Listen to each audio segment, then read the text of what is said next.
We are going to have to learn to live and work off-world in a different way. The place where we are going to learn to do that is on the moon. Can ESA help humanity take its next giant leap?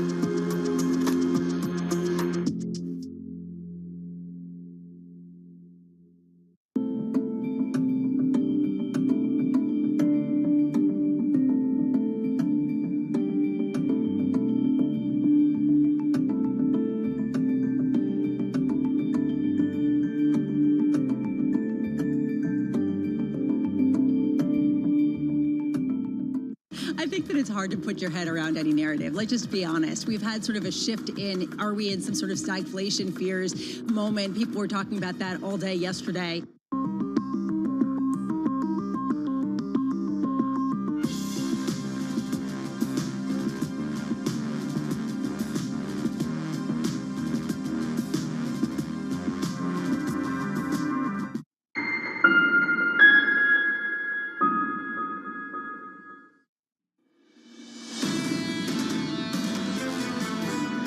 My agenda is very simple. It has only 3 items on it.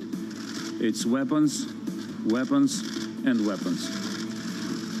We are confident that the best way to help Ukraine now is to provide it with all necessary to contain Putin and to defeat Russian army in Ukraine. Dmytro Kuleba there, the Ukraine foreign minister from New York City this morning. Good morning, with futures positive across the board here on the S&P, on the Nasdaq. On the S&P up 0.25%, on the Nasdaq 100 bouncing back from a 2-day loss. 2 days that added up to a loss of more than 4% of the Nasdaq.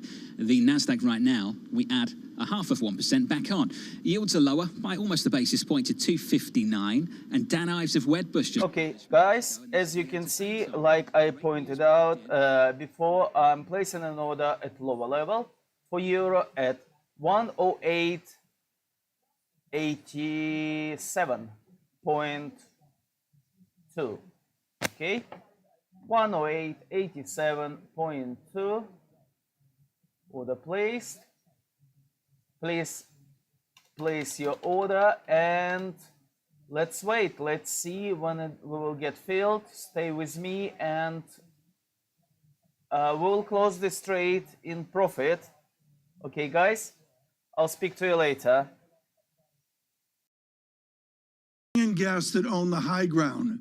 Nobody owns it for almost a decade, like Alina Position opened at 108.87.2. Well done, guys. Stay with me, like I said, and follow my trade. Okay.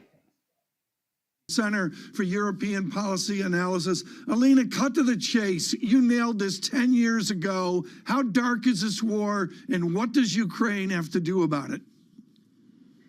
Well, look, unfortunately, the threat that is Russia, we now know we tried to ignore it, and we just can't. You know, in 2014, Russia invaded Crimea and then, invaded Ukraine's east in the Donbass. We put sanctions on Russia. Obviously, sanctions didn't change Putin's calculus, and here we are. This is the most significant, most brutal war we've seen since World War II. And it is a dark moment for Europe. Absolutely, it's a dark moment for all of us, even here in the United States. Alina, I've got John Bolton on the right and Alina Farkas working with Obama on the left, both in agreement that we way overestimate the ability to start World War III. Do you agree with them that we were overwrought in our worries about the ghosts of 1939?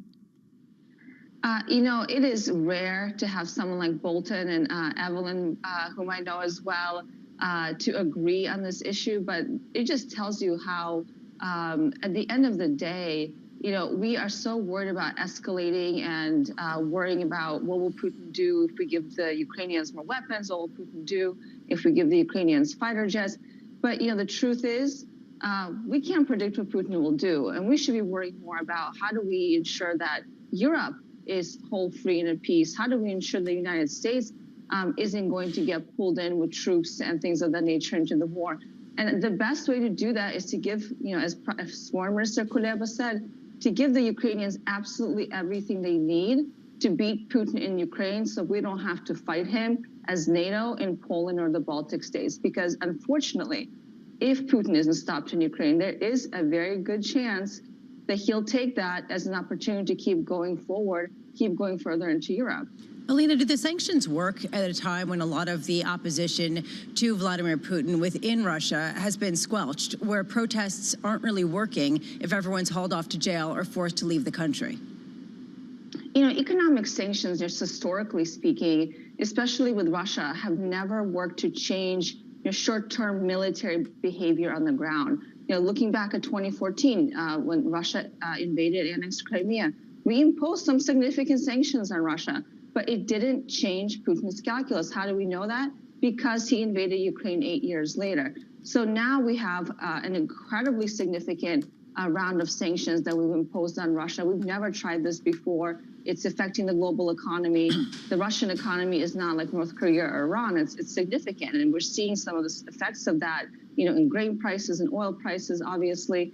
But sanctions are a long-term tool. In themselves, they will not change what's happening day in, day out on the battlefield. For that, we need the military and security assistance. Sanctions in themselves won't change behavior. And at the end of the day, the elite, the oligarchs that are close to Putin, they're not breaking ranks. They're staying loyal to Mr. Putin, and I don't think that's going to change. This is a really important point. The sanctions are not helping in the near term when it comes to the day in, day out of the on-the-ground military actions. If that's the case, do policymakers realize that? Do they sort of recognize that? And if so, what are they doing to actually affect that at a time when they're talking about war crimes? Well, absolutely. I do think there's a recognition that sanctions have a way of taking a long time to work because we've never tried this level of economic sanctions in a country as large as Russia. We're still waiting to see how they will all interlock and play out. Right now, the strategy is two-pronged. It's one, to make it really hard for Russia to sustain the war effort financially, force Russia potentially into default. This seems to be what the United States is pursuing right now. Close all avenues of financing for the Russian government so they can no longer pay down on their debts. But, they'll have a 30-day grace period if they even stop payments on their debts. So it's really not a short-term solution. So the second prong of the strategy has to be making sure that, we are supplying Ukrainians with what they need on the ground. And together that should contain Russia if we do it rapidly, if we do what it takes, and if we don't, kind of pursue a very cautious, tentative policy where, we may do X, but we won't do Y. So if we go in full, we give the Ukrainians what they're asking for, we ramp up those economic sanctions, the war will eventually have to come to a halt. But, eventually, how many more deaths will that mean? How many more brutal images are we going to see, like we've been seeing the last couple of days? That's really where we are right now, calculating those costs, and it's painful. It's quite painful. Incredibly painful for the people of Ukraine. Alina, thank you. Alina Polyakova there of the Centre for European Policy Analysis. Elisa, is getting increasingly uncomfortable for the European policymaker. It's very difficult to reconcile the allegations of war crimes with the sanctions they're putting on the table, particularly in Europe. The focus still just trying to get a deal on coal this morning. Yeah, and an embargo in coal, not even an outright ban, and when that will actually take place and whether it would take place. To your point, what more will they be willing to do at a time when probably a lot of the platitudes that we hear from the overall NATO group is kind of masking some of the disagreements on the ground? And I think about Hungary, and I think about Italy, and I think about Germany and the different dueling points, the different dueling economies. How do they bring this all together in something that's a lot harder hitting to Vladimir Putin? That's the focus in Europe. The focus for us in the tech sector, in the equity market. Dan Ives out with a piece this morning. The bull is still bullish, and here's the line. We've used stocks, tech stocks, very positively from these oversold levels, just like Tiger Woods playing the Masters today, Tom. The skeptics said a year ago it was impossible, yet here we are. It'll be interesting to see where they come in down the income statement. Lisa mentioned the surprise if JP Morgan delivers not so much revenue growth, but what do those margins do on the walls to EBITDA? Dan Ives is so good at marketing, isn't he? I mean, it's not marketing. He just comes on surveillance. Dan, come on this morning. He is. Let's get hold of Dan this morning from New York. Parachute This is in. Bloomberg.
Nuestro estudio, nuestro experimento, no hemos pintado todos los edificios de blanco, sino estos más asequibles de pintar. Y ya hemos detectado reducciones medias en el área metropolitana de 0,8 grados aproximadamente en un periodo de ola de calor y con picos máximos de 4 grados de disminución en un momento puntual del día, en una zona puntual del día.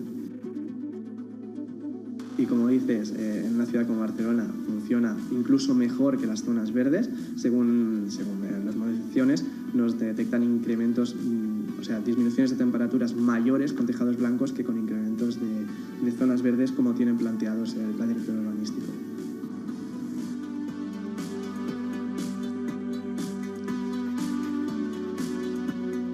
Okay, guys, let's play stop for our position we opened just a few minutes ago. We will play stop at 108.89.2. Okay, 108.89.2.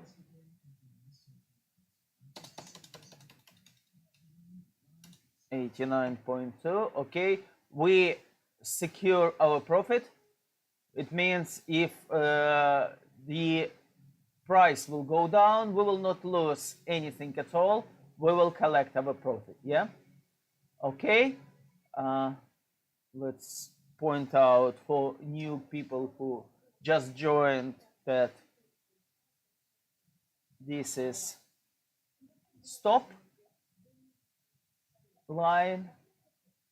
Okay. And stay with me. I probably will move even higher our stop position in a few minutes. Let's see what's going to happen next. Good trade. I'll speak to you later, guys. Systems. Bloomberg Wall Street Week premieres Friday with replays all weekend on Bloomberg Television and Radio.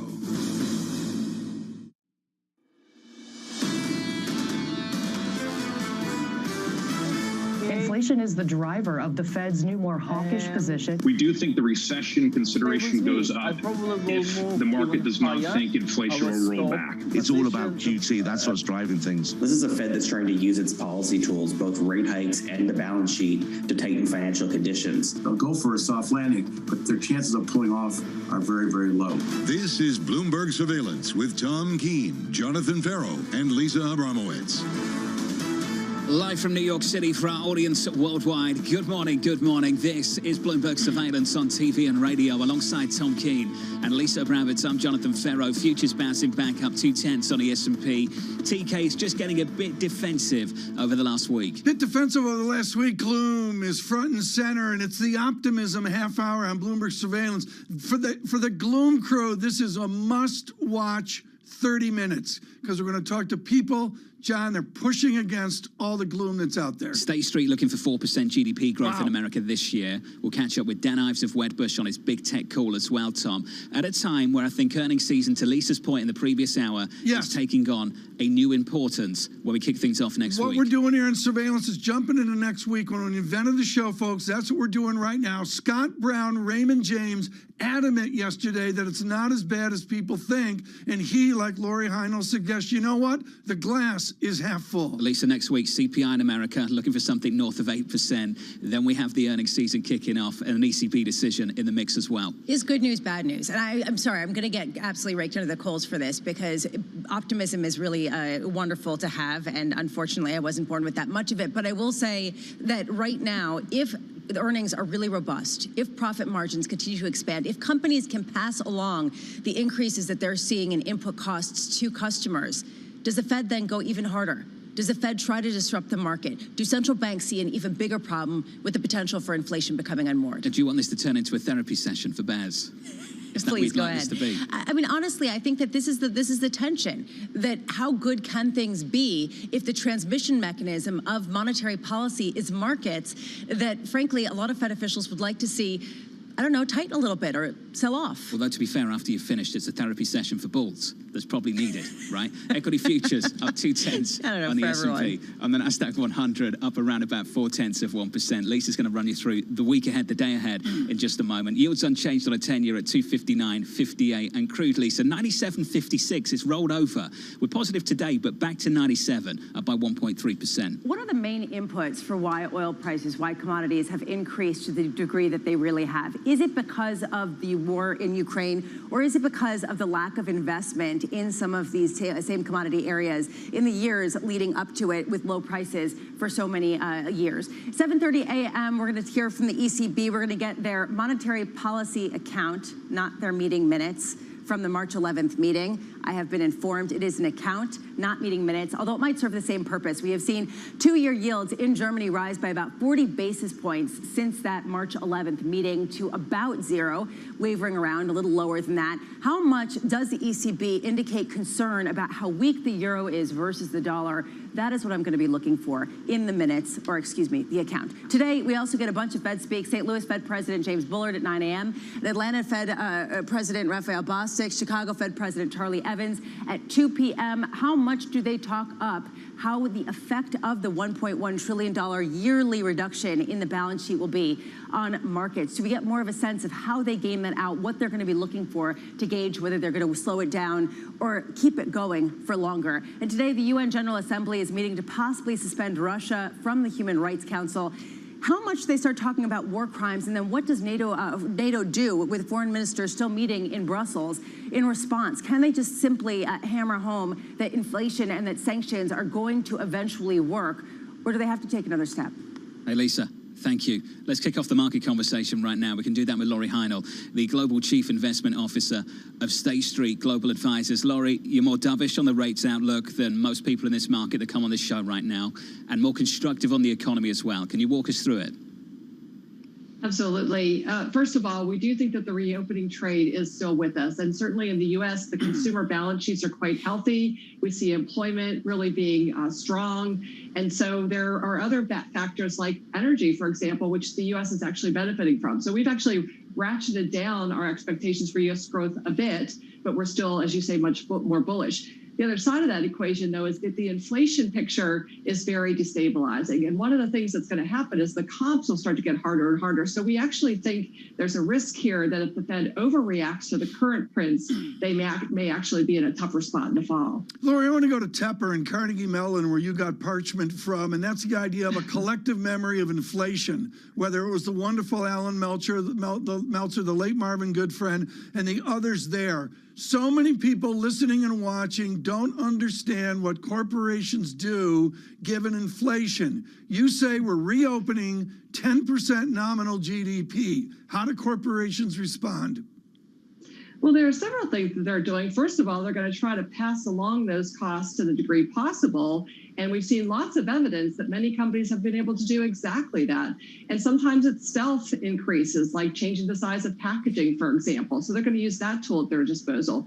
The other thing that corporations haven't done as aggressively, particularly in the service sector, as we might have thought over the last several years, is invested in technology to improve productivity. There are certain industries, you know, I was from the Pittsburgh area, the steel industry is incredibly more productive than it was years ago, where they literally had to have hundreds of people running those plants, and now they can do it with dozens or maybe hundreds. And the service industry is a place where we're likely to see more robust growth in the future as the reopening trade happens, and will companies start to invest in the technology to improve that productivity. John, this is too much optimism. I can't take it. You're doing okay. I think Lisa's struggling. Lisa, you okay? I'm doing just fine. I welcome optimism. I enjoy it. I just am concerned about what that means if we are talking about all of this resilience and increase in productivity for a Federal Reserve that's seeking to get inflation down. Is an increase in productivity, an increase in profits, consistent with the Fed's goals of trying to, I don't know, crimp the demand side in some ways? Because what other transmission mechanism do they have to counter this type of inflationary impulse? Well, certainly they're worried about inflation, and we're worried about inflation too. And the question is it supply driven or demand driven? And we would argue it's a little bit of both, but part of what's creating the acute inflationary pressures in this moment is still the supply side of the equation. And we actually saw, in some respects, the demand shift can taper that inflationary pressure pretty quickly. When we saw China, for example, closing down a bit and oil prices dropping quite a lot in sympathy with that. So we do still think it's a bit more about the supply side. And we're not exactly raging bulls, but I think when you look at the investment landscape, equities look relatively attractive given the environment we're operating in. What specific areas are you going into that you think are undervalued right now? Well, certainly we've been focusing more on the U.S. because we think the U.S. is in a more resilient state than many other parts of the world. As you may recall, coming into this year, we were much more constructive on Europe. But given the Russia-Ukraine conflict, that's just not likely to happen. We also like those areas that, again, are benefiting from the reopening trade. So we like energy, we like financials, we like some of the material sectors, places that have not actually enjoyed the rally that we saw in the last few years in tech, for example. Laurie Heinel of State Street Global Advisors with a much more constructive outlook. Laurie, thank you, as always. Yesterday on Bloomberg Opinion, Bill Dudley, the former New York Fed president, wrote the following, and he caught up with us on the story as well. Here's the lead paragraph. It's hard to know how much the U.S. Federal Reserve will need to do to get inflation under control, but what... Okay, guys, let's place our stop to 108.97.2, somewhere here. Okay.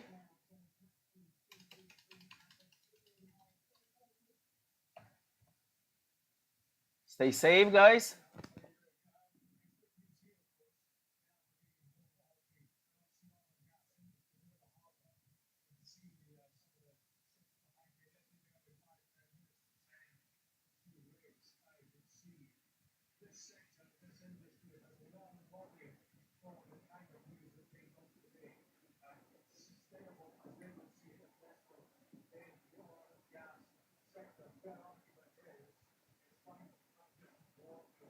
Concerning to a lot of Fed officials. They might want to get in and stop that because that just gives a sense it could become more entrenched in the economy.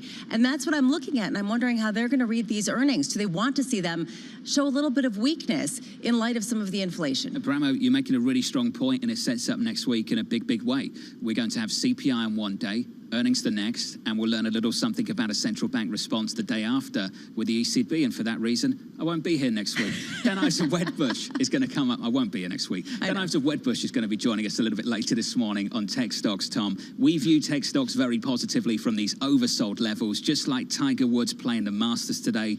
The skeptics a year ago said it was impossible, yet here we are. It's a blistering note. And, you know, for the showman Dan Ives with his prodigious security analysis chops, he and others are just saying, here's the data, China. John, seriously. And as you can see, position closed at 108.97.2. Well done, guys. All of you who decided to trade. It took us a couple of minutes. As you can see, just 20 minutes to make a profit on euro. Stay with me, don't move anywhere. If you want to make a profit, if you want to trade Forex, and I'll let you know when the other chance and opportunity will come to enter the trade. Okay, guys? I'll speak to you later.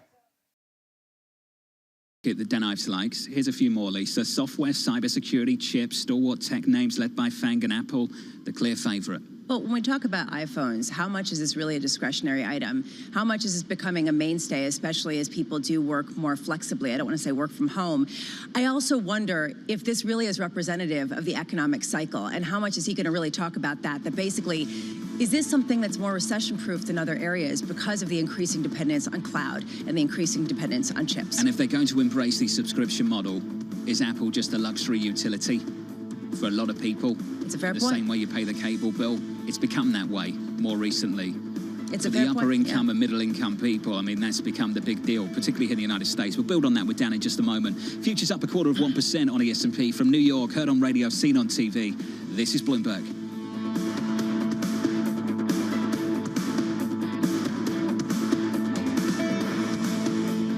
Keeping you up to date with news from around the world with the first word, I'm Rishika Gupta. Ukraine's foreign minister says his agenda is simple. He wants NATO to give his country, quote, weapons, weapons, and weapons. Dmytro Kuleba met today with NATO Secretary General Jens Stoltenberg in Brussels before a meeting with the alliance's foreign ministers. Ukraine has been pushing for more air defense systems and anti-tank weapons. And in Ukraine's port city of Mariupol, the mayor says that Russian attacks have killed more than 5,000 civilians. He also says that more than 90% of the city's infrastructure has been destroyed. If Russia captures Mariupol, it would open up a land corridor to the Crimean Peninsula. Moscow, of course, seized that from Ukraine in 2014. Fed officials have laid out a roadmap for reducing the assets they bought during the pandemic. They plan to shrink their balance sheet by more than $1 trillion per year. That's according to minutes of their meeting in March. Some officials also thought they should have raised rates by more than 1/4 percentage point, but they held off because of uncertainty caused by the war in Ukraine. And Elon Musk is already having a little fun joking about Twitter's next board meeting. The billionaire shared someone else's post about the time he smoked a blunt filled with tobacco and marijuana whilst on a radio show. The tweet reads, Twitter's next board meeting is gonna be lit. Musk was named to Twitter's board this week after disclosing that he had taken a 9.2% stake. Global news 24 hours a day on air and on Bloomberg Quick Take. Powered by more than 2,700 journalists and analysts in more than 120 countries. I'm Rishika Gupta. This is Bloomberg.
Exclusive interviews with the most influential figures in finance. Lloyd Blankfein. Deflation is a terrible thing. Inflation you could tolerate. Kathy Wood. Tesla will be in the pole position to dominate. Jeremy Grantham. We've had a very, very abnormal honeymoon Goldilocks period. First available on the Bloomberg Terminal, then on Bloomberg Television and Bloomberg.com. Front row, the best seats in the house for business's greatest minds. Everyone you meet in Port Harcourt has stories about what they call black soot, caused by the manufacturing and consumption of these fuel products in the illegal refineries. Oil theft, known as bunkering, and the refining of its spoils is worsening the damage from decades of fossil fuel exploitation, creating one of the world's most severe ecological disasters. Our sacred forests, our homes have to give way to oil wells, and no one gets much benefit. Imagine a resident of Port Harcourt who inhales this soot every second in 24 hours, 7 days a week, 30 days in the month, and for years now, we are dying slowly but surely, and our lifespan is reducing every day.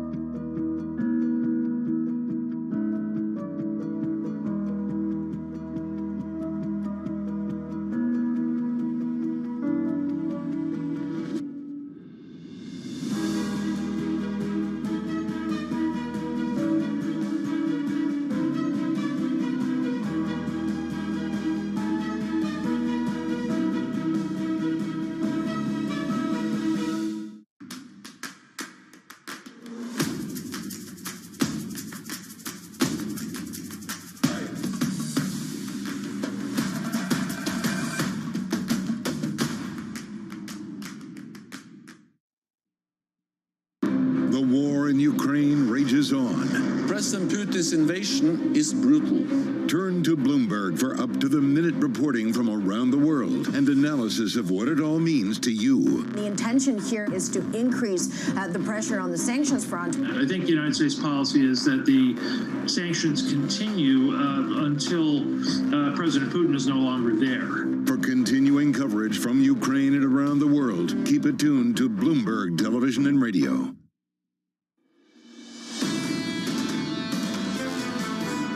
Ukraine is fighting in a defensive war. We need both the support with weapons, but also to step up sanctions, and therefore I also welcome the fact that NATO allies are now in the process of stepping up further sanctions on Russia. Jens Stoltenberg there, the NATO Secretary General, as ministers gather at NATO HQ in Brussels this morning. Good morning to you all from New York City, with futures bouncing back on the S&P up 0.25%, on the Nasdaq 100 bouncing back by 0.4%. The last 2 days have been brutal for the Nasdaq, down by more than 4 percentage points over 2 straight days, Tom. The note from Dan Ives of Wedbush got all our attention. Here's the line from Dan. Tom, rate news is baked in. Now it's time to aggressively own the tech names. In a nutshell, in his words, we believe the tech sector is as oversold as we have seen since 2015. John, on the Masters starting today, how is Nick Faldo, Sir Nick, how is Sir Nick treated in your United Kingdom? Very well, Tom. Why wouldn't he be?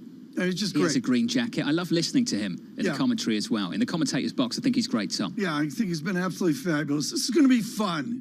And here's the reality of securities analysis when you're on a juggernaut that everybody's been wrong on for years. Let's go back to 2016, and this was quoted in the business media.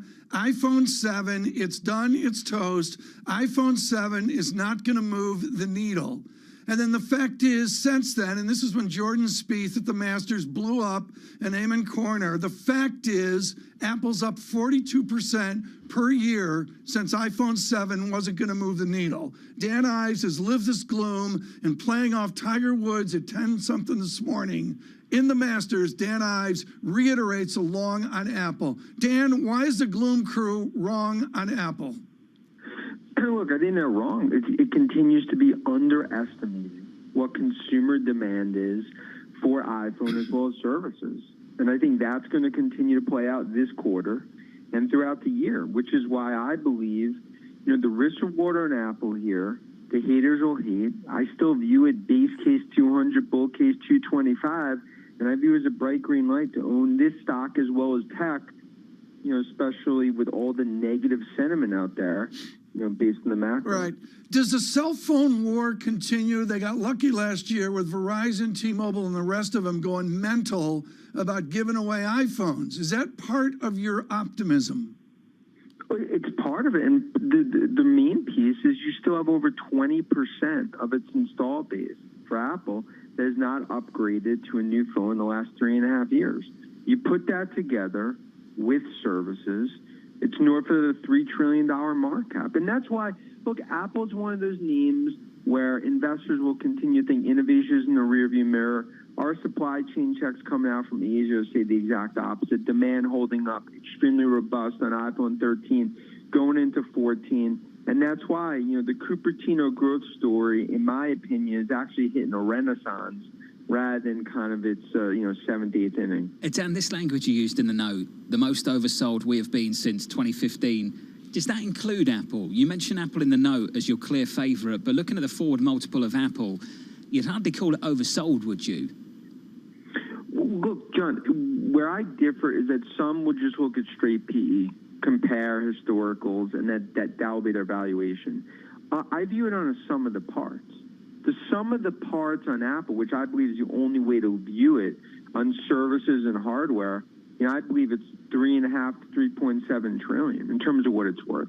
I think that's the difference now. You look at names like Amazon, Microsoft, others. It's some of the parts stories that I believe drives these stocks higher. And I believe valuations in tech relative to growth is going to be 3x the next 5 years in tech of what it's been the last decade. You can take pull forward COVID with work from home names. We're talking about enterprise, digital transformation, fourth industrial revolution. If you want to sell those stocks because of a 150 bit move in the 10-year, that's fine.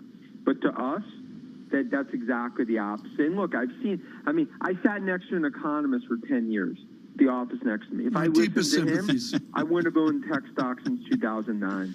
I just continue to view fundamentals. Well, Dan, you know what that economist would tell you right now? We face some real consumer headwinds. They'd be talking about maybe trimming estimates for a consumer goods company. And ultimately, there's still a hardware business we need to talk about here, Dan. JP Morgan today, very bullish the stock still. Price target at 210. They maintain that price target, but they do trim their estimates. They acknowledge what's happening with consumer spending. One thing they highlight, though, in this note that I'm just reading through right now, Dan, is that they think that the higher-end smartphones, tablets, and laptops will have a resilience to the slowdown, the broader slowdown in consumer spending. Do you share that view too? Could not agree more. And that's what our checks are showing, especially even coming out of China on the higher end with what we're seeing in Apple. And that's why, making a macro call on Apple, there's a cemetery of investors that have made that call. And that's why I believe here, Street's underestimating growth, over the next 12 to 18 months. Dan, what has happened, in your view, on the developmental standpoint for Apple that increases their worth based on innovation, considering the fact that, as John was mentioning, the shares are only 6% below the all-time high? I think a lot of it is really the underestimated product cycle going into this year. But the big thing is services. That's an $80 billion revenue stream growing mid-teens that we think is worth $1.5 trillion. And I think the big misnomer on Apple is that services piece that continues to be overlooked. And I also believe, if you look at the stock, it obviously gets sold with broader tech, just like we've seen Microsoft going into 1Q, Street's fearing just a horror show. I believe we sit here 4, 5, 6 weeks from now looking at this as 1Q as a catalyst for tech rather than a negative. And I can tell you right now, sentiment is extremely negative, institutionally speaking, going into 1Q. Dan, just quickly, on Sunday, who's wearing a brand new green jacket? Look, I personally think it's Scotty Scheffler. I think Tiger makes the cut, 10:34 tee time. And look, my dark horse, Corey Connors. Dan Ives of Wedbush. Dan, thank you. I'm looking forward to 10:34 Eastern Time, Tom. Tiger Woods teeing off. You're going to race home for that one, TK. It's going to be a big deal. And I think it's a wonderful thing. What a turnaround for him. What I'm fascinated by, and as everyone knows, I'm not an expert on this, John, but what's fascinating to me is TV still beholden to Tiger showing up? That fascinates me. Well, here's the thing, Tom. You heard Dan Ives mention Scotty Scheffler right there. If you don't follow golf, do you know who Scotty is? I don't know who he is in aisle 7 at Whole Foods. Number 1 in the world. He's the guy with the momentum coming into this tournament, along with Cameron Smith. Now, they're names you don't know. You need the names that everybody knows to get that broader audience, and that name is always Tiger Woods. It's fascinating to me. I'll talk to Paul Sweeney about it at my other property today. 10:34 Eastern Time. Tiger Woods teeing off. Looking forward to it. From New York City this morning, for our audience worldwide, heard on radio and seen on TV with Tom Keane, Elisa Abramowitz and Jonathan Ferro. Futures just a little bit positive. This is Bloomberg.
Companies now, they're getting hundreds, maybe even thousands of applications. So software has come in to automate the process. You want to write your resume for robots, not for humans. The only job your resume has is to be comprehensible to the software that is reading it, because that software or robot is going to decide whether or not a human ever gets their eyes on it. These things are programmed by a certain segment of the population that might not be totally inclusive or not be fully aware. Concerns about how this technology could exacerbate discrimination. For the FTC, I think foremost, the FTC needs to be making sure that we're fully understanding this technology. We don't trust companies to self-regulate when it comes to pollution. We don't trust them to self-regulate when it comes to workplace comp. Why on earth would we trust them to self-regulate AI?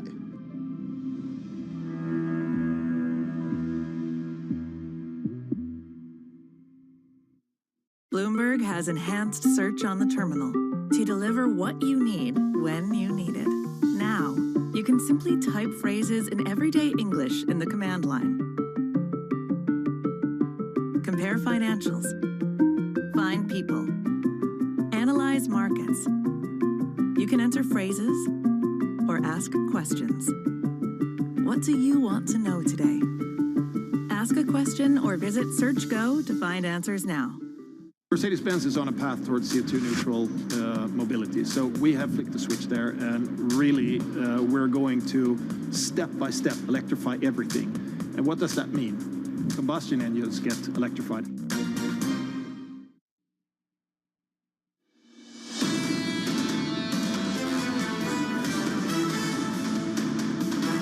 Live from New York City this morning, good morning, on TV and on radio too. We bounced back on the S&P by about 0.1%, on the Nasdaq 100, bouncing back by 1/3%. The last 2 days down by more than 4 percentage points. There's something really interesting happening in this equity market, and it's not all about rates. And I think the banks show that almost perfectly. The KBW Banks Index is down for 6 straight sessions. The losses are piling up. We're close to down 9% over that time period, Tom. And this is all happening even with rates climbing higher. This market is starting to position for a growth slowdown. You see it in the banks. You see it in the home builders, and even with higher interest rates, what's happened over the last couple of days?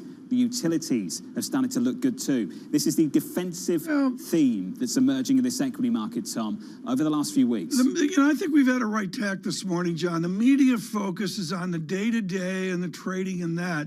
The fact is we've had a massive up-pop of growthiness versus value. Maybe we're digesting, there's this distraction in that. But we're right. It's now time to look at earnings and see what the view is forward. And here's one view from Morgan Stanley. They take the view that the growth headwinds take center stage as we start to work our way through the rest of this year. And for that reason, Mike Wilson and the team over the weekend doubling down on what? On defensives. This is what's happening in the bond market right now. 2s, 10s, and 30s. Closing out last year at 73 basis points on 2s at the moment. 244.72. And Lisa, let's think about the weight we've added to the front end and to the expectations for the rest of this year. Bank of America, do you remember when they came out with that note and said 7 hikes at all the rest of the meetings from the Federal Reserve? People laughed. People laughed and they said they were crazy, and then the 50 basis point move started to come through. B of A yesterday looking for a 50 move at the next one, another one after that, another one after that, and then 25 at each and every one until we get through 3% on Fed funds. And no one's laughing. Other people actually agree. This is close to what the consensus is right now. How much has this been priced in, and how much is there a lag effect that allows stocks to continue rallying even in the initial stages of tightening before it really starts to have a ramification for the economy? Fascinating moment. Setting the stage really for next week. CPI next week in America, looking for something north of 8%. Then we get earnings, JP Morgan kicking that off. And then an ECB meeting and news conference, which Tom watches religiously. That's the cross-asset price action for you. Let's get you some single names. We can do that with Romain. Good morning to Romain. Hey, good morning, John. Biggest percentage mover out there, at least among some of the larger cap names. That belongs to HP Inc. That's HPQ. Of course, that's the company, the HP company, that Ms. Stills making printers and laptop computers. Warren Buffett's Berkshire Hathaway had been the second largest shareholder in that company. It's now the largest shareholder, increasing its stake by roughly about 10% here. It now owns about 12% of the company. HPQ up about 14% here in the pre-market. Meanwhile, keep an eye on SoFi Technologies. Those shares down about 5% here in the pre-market. This company used to get a big chunk of its business by refinancing student loans. And I say used to because over the last couple of years, the CEO has said that that business has fallen by about 50%. That's largely because of the government moratorium on student loan payments, a moratorium that was set to expire at the beginning of May that has been extended through the end of August. The company came out last night revising their guidance for full-year revenue down slightly, but more importantly, saying that adjusted EBITDA is going to be almost half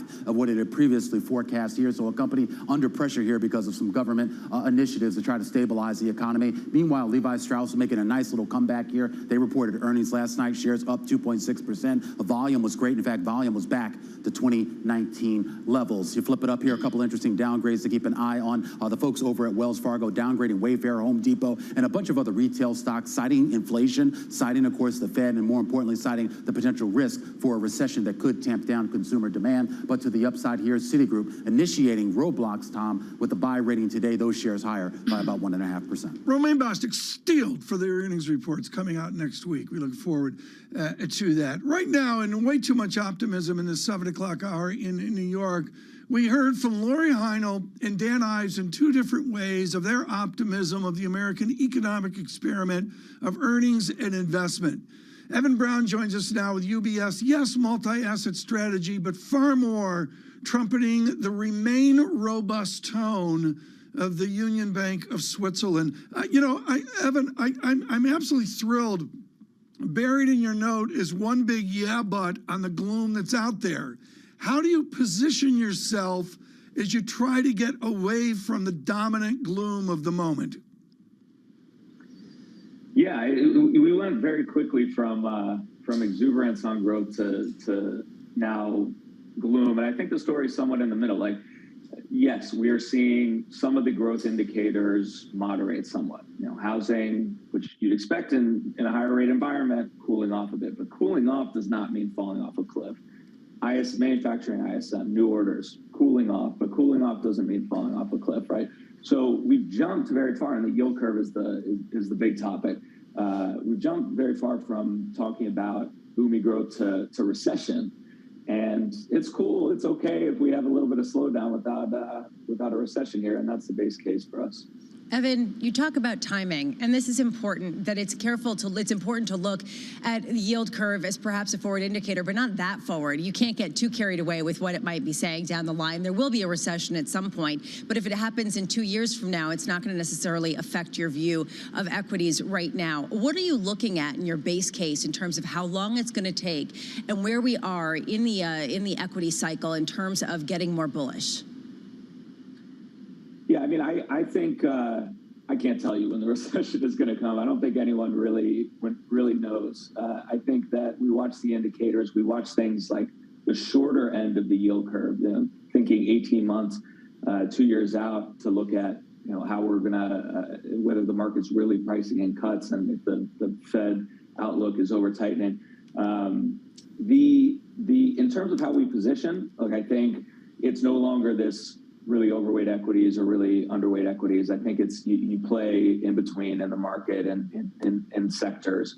You pick out some areas of the market where there's still a really positive story. I'd say energy, it's not just about Russia, Ukraine. There's still serious imbalances there. There's still going to be this push towards infrastructure, energy security. That's going to take energy. That's going to take old school energy. That's going to take other commodities, metals and the like. So we like those areas of the market, but for some growing concerns about growth, maybe we shift a little bit into more defensive sectors like healthcare, like staples, that kind of thing. So it's no longer this simple growth versus value. We got to be a lot more nuanced in terms of the sectors we play.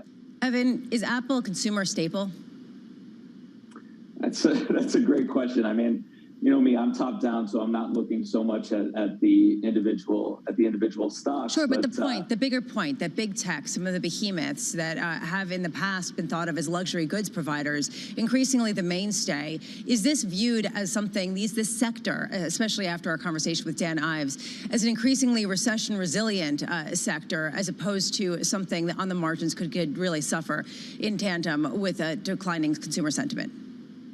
Yeah, I mean, it's hard to bet against these super caps, right? They've been so consistent with the earnings, and I don't see a major reason to get too bearish on these right now. Yes, there's some instability with real yields going higher whenever they really shoot higher than the Nasdaq comes off. But are you going to, fighting these super caps and that earnings profile has not proven to be particularly a good strategy over the years. Evan, off of dollar dynamics, can I believe in international stocks? That was a rage, I believe, 12 long months ago. Where do we fit international stocks in right now, or do we run? Yeah, I mean, I think it's a matter of being country specific. Europe is tricky, of course, with Russia, Ukraine. Japan, we're seeing some pickup there. Dollar yen moving higher is helping. So that's an interesting place. But really, the place to be is in EM, not so much Asia, but in these big commodity producers, right? The trusted, dependable commodity producers where you're not going to get a shut off in supply, like we've seen in Russia. All right, so we're talking about Australia. We're talking about Brazil. These kind of places that are producing these commodities that are going to be so in demand and where there are supply concerns given what's happening with the war, you want to be in those kind of markets. A constructive view forward. Evan, send our best to Luke, won't you? It's good to catch up, buddy. Evan Brand there of UBS Asset Management. Luke Cower, our old friend Tom. Yes, come on, yes. come on. Sorry. The accounts from the ECB's last meeting around. Lisa's been teeing this up through the morning. Here's a head scratcher for you, Bramo. Help us out with this one. This quote right here. Given the extremely strong starting point and the anchoring of medium-term inflation expectations, it was difficult to see how this shock, they're talking about the war shock, could push the euro area economy into stagflation. It was difficult to see how that might be the case. Lisa, in the accounts of the ECB's last meeting. So this goes to what Bill Dudley was saying when you asked the question, why do Fed officials speak so differently when they're no longer at the Federal Reserve than when they're on there? And he said, it's a very uncomfortable story to tell, that you could potentially risk sending an economy into recession by trying to fight inflation. How much is this a messaging exercise, them trying to project confidence in the euro area while also really recognizing this incredibly shall I say, stagflationary shock by almost all other accounts. They seem to be opening the door to a fiscal effort, because the next line reads, in this context, the fiscal response would also be very important to achieve a favorable outcome. At the same time, and here comes the warning, weaker activity in the second and third quarters of this year could nonetheless result in a technical recession in terms of quarter-on-quarter growth rates. Tom, just working through this one, but the stagflation line, I think there's a lot of people that believe that might be the case in Europe later this year. I was looking at auto sales in Europe. It's something that Bloomberg does very well, parsing out the different models and all that. I really don't dive into it, but nevertheless, the micro data is beginning to be there, John. You know, recession, if it's a negative GDP, I don't think that's the issue. The issue is the how muchedness of negative GDP in Europe. Had some headlines, Tom, in the last couple of moments. I know you want to get up to speed on that. Sergei Lavrov, the Russian foreign minister, this is through Interfax. Here's one for you. Ukraine is trying to stall and undermine the talks with Russia. That's the latest from the Russian side. And John Kirby, who Anne-Marie Horton talked to, was over at Morning Joe this morning. And I'm sorry, the former admiral, now with Secretary of Defense Austin, you know, he's talking about Odessa in the Black Sea, John. That's important. Odessa has not been spoken of enough. And taking a more constructive view on that as well at the moment too, Tom. Yeah. Just going by the headlines we've seen. Yields are higher by a single basis point, 261.27 on a 10-year. Futures equities up just a little bit, up a little more than 0.1%. We fade somewhat on the NASDAQ 100, up 1/3. From New York, this is Bloomberg.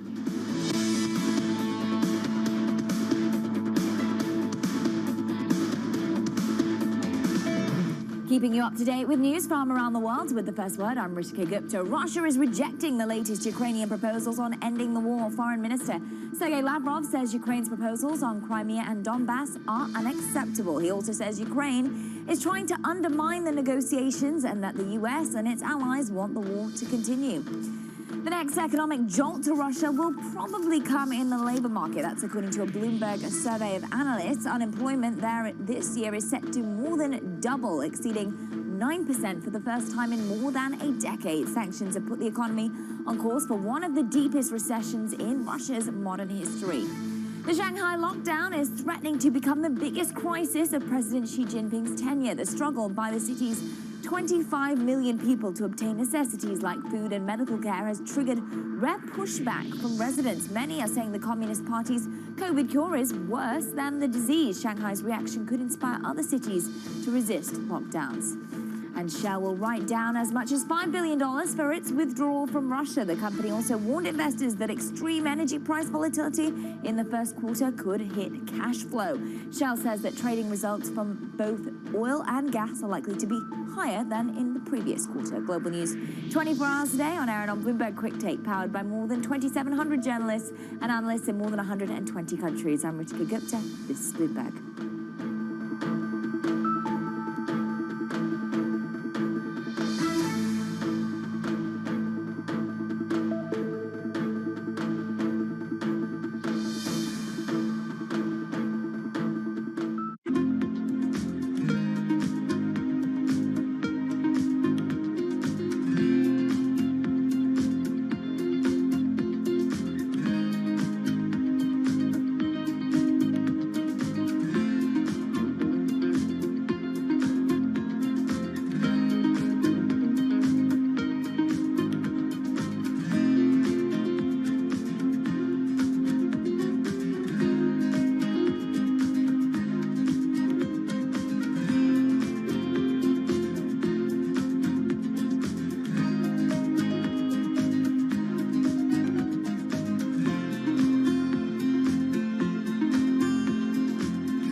Access the financial world on demand.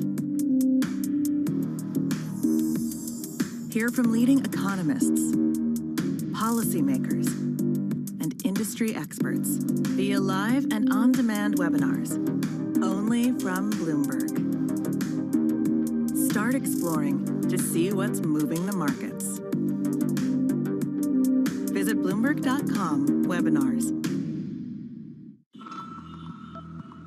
The Indian city of Jamnagar is a money-making machine for Asia's richest man, Mukesh Ambani.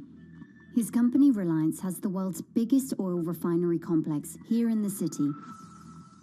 Jamnagar is also where Ambani is making his newest bet, a $10 billion investment in green energy.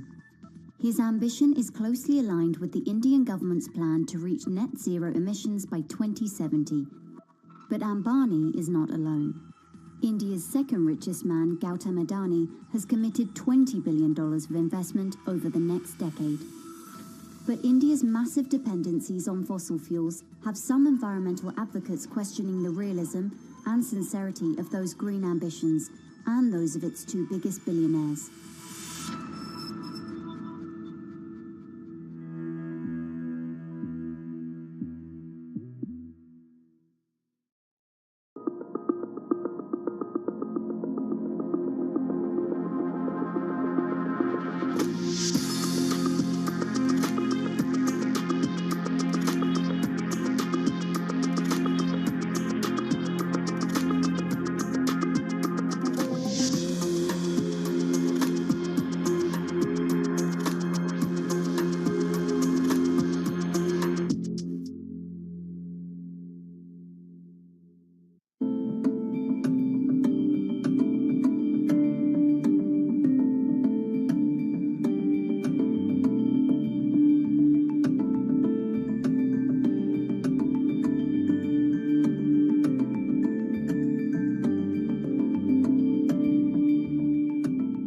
It's really a reminder, isn't it, just how sensitive the markets are to any commentary about trade. We did see some pressure on the yuan, we did see some pressure on the futures. That is now being reversed.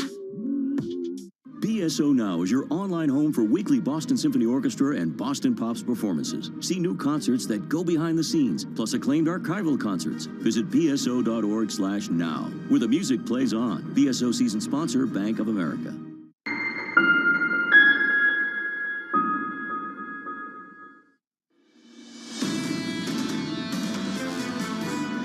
That's absolutely critical that we get that money. We, in the next few months, will run out of tests, run out of monoclonal antibody, run out of antiviral drugs, as well as the important work that needs to be done to do studies to determine what the best booster should be.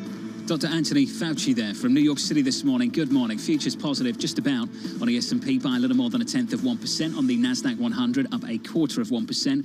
42 minutes away from jobless claims in the USA. We're looking for a number of in and around 200K in our survey of estimates. Just a note for anyone trying to follow the Masters at Augusta National. A tee-off time delay for Tiger Woods. Pushed back about 30 minutes, Tom, due to bad weather. So the first group teeing off at 8:30 Eastern, I understand, according to reports. Tiger teeing off at 11:04 Eastern time. Very good. We're teeing off right now with a chart. Kriti Gupta here with an important chart on a strong dollar. Kriti? Yeah, well, I'm just going to build off what Evan Brown said of UBS in the last block. He really kind of focused on having exposure to the export-oriented economies, names like Brazil, like Australia. Well, there is a case to be made that the United States has some of that same exposure. We're not an export-oriented economy, but we do have a pretty big export base. The USDA, for example, forecasting record exports when it comes to agricultural products. Then you have oil, defense. These are all products that are actually going to help the United States bottom line, which brings me to my chart of the day, where we're looking at the trade-weighted dollar relative to the recovery that we saw post the great financial crisis. So for our radio audience, on the left hand of the chart, essentially in 2008, you see this major surge into the dollar, similar to the one that we saw in 2020. But the difference is 2 years out, you actually saw a round trip, essentially weakening of the dollar that boosted those American exports. This time around, though, 2 years out from that surge, you're actually seeing the dollar strengthen again. A lot of this has to do with the Fed, with inflationary pressures, but the question is, how does that help exports at a time when the United States could potentially fill the gap from Ukraine, from Russia? Kriti, thank you so much. Greatly appreciated. One of the great truisms of the Beatles is it started in Hamburg, Germany, in the different clubs like the Top 10 Club. That was May of 1961. And in 1961, separately, Watson and Crick found a thing called messenger RNA with a brilliant set of teams. Christian Breyer has lived this, epidemiologist at Johns Hopkins University, and he understands the path from 1961 to the miracle that Pfizer and Moderna wrought. Why isn't it in China, Dr. Breyer? What is this about the national pride of China and their inability to say, look, Watson and Crick and Pfizer and Moderna got it right. Let's import that and get this fixed. Well, they started with a much older technology that's not based on mRNA. They basically used a whole virus approach, which goes back really even to Pasteur's era. And that proved to be not a good gamble because, unfortunately, they got that vaccine up and running quickly. It had pretty good efficacy against the original strain, but the original strain is extinct. There's nothing circulating in the world right now aside from Omicron and the BA2 subvariant.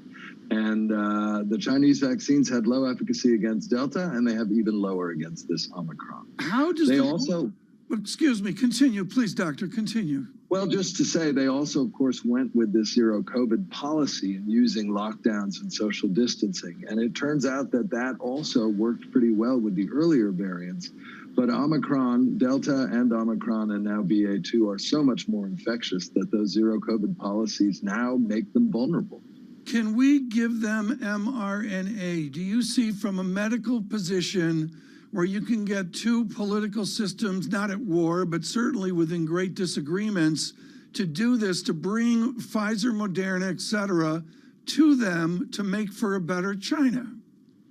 Well, they've already purchased about 100 million doses, but of course they have 1.3 billion plus people, so that's not anywhere near enough. They've made a manufacturing agreement with Pfizer-BioNTech to make mRNAs in China, so that technology transfer is likely to happen. And is underway, but it's going to take time. The trickiest part of this, it's easy to make mRNAs.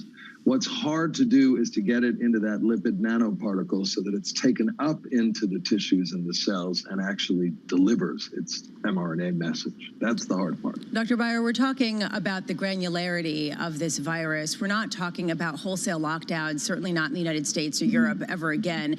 How much are health concerns still keeping people on the sidelines of the labor market at a time when you see a help wanted sign in almost every store you go into? Yeah. Well, I tell you, we're in an interesting place. The data on boosting just keeps getting better. It turns out that also very good news about the mRNAs protecting against long COVID. A significant reduction in long COVID symptoms for people who've been vaccinated.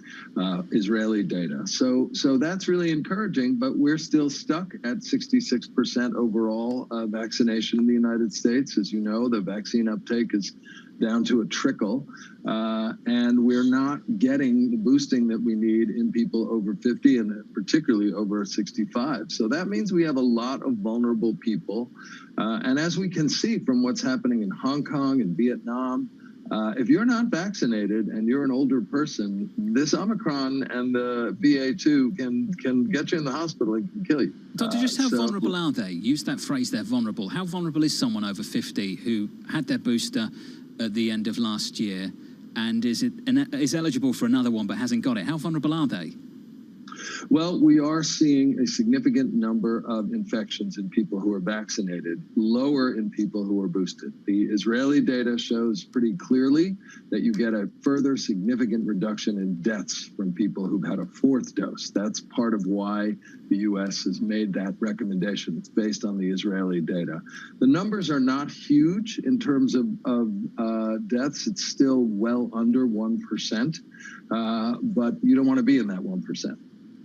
I'll agree with that point, for sure. Doctor, thank you. Dr. Chris Barrett there of the Johns Hopkins University. I have to say, Tom, there hasn't been a major push to go around getting that booster in quite the same way there was at the end of last year. Yeah, there's some Israeli stuff that I glanced at the other day. I do take your point, John. You've been vocal on this, that there's some questions out there. There's definitely not a major push, and there's questions, and I think one of our guests at some point said, look, we need more study. Yeah, and look, people are asking a logical question, Tom. I've had 3 in the last 12 months. Why do I need a 4th?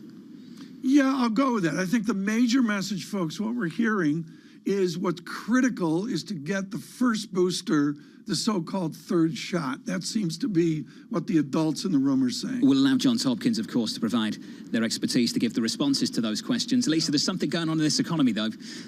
Flights getting cancelled again. We're all experiencing friends, family who are getting a case of COVID once more. Are we reintroducing the disruption we saw at the back end of last year, the start of this year, all over again going through spring? It seems like it's not quite as acute. I mean, yes, you saw Christine Lagarde, for example, confirm this morning, the head of the ECB, that she also has been diagnosed with COVID, although it is just a mild symptomatic case. How much are we going to see wholesale disruptions at a time where people want none of that? People want to move on. And you're seeing that be really the feeling more than anything else. Still, annoyances when your plane gets canceled, just theoretically. Just theoretically. Theoretically. Not through experience. Twice in a row. Twice in a row. I mean, Lisa, that is killer. Yeah. Well, I mean, I'm not alone, and it's, you know. Not alone. Florida, all those flights are getting cancelled. They got all canceled all weekend long. Crazy. Really? Would you like to expand on that? First world problems. He's going to very shortly.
That it's highly transmissible.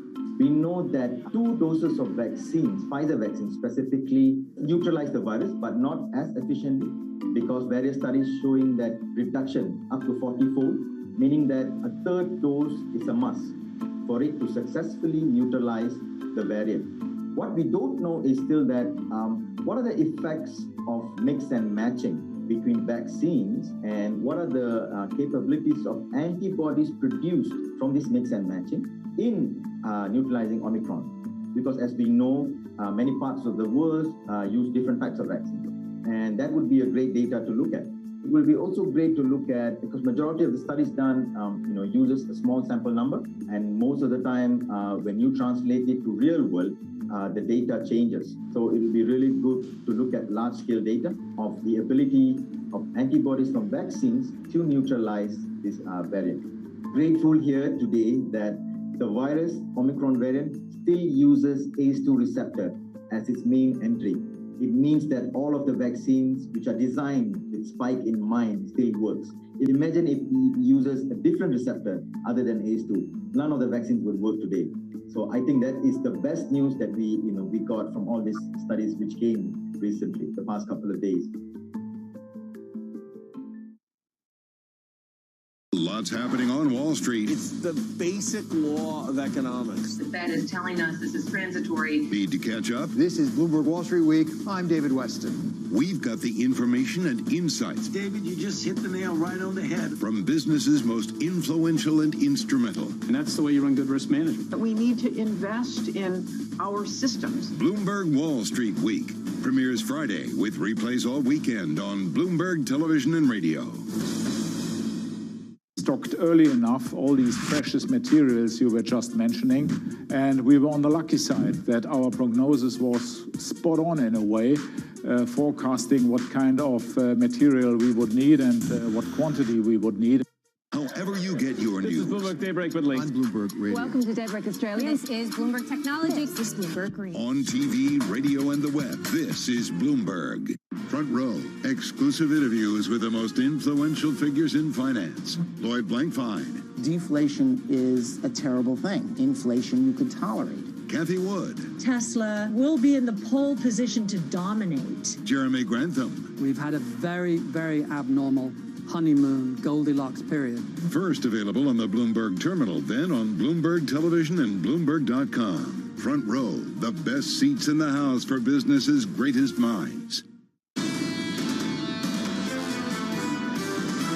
I think people are overestimating the strength of the consumer. We're already at the beginning stages of what could be a pretty significant level of demand destruction. The Fed wants to slow demand. They need to get financial conditions tighter. The good news is that inflation expectations are still relatively well anchored. Inflation will roll back. It'll probably be a later this year, early next year type of phenomenon. This is Bloomberg Surveillance with Tom Keene, Jonathan Farrow, and Lisa Abramowitz.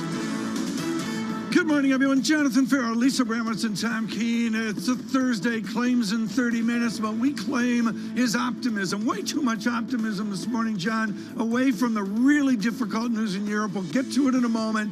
Are people pushing against the gloom? Well, one of them, Dan Ives of Wedbush, saying right now is the time to buy big tech. Okay, going into earnings season, which kicks off next week. But at the moment, Tom, in the market, we're getting a bit more defensive. We've talked about that throughout the whole morning. Utilities showing some strength in the last couple of days. The weakness is where the story is. The home builders, the transports, the banks, not picking up on the banks, the financials, even with the move we've seen in rates, Tom. That's curious. And the confidence there that's really being tested. John, we've got a guest coming up looking at the cashiness of what's out there right now. Everybody into cash. And the gloom plays off the central bank mystery of this April. Well, it's no mystery. For a lot of people, they're going to move 50 basis points in May. Bank of America, Tom, positioning for a 50 basis point move, then another one, then another one, then 25, 25, 25, et cetera, until you get through 3%. We'll get the equity side of the story over at B of A in just a moment, Tom. For those that aren't students, John, let's compare that to Citigroup, which is going 50, 50, 50, and then they keep going, right? They keep going. They keep going. They believe that the end rate is going to be higher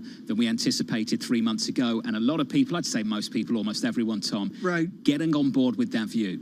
And Lisa, what's so important here is the measurement that we're living every day. There's some people looking at recession out of ways, to be fair. There's other people looking for a flatness, a lethargy. Lori Heinel of State Street goes the other way with an optimistic 2022. A lot of people have been saying that because, frankly, companies have been doing really well. They have been able to pass along the inflation they're seeing to the end consumer. You talk about the cashiness, and I want to dovetail the cashiness with this optimism, with this idea of some of the calls that we're getting from Bank of America and Citigroup.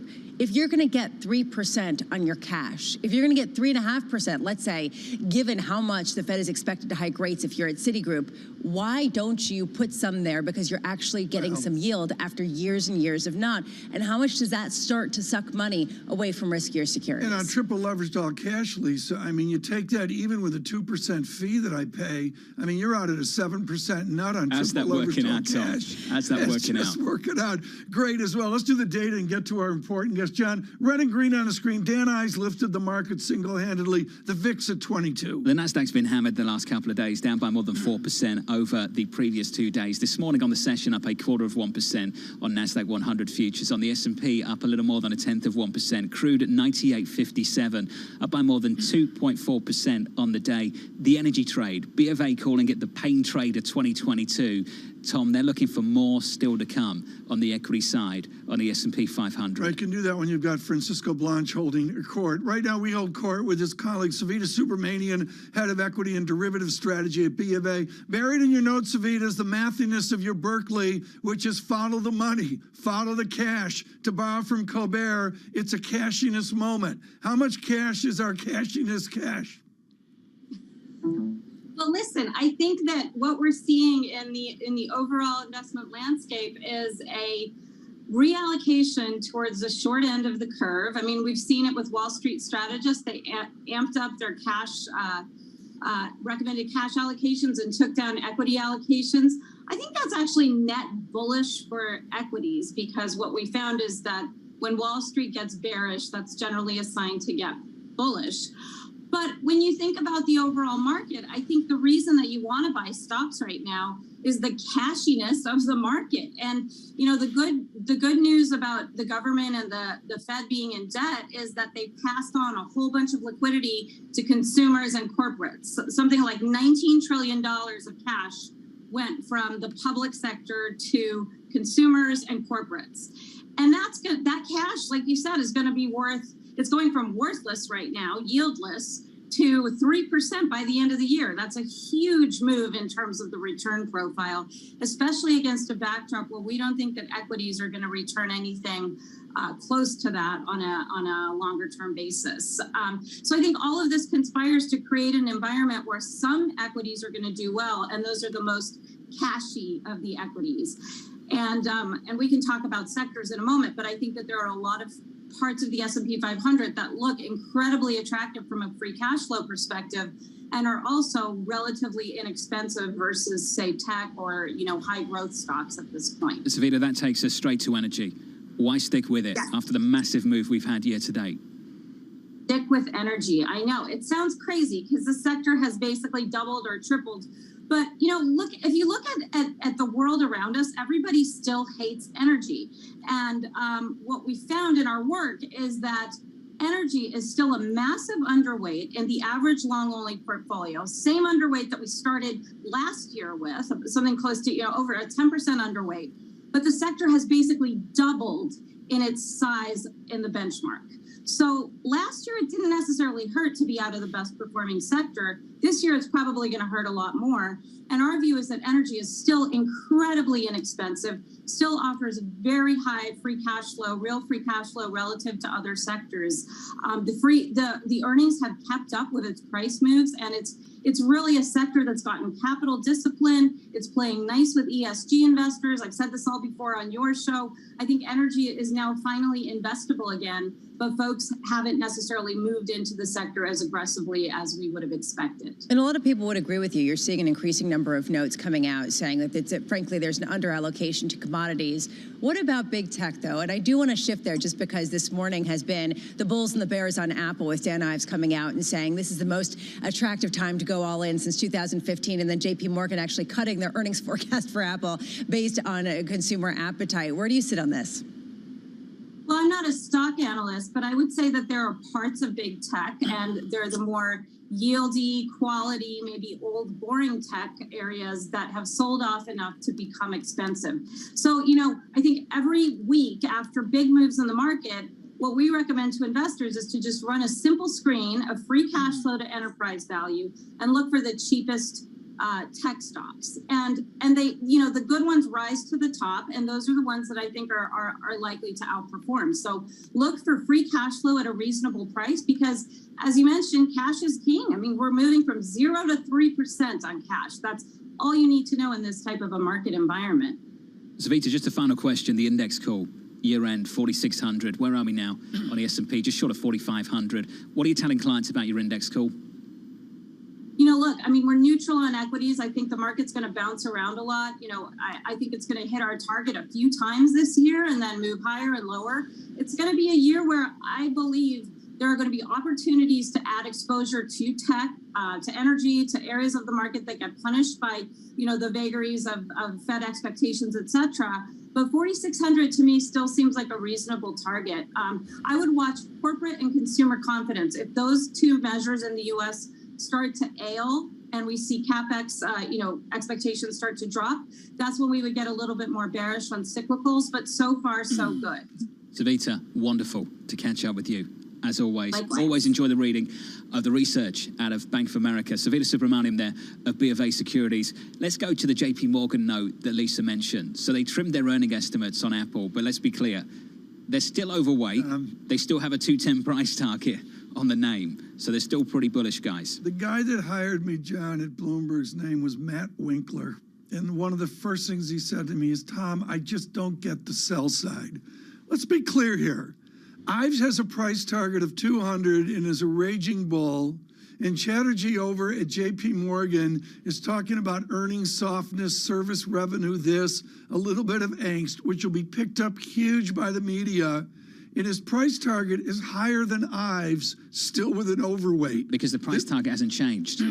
I can't say this enough, John. You've got to be more nuanced about the sell side to really get perspective. We're trying to do that. And as you go through the piece, they talk about consumer spending, the weakness perhaps behind that, but something we talked about with Dan Ives of Wedbush, and Lisa, weigh in, please. It's just the resilience of the high-end smartphones, the resilience of tablets, the resilience of laptops, to the broader slowdown in consumer spending? There are two stories here. On one hand, how much are these staples, especially with the backdrop of companies increasingly allowing workers to be flexible? And then there's the tale of two halves here, the idea of higher income individuals being able to withstand some of the inflation better than lower income individuals, and the higher income individuals are more likely to spend on all of these devices. So Apple kind of was representative of both stories in spades. Where does the discretionary spend get hit? Does it get hit? I think we all believe it will get hit based on the pressure that we're seeing. And Lisa, something you've been on top of for weeks and months now, consumer confidence is already getting hit. Savita mentioned it. It's already getting hit. We see it on New Mitch at decade lows. When does that start to translate into weaker spending, weaker economic activity? People are seeing it on the margins. I mean, particularly discount stores, Dollar Margins, Dollar General, some of those types of companies have seen it play out. And in retail, just the sector overall, you've seen it underperform over the past few weeks as people bring down their expectations for how much people spend. But I am curious about how much this is going to be lower end rather than upper end as those individuals can withstand some of the inflationary pressure better. Go on, TK. Ben Laidler, 101. The great bull, nobody's got it more right since Christmas of 2018 is Ben Laidler. Is big tech a new consumer staple? That's the question Lisa's asking. It's an important one. Tom, guess who's coming up in about 30 minutes? Olivier Blanchard. Really looking forward to it. The gentleman with Adam Posen, who was way out front on a higher inflation regime for central banks. That will be worldwide. Must watch, must listen. The former IMF chief economist coming up in a little more than 30 minutes. From New York City, this is Bloomberg.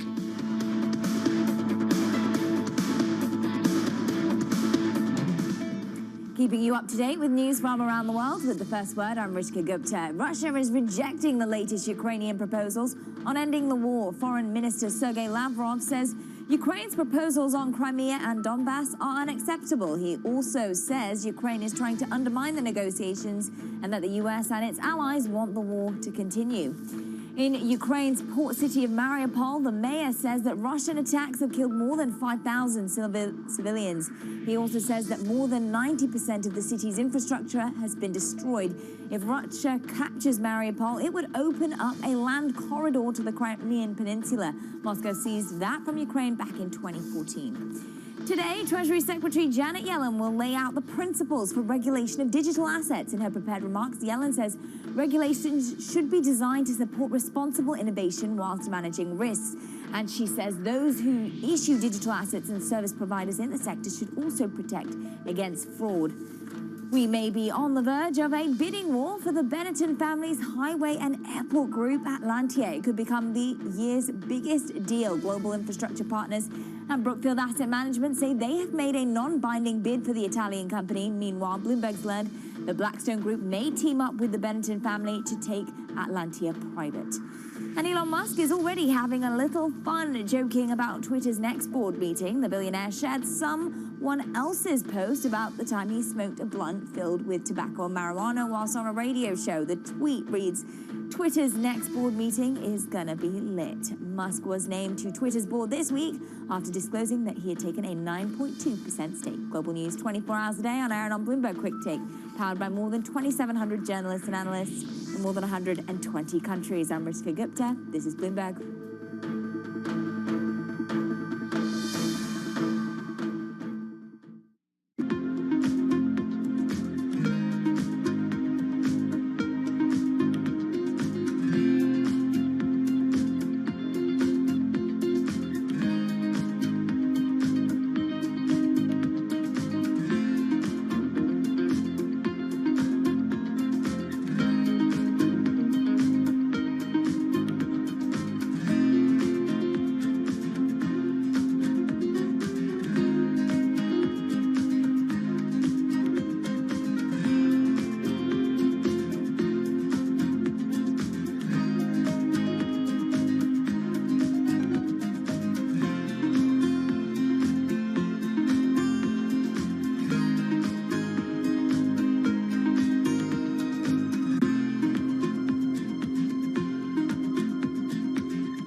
When you think of cutting-edge technology at sea, you might be thinking of stuff like this.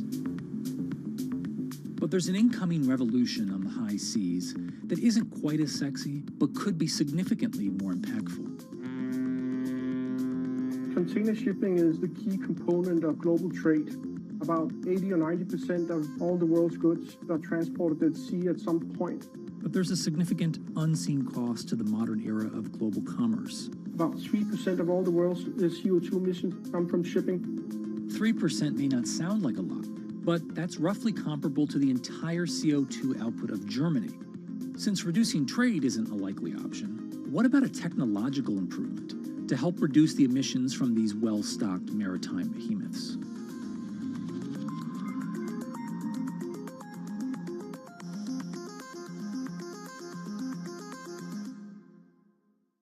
Bloomberg has enhanced search on the terminal to deliver what you need when you need it. Now, you can simply type phrases in everyday English in the command line. Compare financials. Find people. Analyze markets. You can enter phrases or ask questions. What do you want to know today? Ask a question or visit SearchGo to find answers now.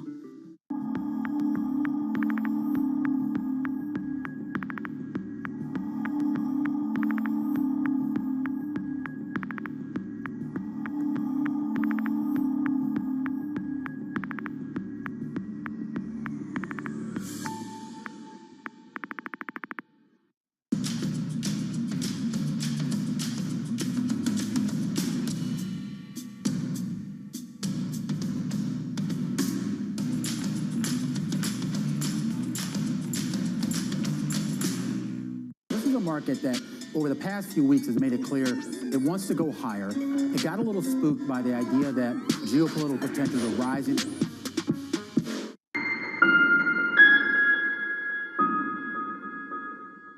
War in Ukraine rages on. President Putin's invasion is brutal. Turn to Bloomberg for up-to-the-minute reporting from around the world and analysis of what it all means to you. The intention here is to increase the pressure on the sanctions front. I think the United States policy is that the sanctions continue until President Putin is no longer there. For continuing coverage from Ukraine and around the world, keep it tuned to Bloomberg Television and Radio.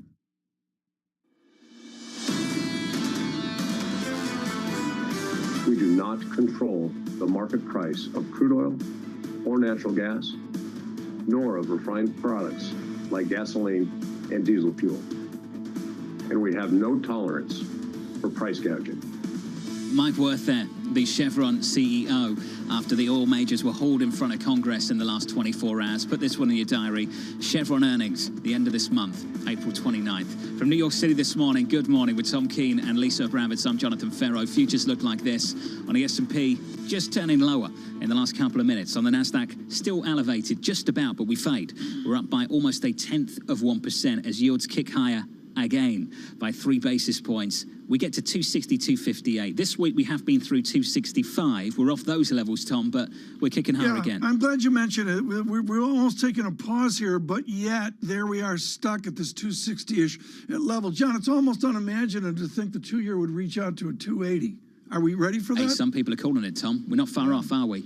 No, 262 right now. The curve inversion of a number of days ago shows a little bit of constructive positive here. Maybe thank you, Lyle Brennan, for that. Let's do this right now. There is confusion in California from Chevron, confusion seen in Washington from Texas oil types, New York oil types.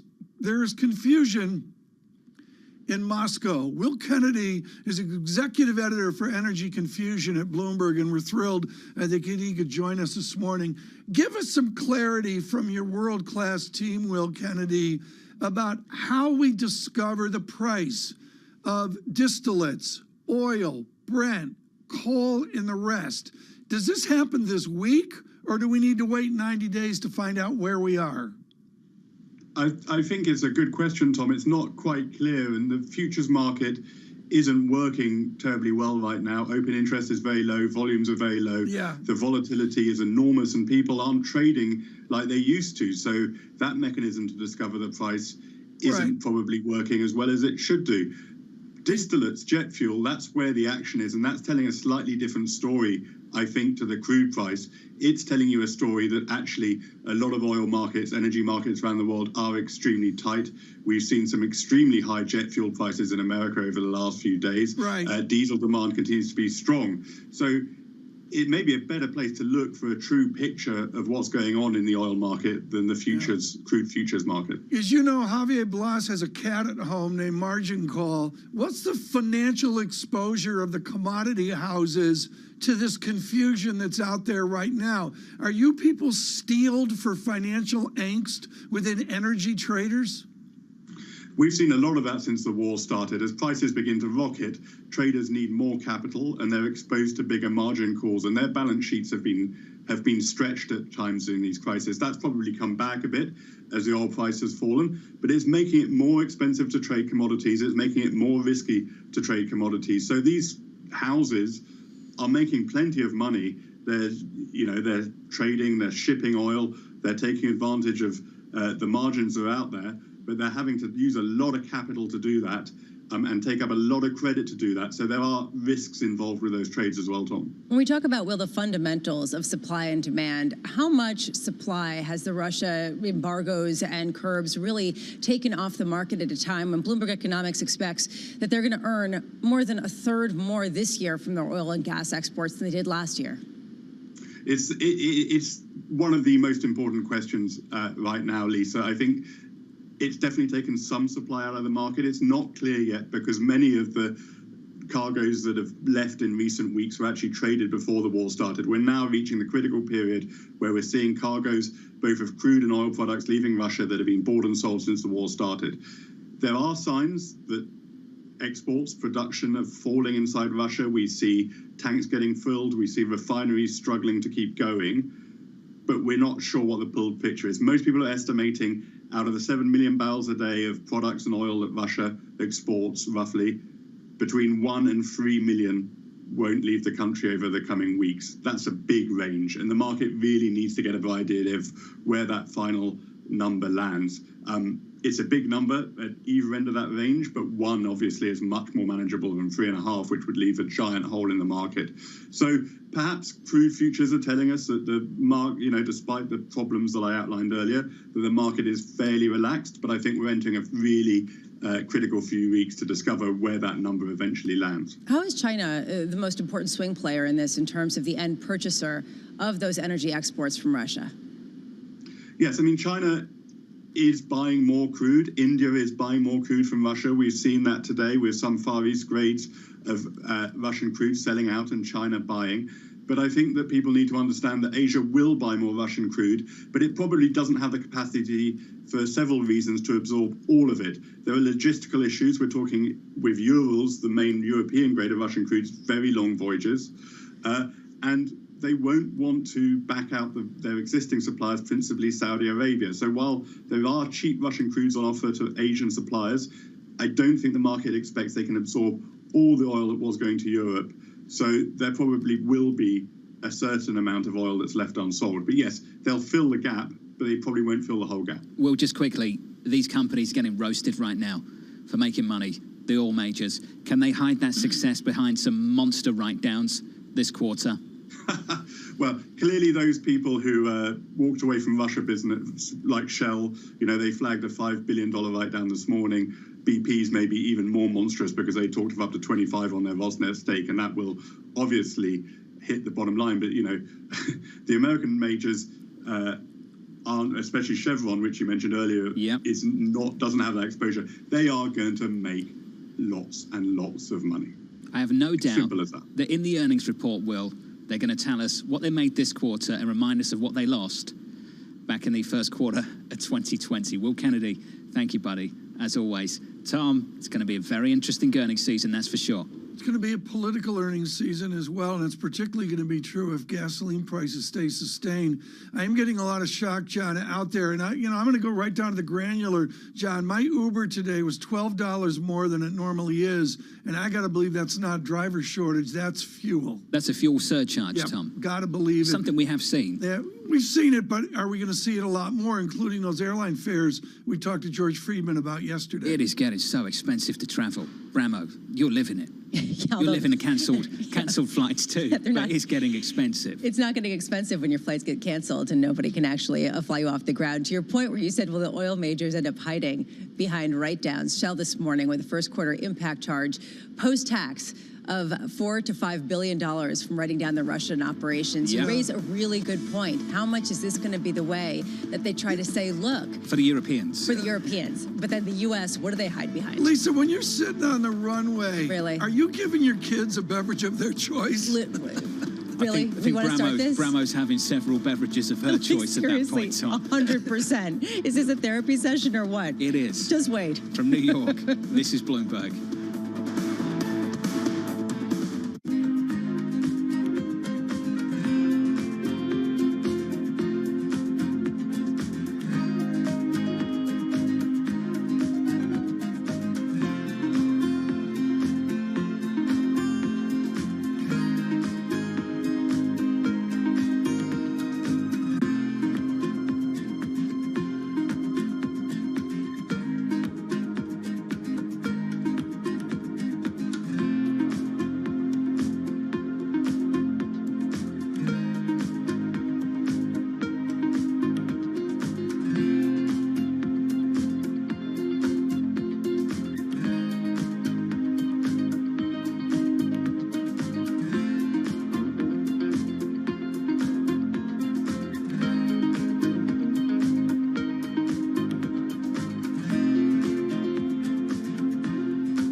almost the end of the year, but Bali is still quiet and empty.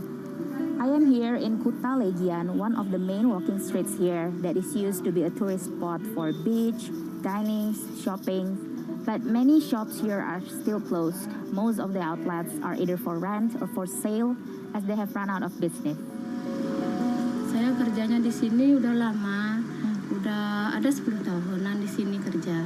Masih sepi sih, nggak kayak dulu. Kalau dulu kan rame, sekarang ya ada 1-2 itu ada, tapi nggak kayak dulu. Kalau dulu rame sekali. Sekarang paling dapat jualan ya 100, 120 gitu, 200 ya. Kalau dulu sih ya nyampe dah 1 juta, 1,5 itu nyampe dapat jualan. Bisa sampai 2 juta dulu. Sekarang nggak pernah lagi dapat segitu. Sama aja. Belum ada turis ke Bali. Masih ya domestik aja. While Bali has reopened its borders for foreign tourists since October, they're still not coming in. Many international airlines are yet to reinstate their direct flight to the island. Balinese people here really hope they can see more people from Australia, China, and Europe to come visit next year.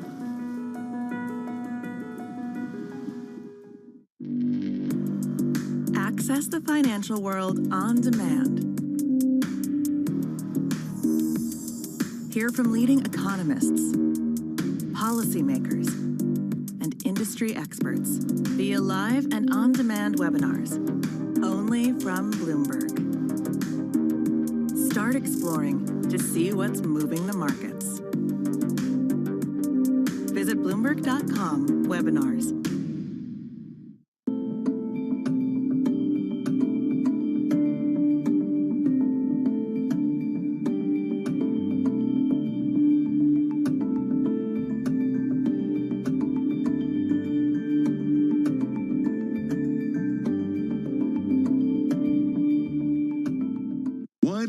Names in business choose Bloomberg? That is a great question. It's a great question. It's a great question. Great question. Great question. Great question. Great question. That's going to be the best question I get all night. I'm glad you asked that. Bloomberg Television. Top experts. Great questions.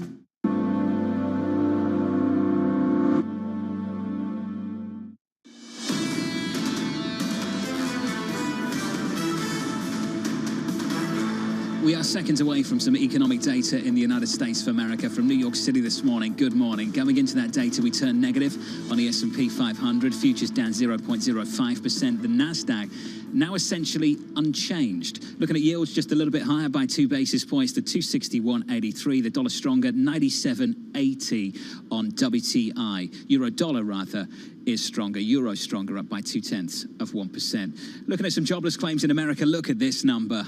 Wow, 166. Mike McKee, take us through it. I can't explain it except that we do know that companies are trying to hire. They're not letting people go right now. So 166 is the number after 202 last time. Actually, the 202 the previous week was revised down to 171,000. Wow. Now, everybody hold on to your hats here, because the Labor Department has also revised their seasonal adjustment factors for the last year's back to 2017, and that may be part of the reason we are seeing these numbers. It's too complicated for me to just say off the top of my head because the changes, the revisions, take up a page in the release. So I'll have to go through that. You all can go through that, but it does suggest that we are seeing a very tight labor market. Now, the one thing I want to mention, and I brought along a chart, and for those of you who are on radio, this is pretty easy to look at. You're looking at total number of people getting jobless claims and initial jobless claims that go through the recession periods. And one thing we could look at is jobless claims to tell us maybe things are getting a little too tight when the Fed starts raising rates. But the problem you have there is that these are really coincident indicators. They start going up right as the recession starts and hit their peaks during the recession. Not going to show you a whole lot, but it is something to keep an eye on in terms of trying to figure out whether the Fed has gone too far now that we have started the tightening cycle. And not much happening in this market off the back of it. Yields were higher on a 10-year. They stayed that way. Equities were a little bit negative on the S&P. They stay that way too. The NASDAQ 100 is up by not even 0.1%. But looking at that number, and Mike McKee, looking at the chart as well, going all the way back to the late 60s, jobless claims the lowest since the late 60s. This chart is broken, Mike. How can we fix it? Because the pandemic and the spike higher in jobless claims in the pandemic, this chart is just useless in many ways. Yeah, you've got what they call a series break, and unfortunately, there's not a whole lot you can do about it. You could perhaps just drop that period out, but it's going to be very difficult to have a graph that encompasses 40 or 50 years now, because the change was so great in March, April of 2020. Michael McKee, thank you so much. We continue with this discussion and a lot to talk about in a divisive debate on the American economy, and there's no one more qualified than Vincent Reinhart, with his heading of economic research at the Fed, and particularly the Greenspan Fed, chief economist at Venerable Dreyfus and Mellon. We're thrilled that Vince Reinhart could join us this morning. Vince, a personal note, after I finished reading every word of the minutes yesterday, who writes the minutes for the Fed? When you were at the Fed, were you the guy that wrote the minutes? I signed them for about 6 or 7 years and was involved in drafting for a decade and a half before that. But the reality is that a group does it, and that ultimately it's the responsibility of the secretary of the FOMC, that would be Jim Klaus now. But every draft is seen by every person who was in the FOMC room for those 2 days. So it really is a group effort. Interesting. Vince, let's talk about this interesting economy. We've seen a massive division this morning on Bloomberg surveillance over glass half full, half empty. When you see claims where they are, what does that signal to you about a fully employed America? The glass is more than half full, and the Federal Reserve is going to have to take a little bit out, and that is a difficult pivot that they're trying to undertake right now. What was your conversation in the last 5 minutes? It's really hard to read the data. It was distorted by the pandemic depression. The experts have no idea what the seasonals are. You have to really appreciate that the information we're getting in real time is somewhat suspect. Vincent, do you agree with Bill Dudley that if we do not see more of a sell-off in equities, and if we continue to see inflation run as hot as it's been, that the Fed is going to have a more aggressive action against directly trying to torpedo where equity valuations are at this point?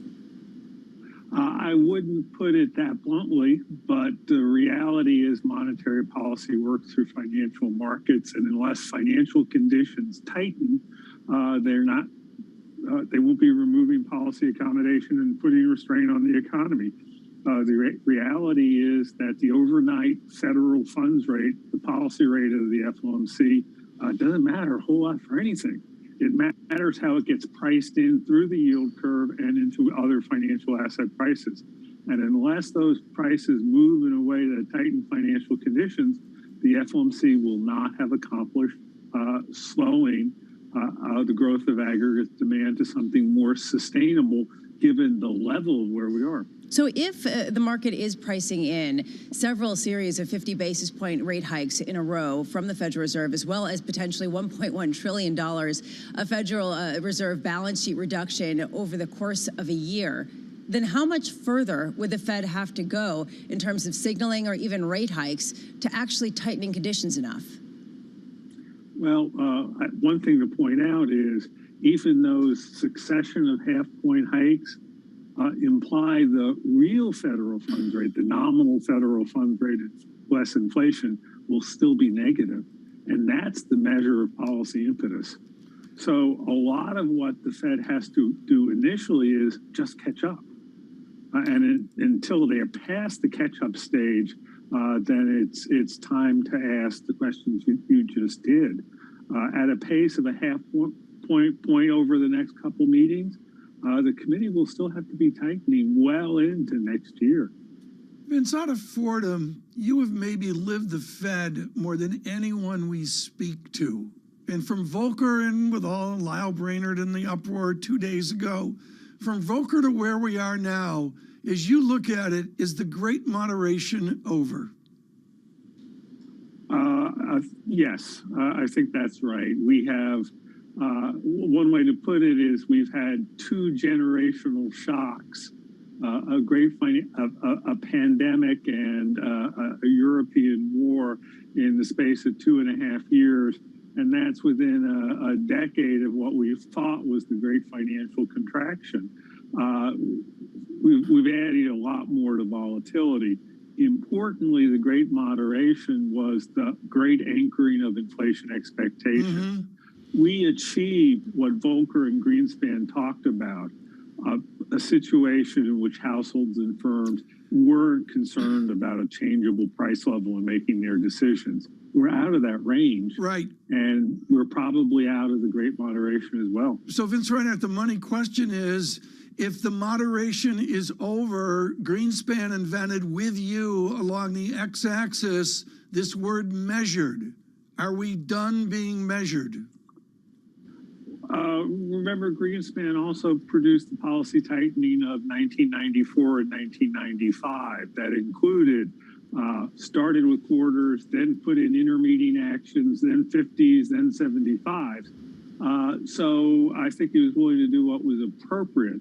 I think you're right. I think that being measured at this point has some drawbacks. I think a better word than measured is predictable. The Fed could do a lot, but they could let everybody know about what they're going to do. A feature of 94 and 95 that we forget is markets were really volatile. There were a number of blow-ups, including Orange County and a prominent hedge funds. So if you have a more assertive and changeable Fed to address macroeconomic concerns, you might just get a lot more financial market volatility too. Vincent Reinhart there of Dreyfus and Mellon. Vincent, great to catch up with you, sir. Tom, for a lot of people in markets now, or have just entered markets in the last 15 years, it's almost unthinkable to think that back then there wasn't a statement, there wasn't a news conference. In TK, you just had to figure things out. John, what you just mentioned is going to be in Jamie Dimon's letter a year from now, April. The percentage of the public that hasn't experienced and lived this, whether it's the visceral feeling at the gas pump or in aisle 7 of the grocery store, or maybe it's tuition bills, whatever it is, so many people haven't lived what Vince Reinhart's span is across the Fed. I mean, he came out of Fordham. He was at the Fed, I'm going to say, in the middle 80s, and then it was there for years. I remember sitting down with UBS back in 2015. I think it was the summer of 2015, and sitting down with Andrea Rochelle at the time and talking to him about the average age of the trading floor and the fact that so many of them hadn't seen a rate hiking cycle before from the Federal Reserve. For many people, they certainly haven't seen a rate hiking cycle like the one we're about to see, Tom. I think we're the only ones in media talking about a bond bear market. If you look at the Lehman, the Bloomberg Total Return Aggregate Index, John, it's a negative 8% statistic, whether it's credit or full faith. And, you know, how many people have seen a negative 8% drop in bond price? You mentioned Volcker, and I think the quote of the week on Volcker actually came from Governor Brainerd, who put a Volcker quote in her speech. I'll quote the quote. 40 years ago, Paul Volcker noted that the dual mandate isn't an either-or proposition and that runaway inflation would be the greatest threat to the continuing growth of the economy and ultimately to employment. That's the situation that the Doves, Lisa, find themselves in. It's not an either-or at all.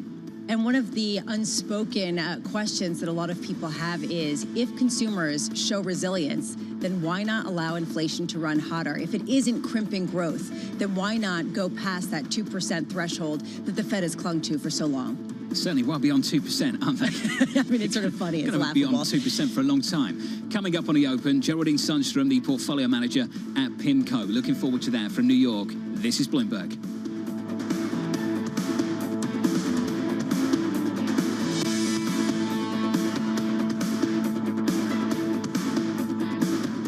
Keeping you up to date with news from around the world with the first word, I'm Ritika Gupta. Ukraine's foreign minister says his agenda is simple. He wants NATO to give his country, quote, weapons, weapons, and weapons. Dmytro Kuleba met today with NATO Secretary General Jens Stoltenberg in Brussels before a meeting with the alliance's foreign ministers.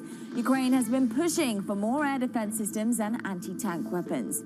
The next economic jolt to Russia will probably come in the labor market. According to a Bloomberg survey of analysts, unemployment there this year is set to more than double, exceeding 9%. That's for the first time in more than a decade. Sanctions have put the economy on course for one of the deepest recessions in Russia's modern history.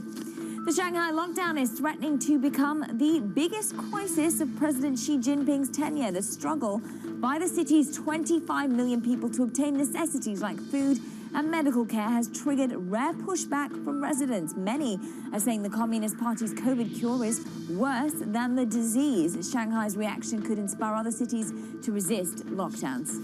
And Warren Buffett's Berkshire Hathaway has taken a stake in laptop maker HP, valued at more than $4.2 billion. That's sent shares surging in the pre-market trade. Berkshire has traditionally stayed away from some technology investments, but it has moved into that sector in recent years. And at the end of 2021, its stake in Apple was worth more than $161 billion. Global news 24 hours a day on air and on Bloomberg Quick Take, powered by more than 2,700 journalists and analysts in more than 120 countries. I'm Ritika Gupta. This is Bloomberg.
When you think space, you probably think one space agency that travels under the radar is ESA, which is surprising considering what the European Space Agency has achieved and how vital it is to the global space industry. We've collaborated with pretty much everybody who is involved in space exploration. But ESA wants to be a leading force in furthering humanity's mission into space. Commander Ground, do you copy? Copy. If we want to have successful human missions to Mars, we are going to have to learn to live and work off-world in a different way. The place where we are going to learn to do that is on the moon. Can ESA help humanity take its next giant leap? I think that it's hard to put your head around any narrative. Let's just be honest. We've had sort of a shift in, are we in some sort of stagflation fears moment? People were talking about that all day yesterday.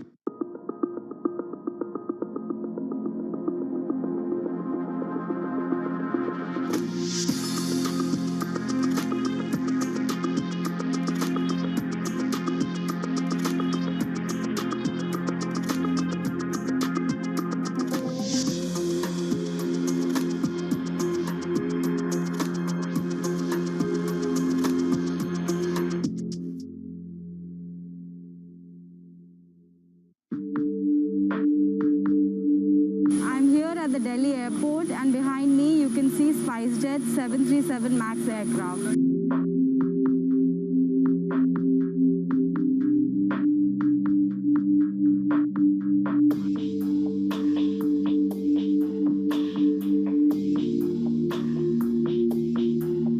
SpiceJet Chairman Ajay Singh earlier today said that Boeing is going to compensate SpiceJet in form of cash and aircraft.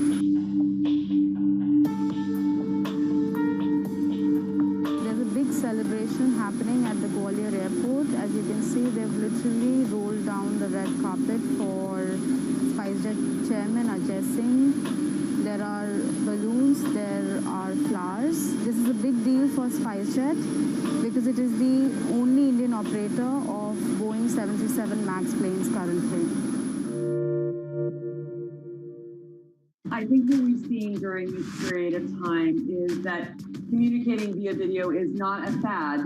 We are using it in all aspects of our lives, for work, for learning, for communicating, for staying in touch.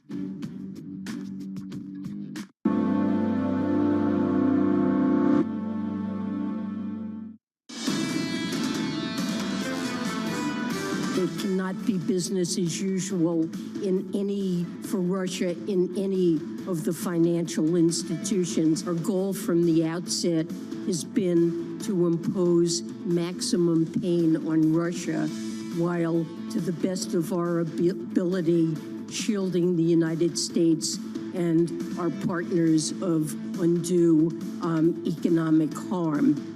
I am sorry, folks. For me, she will always and forever be Cherry Yellen, the Secretary of Treasury there, managing the message for the Biden administration. We welcome all of you on radio and television, Lisa Bramwitz and Tom Keene, with a very special treat, the gentleman from the Massachusetts Institute of Technology, the International Monetary Fund, and with Adam Posen at the Peterson Institute, Olivier Blanchard joins us this morning. Professor Blanchard, thank you so much for joining us. You were just out at Washington University with all of the heritage of Murray Weidenbaum and all of the optimism of Washington University on growth. Can you be optimistic about the American economic experiment at this time? Well, it depends which one, but the current one, the one we're all thinking about, is how we're going to basically decrease inflation and get back to a low level. And there, I'm not as optimistic as most people. I still think it's going to be very, very tough. I think inflation has a lot of momentum. I think wage growth is, it's a very tight labor market. Wage growth is very strong. The Fed is going to have a very hard time slowing down the machine, and it has to admit that it has to slow the machine a lot. And we don't want a recession, but there's this term called growth recession. I think that this will have to come with some increase in unemployment and maybe some increase in rates beyond what is currently priced in. With all of your work, and particularly with the firepowered MIT in the 70s, you lived the dismal 70s and the debate over entrenched inflation. You have a chart at Peterson Institute of the 7 or 8 year battle to extract ourselves from 1975. Is that our future out to 2030? No, it's the past. It's not the future, but it's a warning. Basically what happened is that the Fed just delayed doing what it had to do, and Paul Volcker came very late in the game and just went at it. But he had to increase rates by 1,300 basis points to actually get to where he wanted. We're not going to go there. The Fed is much smarter. Inflation expectations are not as bad. But, the hope that we can do all this by having rates going to 2.5 or even 3, I think is a hope, not in my book of forecast. The hope is underscored by the mystery of some of the tools that the Fed is using, and I'm thinking most importantly of the Federal Reserve's balance sheet, possibly reducing it by $1.1 trillion over a year. How much do we understand how this reduces inflation? Well, it's likely to make the long rates a bit higher than they would otherwise be. So to the extent that long rates affect activity, that's going to basically slow down again the machine. And that's the way you reduce inflation, is basically by making the labor market less tight than it is. Now, exactly how it works, I think when it comes to the policy rate, I think we have some understanding of how it affects the economy. When it comes to QE or QT now, I think we know much less. And if I were the Fed, I would announce some path, but not feel that I'm committed to it if it turns out to be the stronger, weaker than expected. Do you think we're heading into a period of time where inflation is structurally higher than it has been over the previous few decades because of deglobalization and because of some of the shifts that we've seen that were accelerated during the pandemic?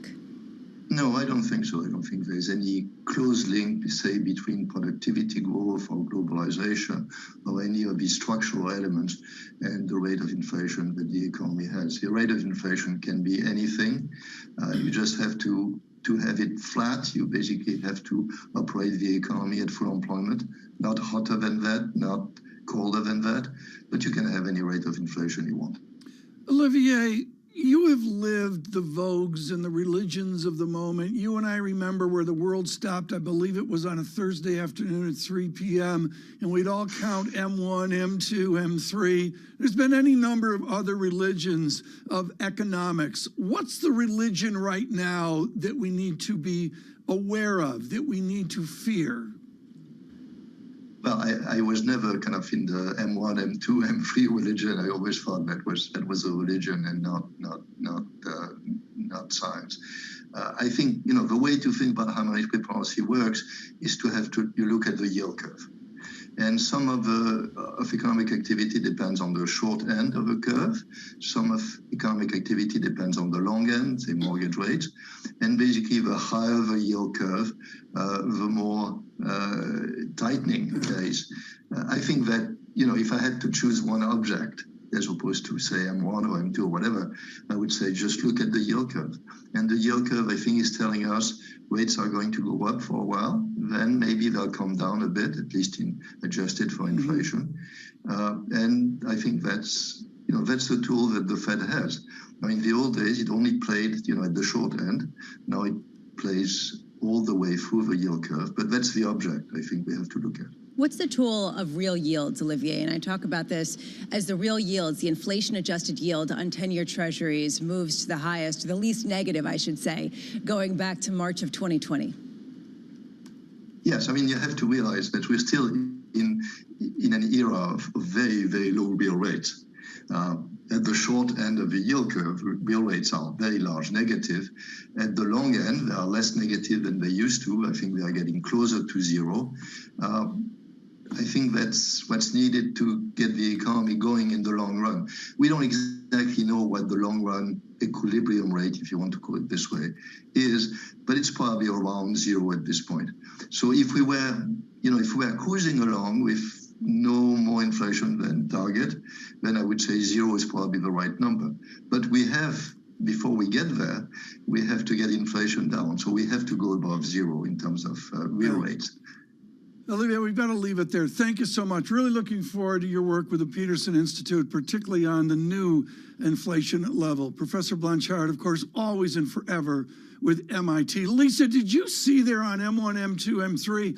I believe Blanchard of MIT, he just flat out trashed your Chicago. He just tore to shreds the Chicago of the 70s there.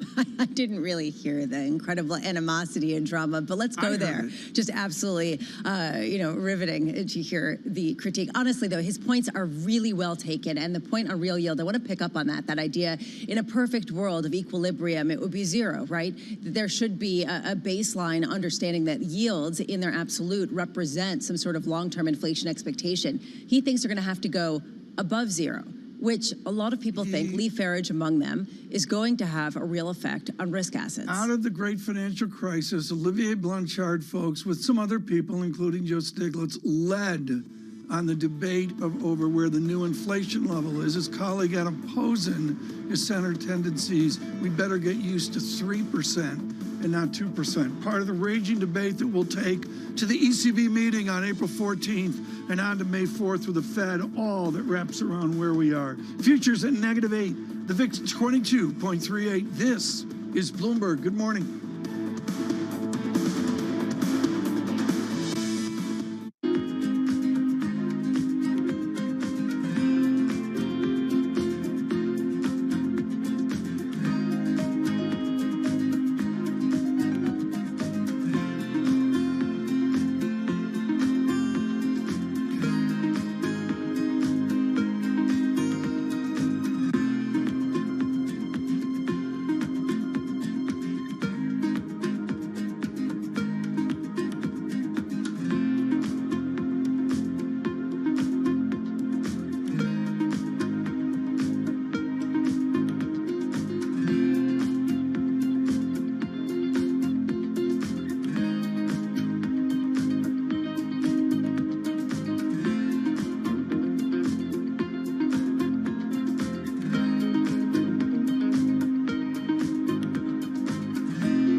One space agency that travels under the radar is ESA, which is surprising considering what the European Space Agency has achieved and how vital it is to the global space industry. We've collaborated with pretty much everybody who is involved in space exploration. But ESA wants to be a leading force in furthering humanity's mission into space. Commander Ground, do you copy? Copy. If we want to have successful human missions to Mars, we are going to have to learn to live and work off-world in a different way. The place where we are going to learn to do that is on the moon. Can ESA help humanity take its next giant leap?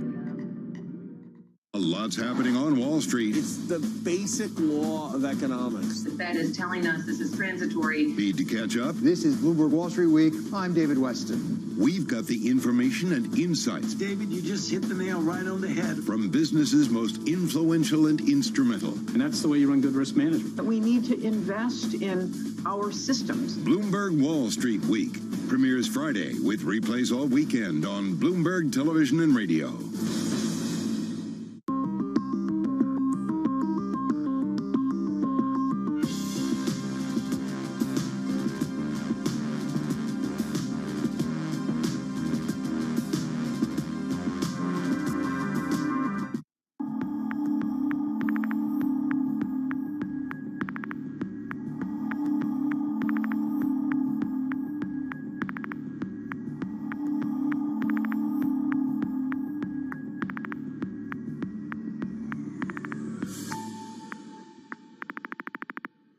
It's really a reminder, isn't it, just how sensitive the markets are to any commentary about trade. We did see some pressure on the yuan, we did see some pressure on the futures. That is now being reversed.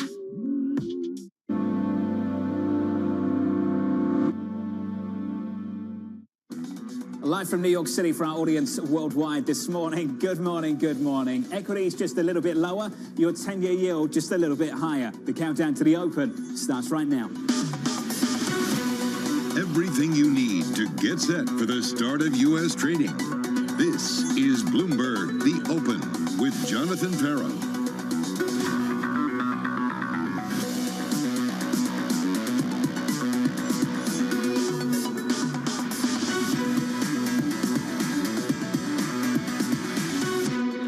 Live from New York City, we begin with the big issue, setting the stage for May.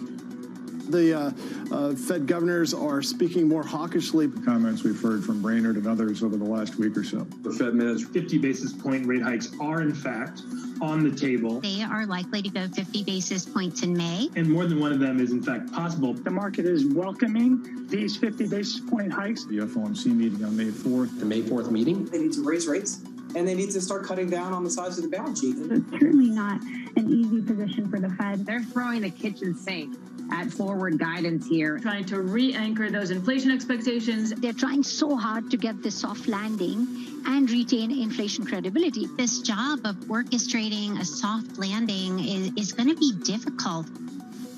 Joining us now to discuss is PIMCO's Geraldine Sundstrom and Allsprings' George Bory. Geraldine, let's begin with you. Your expectations and what you believe at PIMCO this Fed is facing. You guys call it the anti-Goldilocks. Walk us through it. Well, like in Goldilocks, the temperatures are not quite right. Inflation is too hot and the growth is getting too cold. That really is the sort of cross that the Fed has to face. Of course, we're starting with growth that's been pretty robust so far, but certain leading indicator are certainly pointing downward. I mean, the Fed probably has a better job than the ECB, where there, of course, growth is falling more substantially. Expectations sky high. This from Bank of America for the next move from the Fed. They go with a 50 basis point move at the next meeting, the one after that, and the one after that. 25 after all of that at each and every meeting until we get the Fed funds to 325 to 350. The expectations out there at the moment are absolutely humongous. And George Bory, to your view, in your career, have you ever seen the Federal Reserve this hawkish? Jonathan, I've never, in over 30 years of working in the bond market, I've never seen the Fed as hawkish and as explicitly hawkish as they have been over the last month and a half or so. The pivot started in January, and the Russian invasion of Ukraine just accelerated it. But it seems that the Fed is hell-bent on normalizing rates. And when all the doves become hawks, and then the hawks start sort of descending down on markets, it's very clear that kind of a shock and awe strategy is exactly what they're trying to do. They need to normalize, and they need to normalize quickly. They were behind the curve. They are behind the curve. They're using as much verbal guidance as possible to sort of get market expectations up. Fortunately, market expectations are up, but now they need to execute. They need to implement, and markets are still heavily bruised from their actions and their comments over the last several weeks. So our bias is that yields probably still go higher from here. Well, this is the issue. We've never seen them this hawkish because we've never seen them this dovish. Their policy is so out of whack with the facts on the ground. The FOMC put the minutes out yesterday. I'm sure many of you read them. This is what they had to say. One or more 50 basis point increases in the target range could be appropriate at future meetings. This is what they had to say on balance sheet reduction. Monthly caps of about 60 billion for Treasury securities and about 35 billion for agency MBS would likely be appropriate. Mike McKee, they've got some big plans. They've got some big plans. This is roughly double what they did back in 2017 to 2019 when they were reducing the balance sheet for the first time. And because this is only the second time they've done it, they can't be sure what the impact is going to be. But as you mentioned, they are going to start with about $95 billion a month. Well, actually phased in over 3 months, but $95 billion a month in treasuries and MBS. And because they won't have that much refunding each month, they will fill in the balance with treasury bills and spend their treasury bills basically down to zero, because in an ample reserve system that they're using now, they don't need the T-bills as they used to in the past.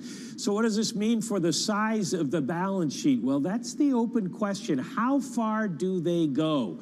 If you look at a plot of what their plans would do. In the end of 2024, you'd end up with just under $6 trillion on the balance sheet. We've got just under $9 trillion right now. Is that going to be enough? Hard to know. Look on the left side there, and you can see the two circles. That's where the balance sheet got to, and then remember the markets broke.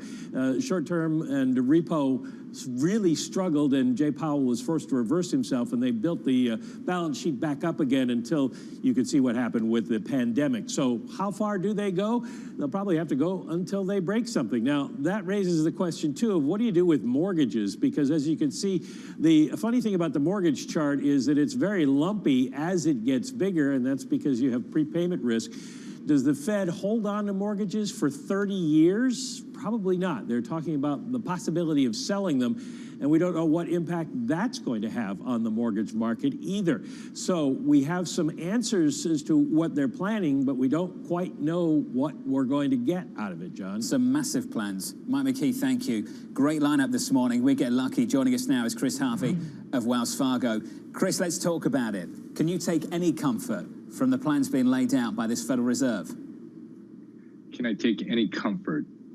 Listen, what the Fed is going to do, the Fed's just going to follow the instructions of the market. The market has told them to get more hawkish. They're getting more hawkish. I think as far as the balance sheet, one of the things, and this is my little pet peeve, we're going to look back over the years, academics, investors, everyone else, and we're going to scratch our heads and say, why did the Fed ever continue to buy bonds in June, July, August, September, so on and so forth? It made no sense at that point in time. And what they're doing is it's a tacit agreement with that belief. We made a mistake. We have to reverse that mistake, and we're doing it as quickly as we can. The other thing I want to talk about is many investors are focused on Fed rate hikes. They're focused on the balance sheet. But one thing I think people don't focus on enough, and is very important, is the fact that you've taken $1 trillion buyer out of the marketplace. If you look at when the Fed officially ended buying bonds, it was about March 9th of this year. If you look at 10-year nominals, 10-year reals, they started to walk higher at that point in time. The person who's stepping in for that $1 trillion buyer is a lot more price sensitive. And what we're saying is just a normalization of interest rates as we should have seen a long time ago. Geraldine, one thing that a lot of people are saying, and Mike McKee just said it, is the Fed will keep going until something breaks. Are you and the team at PIMCO concerned about a repeat of Q4 2018? Well, I think for now they need to deliver and be hard, at least until we see the peak of inflation, which could happen sometime in the summer. At what point it will be up to them to decide if they want to slow down the pace and try to soft land the ship, which most probably is their intention. I don't think it's their intention to break something along the way. That said, the path to manage landing inflation without breaking growth is getting narrower and narrower. Joyce Bora, your thoughts on that? A repeat of Q4 2018, and to be more specific, December 2018. Yeah, it's they need, as Chris said, they need to normalize. They need to normalize as quickly as possible. And I think when we look at the fixed income market actually has it about right. We're very fixated on the curve and the shape of the curve. The curve is basically flat. And that's telling us that the Fed is moving, very aggressively, and it's very difficult to take a meaningful directional move on the curve. And so when you sort of look, 2 years out to 30, we're very, very flat, and we think that's actually going to persist for quite some time. The Fed has the window right now to start to move policy up to sort of normalize the very front end of the curve, and then it will really come down to the economics and basically the trajectory of inflation. We still have negative real yields, and we think we're going to get positive real yields over the course of this year. And with, sort of inflation still running hot, and as we just mentioned, not likely to peak until probably this summer, that means yields continue to push higher. Now, we know higher yields tend to break things from an economic perspective, and we are going to see a slowdown in growth. The big question is, does it morph into a recession? Yeah. It seems unlikely that we're going to be able to avoid a harder landing. The question is sort of when. Is it in 6 months? Is it in 12 months? Or is it much further out? Bond market's telling you right now it's not the next 12 months. But that could come forward if things start to break more quickly than we expect. I wonder if equities are starting to position for that. And Chris, we'll talk about this through the opening bell a little bit later, you and I. But are you starting to see that defensive bias creep in a bigger way? The home builders softer, the transport softer, yields are up, but the banks haven't been performing. Chris, what's your interpretation of the price action? Yeah, the price action is more defensive. You're seeing utilities outperform, you're seeing staples outperform, you're seeing cyclicals more recently as talk of recession beginning to underperform. I think banks have underperformed double digits since the end of February. But at the end of the day, we think recession, similar to what George was saying, we think it's a little bit premature to talk about recession, economic malaise, economic slowdown. Yes, we're going to have a recession. And you're right. I think you hit it. I think Michael hit it right on the head. If the Fed breaks something, we're going to have a recession. So when we look at inflation, there's inflation caused by geopolitical and there's inflation caused by more the day-to-day economics. If they try and fight the inflation that's more geopolitical driven, in all likelihood, things are going to break. And what I worry about is, does this Fed, at some point in time, does the Fed say, we don't want to be the Fed known as the ones letting inflation back in, and they get too hawkish? Again, this is to be decided. But to your point, we are seeing the markets react. I do think it's a little bit premature, but we'll see how things play out as we go forward in time. Great lineup this morning. Chris Harvey, George Boring, and Geraldine Sundstrom sticking with us. Futures are just slightly negative, down 0.25% on the S&P, with your movers going into the open 20 minutes away. Here's Abby. Good morning, John. And lots of idiosyncratic stock movers to take a look at this morning, starting out with the shares of HP soaring on the news that Warren Buffett's Berkshire Hathaway has taken a $4.2 billion stake in HP, reinforces the computer maker's long-term capital returns value story, that according to Bloomberg Intelligence.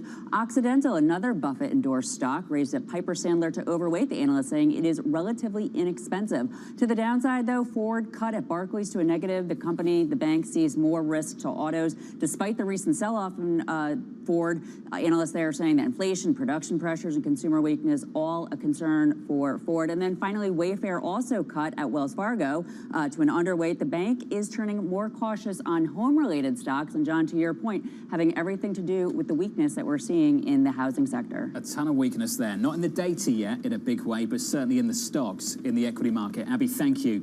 Coming up, lawmakers grilling oil executives on Capitol Hill.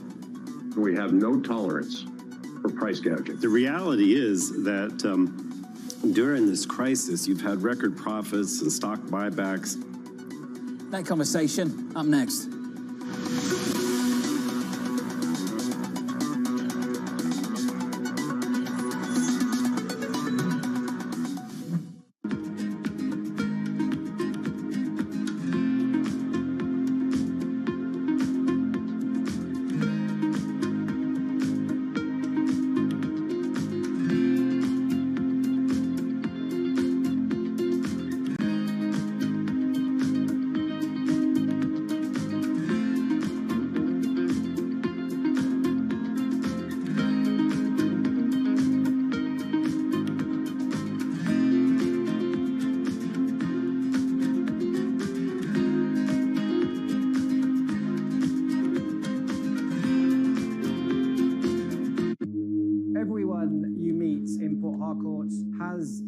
About what they call black soot caused by the manufacturing and consumption of these fuel products in the illegal refineries. Oil theft, known as bunkering, and the refining of its spoils is worsening the damage from decades of fossil fuel exploitation, creating one of the world's most severe ecological disasters. Our sacred forests, our homes have to give way to oil wells, and no one gets much benefit. Imagine a resident of Port Harcourt who inhales this soot every second in 24 hours, 7 days a week, 30 days in the month, and for years now, we are dying slowly but surely, and our lifespan is reducing every day.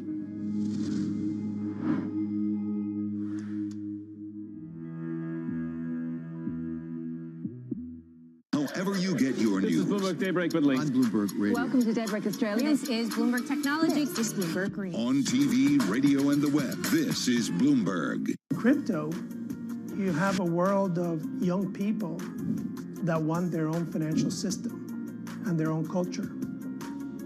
and it is very powerful, and I'm a big believer in it.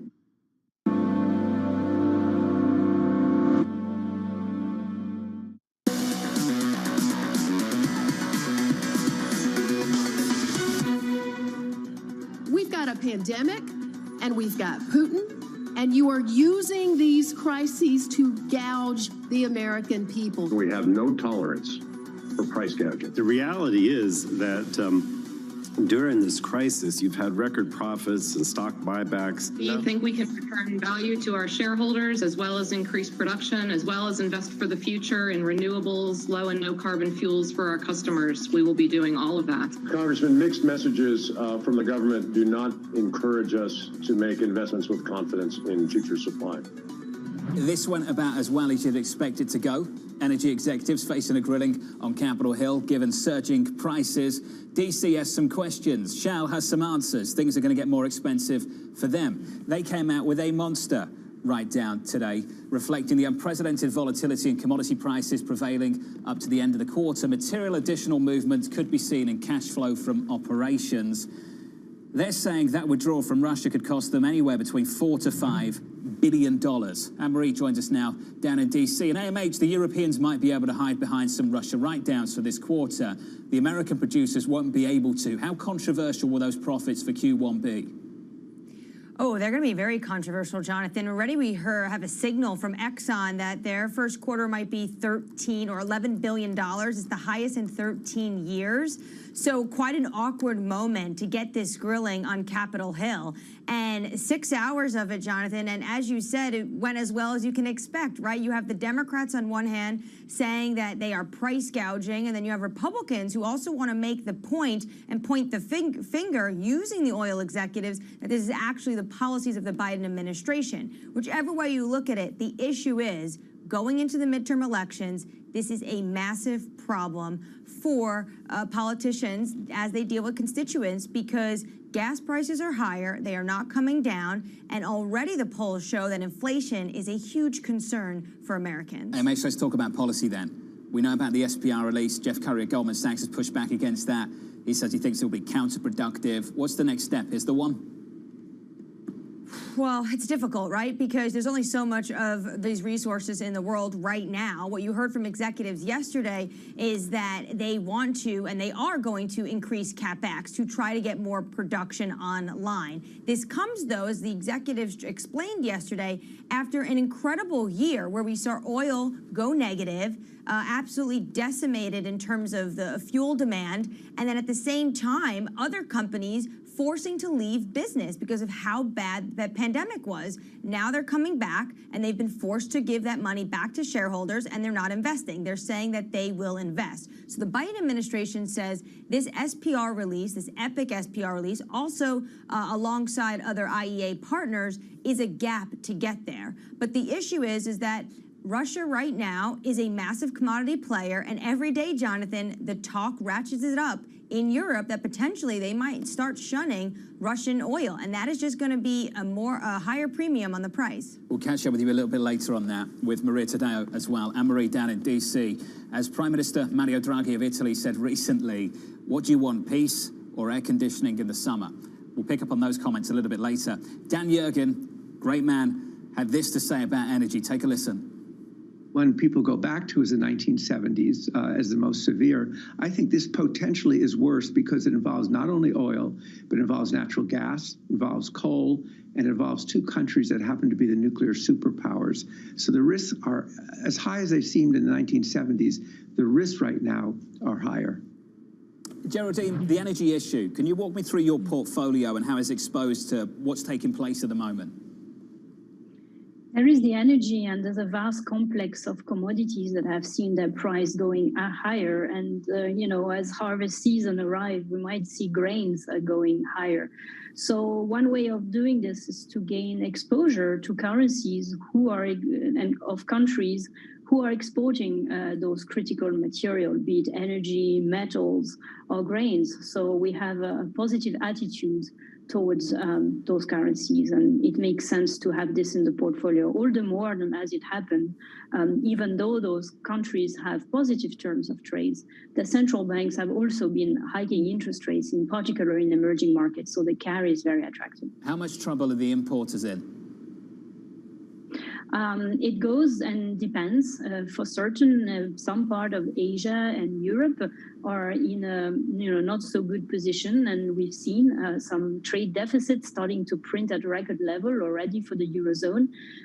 This is probably something that is going to carry on. So this makes those currency good fundings. George, you said this: the world has certainly been turned upside down as we find DM behind the curve, and in some cases, EM ahead of the curve. Is that a factor in your thinking around EM right now? It certainly is, Jonathan. I mean, if you look at Brazil's deep into their monetary tightening policy, and so we see several countries, sort of emerging market companies in particular, which were already starting to fight sort of high inflationary measures. So they're sort of still susceptible to some of the price challenges that many other countries are finding, but their policy is well ahead of where the developed world is. Now, in addition to that, big commodity exporters, find themselves in a positive position to be able to sort of meet the demand that's been created by Russia effectively being boxed out of the international markets. And so, there's a major rotation going on pretty much across, sort of the global commodity landscape, and also across sort of fixed income. The fixed income markets are trying to calibrate themselves to these shifts. So we do see some opportunities in emerging markets, particularly on the bond side and on the corporate side, and for companies that sit within countries that are well ahead on the rate tightening cycle, and in companies that are well positioned to basically sell into the demand that has been created by the pivot away from Russia to other countries. So there are some really interesting opportunities that we think become both bond friendly and economic friendly. Chris, the themes right now in the United States are pretty clear. Energy prices up, food prices up, mortgage costs are going up. What else is going up? Pretty much everything across the board. So, Chris, I want to know from your standpoint, the optimal way to think about the U.S. consumer in the equity market today. What is it? Okay, let's start with the balance sheet of the U.S. consumer. The balance sheet of the U.S. consumer is actually quite strong. What the consumer is doing at this point in time is they're normalizing. We should have expected them to normalize their spending. We are beginning to see that. What they're doing is they're moving away from durables to more service-type situations, to more experiences. They're looking for more value when they go to the supermarket, when they go to the store. We're beginning to see that. There's a trade down into generics from time to time, but this is not a cash and can good type situation. One of the things that we have to go back to is that the individual still is pretty comfortable in his or her job and still believes that their prospects are pretty good. So the U.S. consumer is not in a recession. It's more of we are beginning to normalize things. And let's go back to where oil is. Brent is not at 127. Brent is now between 101 and 103. We could have some issues with refining. I had a long conversation with Roger Reed, our energy analyst, and there's a lot of issues with gasoline, and gasoline prices will go higher. And I think the administration's stance with regard and their relationship with energy isn't a good one. And so you're going to see prices stay elevated for a period of time. But as far as the consumer is still spending, but they're changing around that basket. They're looking for more value. They still have a ton of money, and they're feeling pretty comfortable in their prospects. And so, again, we are going into a normalization. We're going into some sort of economic malaise, but it's way too early to call this a recession. Chris Harvey sticking with us alongside George and Geraldine. Coming up on the programme, the morning calls, and later, rising bond yields weighing on big tech and doing very little for big banks. Their conversation up next.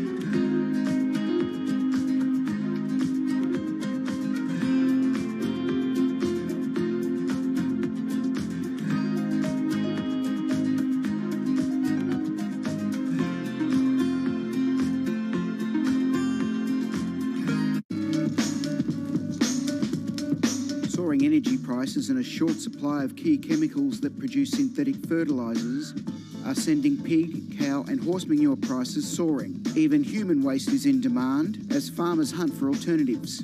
Fertiliser helps increase crop yields. You can see how much moisture is held into this. It's a lot of organic material into the compost, so it breaks down. The manure and the straw breaks down into a friable mix that can be mixed into your soil in the ground and for growing a whole range of different vegetables.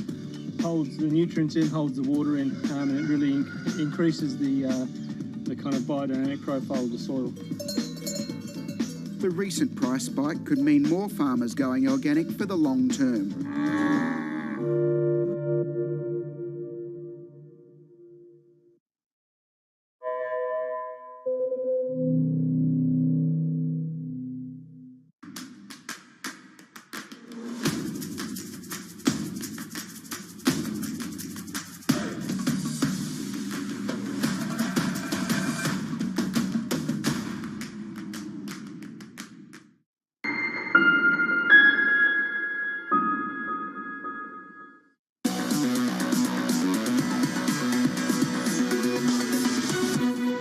Five minutes away from the opening bow futures, just a little bit lower, softer, negative by 0.2%. That's the price action here at the morning calls. JP Morgan upgrading AutoNation to overweight, highlighting an impressive balance sheet and attractive valuation. Wells Fargo downgrading Wayfair to underweight, $100 price target, growing increasingly cautious on macro-sensitive retailers. And finally, Barclays downgrading Ford to equal weight, warning that investors are underestimating headwinds from inflationary pressures. There's a theme there, isn't there? Coming up, rising interest rates failing to support the financials, entering the session on a 6-day losing streak. That conversation up shortly. Your opening bell this Thursday morning, just around the corner.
The Delhi airport, and behind me you can see SpiceJet 737 MAX aircraft.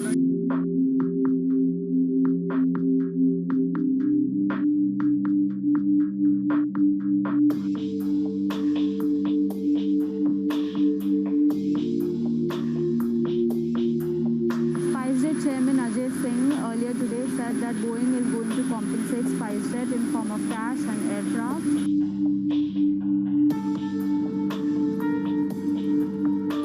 Celebration happening at the Gwalior airport. As you can see, they've literally rolled down the red carpet for SpiceJet Chairman Ajay Singh. There are balloons, there are flowers. This is a big deal for SpiceJet because it is the only Indian operator of Boeing 737 MAX planes currently. Front Row, exclusive interviews with the most influential figures in finance. Lloyd Blankfein. Deflation is a terrible thing. Inflation you could tolerate. Kathy Wood. Tesla will be in the pole position to dominate. Jeremy Grantham. We've had a very, very abnormal honeymoon Goldilocks period. First available on the Bloomberg Terminal, then on Bloomberg Television and Bloomberg.com. Front Row, the best seats in the house for business's greatest minds. Mercedes-Benz is on a path towards CO2 neutral mobility. So we have flicked the switch there, and really we're going to step by step electrify everything. And what does that mean? Combustion engines get electrified. This is a market that over the past few weeks has made it clear it wants to go higher. It got a little spooked by the idea that geopolitical tensions are rising.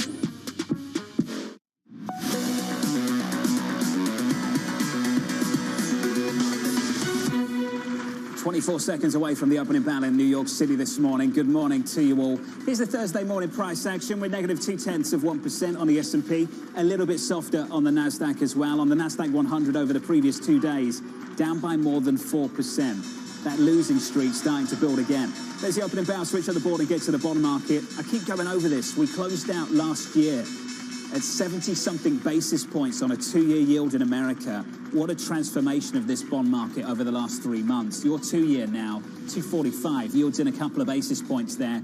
Yields higher on 10s by 4 or 5 basis points, getting back close to 265 at 264.28. The curve actually a bit steeper again today, getting back close to 20 basis points on 2s, 10s. In the FX market, a euro stronger, dollar weaker, euro dollar 109.30, and in crude, up 0.9% on WTI to about $97 a barrel.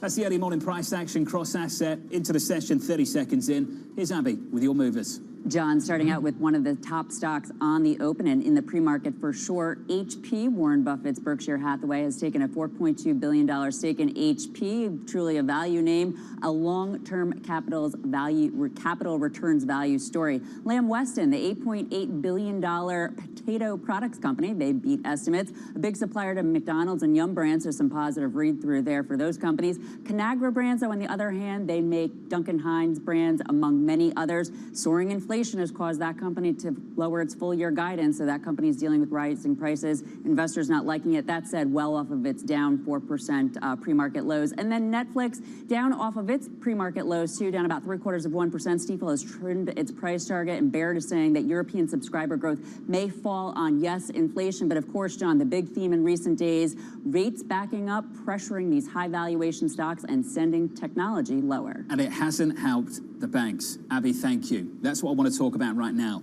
Coming into today, the KBW Banks Index has been down for 6 straight sessions. Over the last 7 days, we're unchanged today. So over the last 7, we're down by almost 9 percentage points.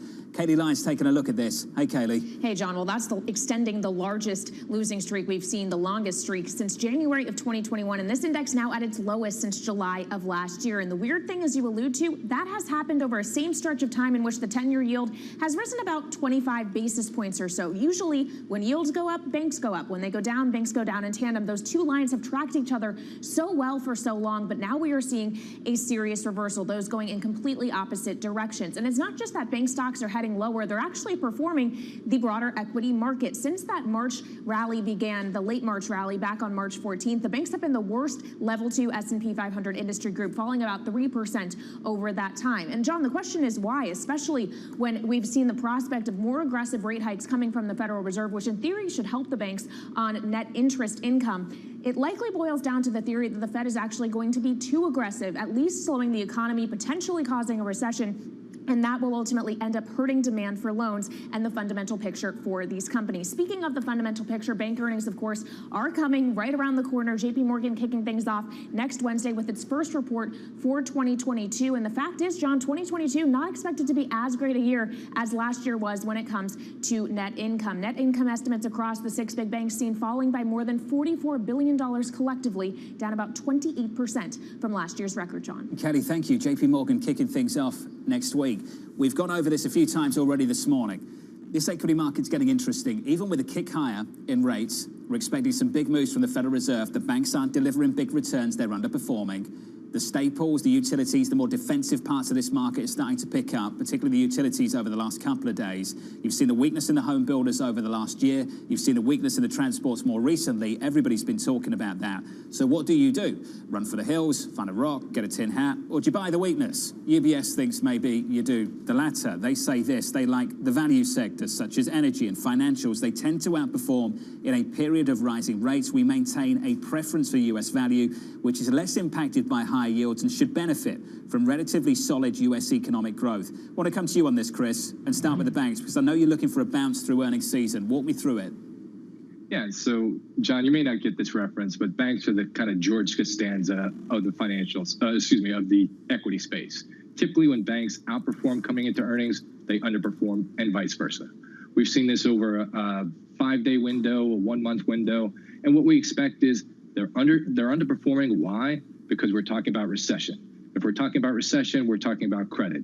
If credit goes bad, that's a problem. The other thing that we're also talking about is deposit betas. People think that deposit betas may be too high and deposits could move as interest rates go higher. At the end of the day, we don't think the underlying fundamentals are going to be as bad as feared. We don't think guidance will be as bad as feared. And what we're going to see is a relief rally for the banks. We think you're going to see a pop in the short term. If you're very negative on the banks, okay, fine, right? Then take this as an opportunity to reposition. We wouldn't tell you that. We think there's more growth. We think there's more opportunity. We think the fundamentals are still good and the recession is not coming tomorrow or at least until the end of the year, if not later. And you can still make money in the banks.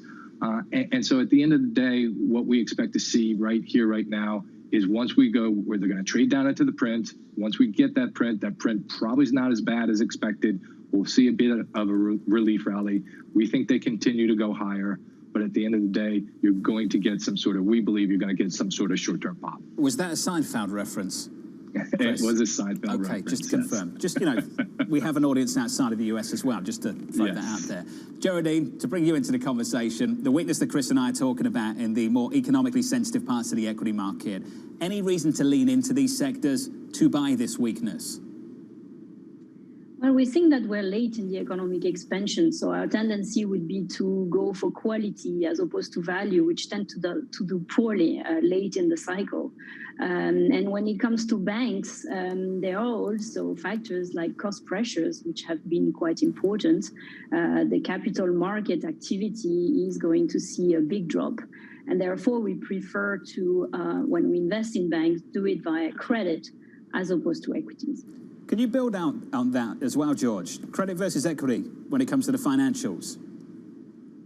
Yeah, I mean, when you think about credit, as a bondholder, what we're looking for is stability and certainty of coupon payments and cash flows. And from that perspective, the banks are still in pretty good shape.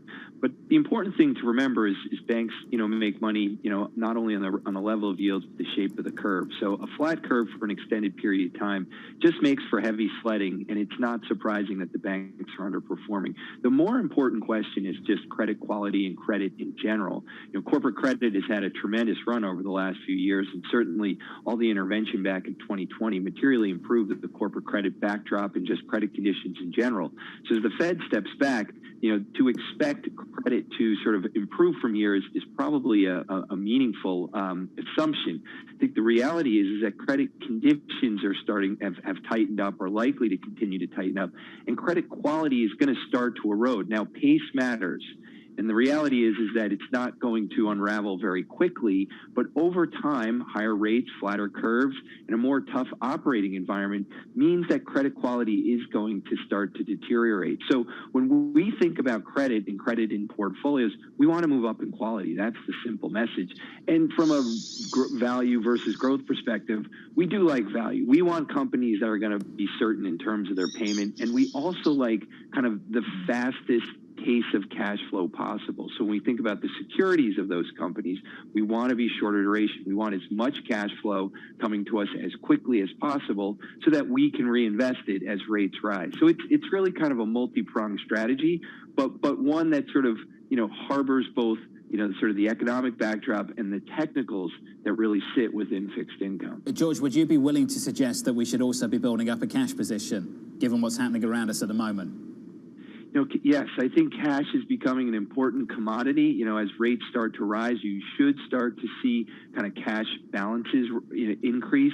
And if cash rates are going to be at, let's call it 2.5%, 2 years out, that's not a terrible position. Now, the reality is that's dry powder, and there are substantial sort of pools of dry powder already in existence. So this is sort of an incremental add to what are already substantial cash positions that seem to be pretty well anchored in the markets. Now some of that cash is getting absorbed by inflation and people needing to pay more for things.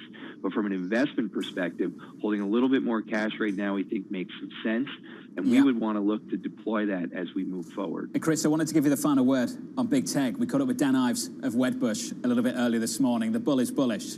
believe it or not. He said this: rate news is baked in. Now it's time to aggressively own tech. The sector is as oversold as we've seen since 2015. We'd be buying cloud, software, cyber security, chips, FANGs, Apple, take your pick. I mean, that line, as oversold as we've seen it since 2015, when I look at some of these names, Chris, I wouldn't call it oversold, would you? No, I wouldn't call it oversold, but what I would tell you is in our model portfolio, we have a signature picks portfolio. Earlier this year, we did pick up some secular growth stories. We picked up NVIDIA, we picked up Nextera, we picked up Danaher, all when they were down 20, 25, 30% from their recent highs. Now that we've popped, what we're beginning to see, and with the R word being bandied about, in that portfolio, we're starting to shift back to picking up more secular and value stories. This week, we picked up a Bath and Body Works. And so we're being very tactical, we're being very opportunistic, and at the end of the day, we are going to go into some sort of stagflationary environment. Ultimately, that's probably going to be pretty good for growth, but we think at this point in time, it's not opportunistic. A couple weeks ago, yes. Right now, not so much. Chris, appreciate your insight. Just to run us through some of the things you're doing at the moment, alongside George Bory and Geraldine Sundstrom. To Chris Harvey and to the two of you, thank you so much. Thank you very much. On stagflation, did you guys see the ECB accounts this morning that came out? This is what the ECB had to say.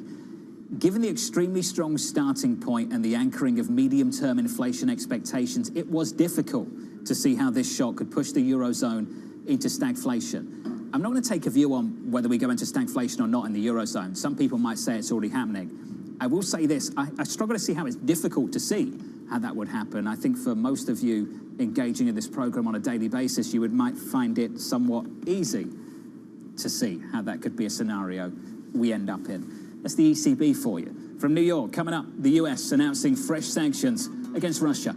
Just in 1 year, our sanctions are likely to wipe out the last 15 years of Russia's economic gains. That conversation up next.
Estudio, nuestro experimento, no hemos pintado todos los edificios de blanco, sino estos más asequibles de pintar. Y ya hemos detectado reducciones medias en el área metropolitana de 0,8 grados aproximadamente en un periodo de ola de calor y con picos máximos de 4 grados de disminución en un momento puntual del día, en una zona puntual del día. Y como dices, en una ciudad como Barcelona funciona incluso mejor que las zonas verdes, según las modificaciones nos detectan incrementos, o sea, disminuciones de temperaturas mayores con tejados blancos que con incrementos de zonas verdes como tienen planteados el plan director urbanístico.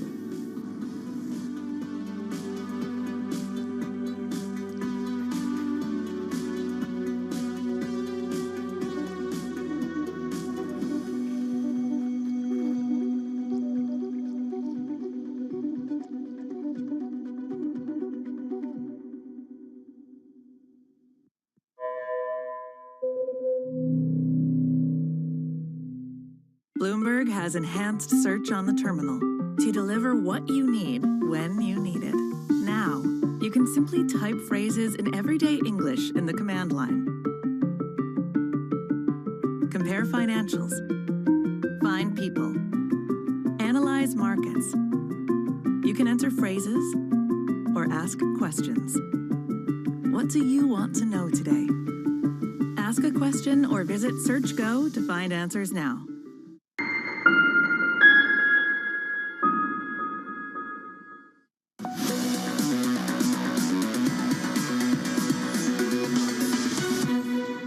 Just in 1 year, our sanctions are likely to wipe out the last 15 years of Russia's economic gains. And because we've cut Russia off from importing technologies like semiconductors and encryption security and critical components of quantum technology that they need to compete in the 21st century, we're going to stifle Russia's ability and its economy to grow for years to come. Western allies ramping up sanctions against Russia. This is Ukraine's foreign minister pleads for one thing.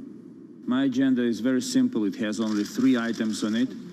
It's weapons, weapons, and weapons. We are confident that the best way to help Ukraine now is to provide it with all necessary to contain Putin and to defeat Russian army in Ukraine, in the territory of Ukraine. Team coverage starts right now with Bloomberg's Maria Tadeo in Brussels and AMH down in DC. Maria, first to you. Have we come to an agreement in Brussels? Well, you know, there's 2 things happening here. One, of course, is about the sanctions. There's a whole back and forth on this. Remember, a lot of this has to do with that ban, that winding down of contracts of coal. Now, the thing is, yes, there is back and forth, but the impression that we have is that this is going to be solved today, precisely because the head of the European Commission, Ursula von der Leyen, is going to Ukraine tomorrow to meet with the president of Ukraine, Mr. Zelensky, and she can't go empty-handed. Now, when it comes to the weapons, that is not clear. We just heard from the Ukrainian Foreign Minister, Dmytro Kuleba, who said, we need these weapons. And it was interesting, the reasons for this. He said, at this point, we're not going to see a ceasefire because the 2 sides, Ukraine and Russia, are prepping for the biggest battle we've seen in this war yet. And that is a battle for Donbass. This is in the east of Ukraine. He said, whoever wins that battle, we have the strongest hand in the future talks. So again, he repeated that plea. We need weapons, we need tanks, we need planes, and we need heavy artillery, and we need it fast. Now, he said that NATO, of course, is not going to provide this, but he hopes that after this meeting today, countries that are members of NATO will supply it on an individual basis. But to me, what's very striking, he said out loud what we all know and what everyone's thinking, ultimately, a lot of this will come down to that battle for Donbass, and this is going to be the biggest battle we've seen so far in this war by a large margin. Anne-Marie, they want weapons and they want more sanctions. What's left for the States? Well, for the United States, there's really not a ton that's left in terms of hitting even harder at Putin and the lifeline of the Russian economy. Jonathan, they can do more, as they done yesterday, in terms of maybe full blocking sanctions on more banks. Of course, those also come with energy carve-outs. They could potentially not have the energy carve-outs. The other thing, Jonathan, of course, really is, it comes down to, is what goes on in Europe. Is the United States going to put pressure on Europe to not stop at coal and go ahead with oil and go ahead with natural gas? AMH, thank you. Anne-Marie, alongside Maria Tadeo. An important conversation now. Joining us is the Director General of the International Atomic Energy Agency, Rafael Mariano Grossi. Rafael, let's begin with this. You've just had a week-long trip, I understand, to Ukraine and Russia. We have nuclear reactors operating in a war zone. Can you share with us what you've seen, what you've learned, and if there's any reason for immediate concern? Well, of course, reasons for concern are very clear, and they continue. If anything, we've just heard in the show that this conflict is nowhere near an end. And of course, it's the first time that you have an active war, an ongoing war in a territory that is vast, and it has a very, very developed nuclear infrastructure there. So from the very beginning of it, myself and the IAEA was offering its services to make sure that the nuclear facilities in Ukraine would be safe and secure. And we had problems specifically in 2 places. one of which has just been freed from the occupation forces, which is the famous facility at Chernobyl, where the famous nuclear accident took place in 1986. And then the biggest reactor in Europe, the biggest nuclear plant in Europe with 6 reactors, actually, Zaporizhia, which is still under Russian control. So there was a lot for me to look at and to discuss. I was visiting another facility, the closest, in fact, to the war zone in the south of the country, not far away from areas between the Donbass, as it was being described, and the south of the country, where you also have an open front.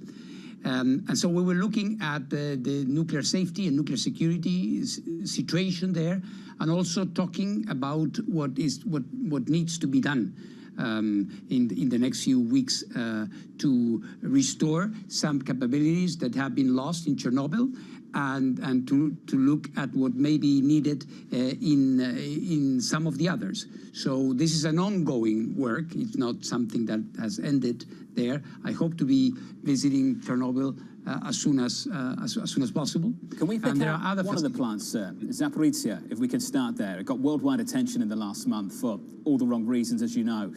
Have you been in contact with the staff there? Can you give me some insight into their working conditions and any reason to believe their well-being could impact the safety of that operation?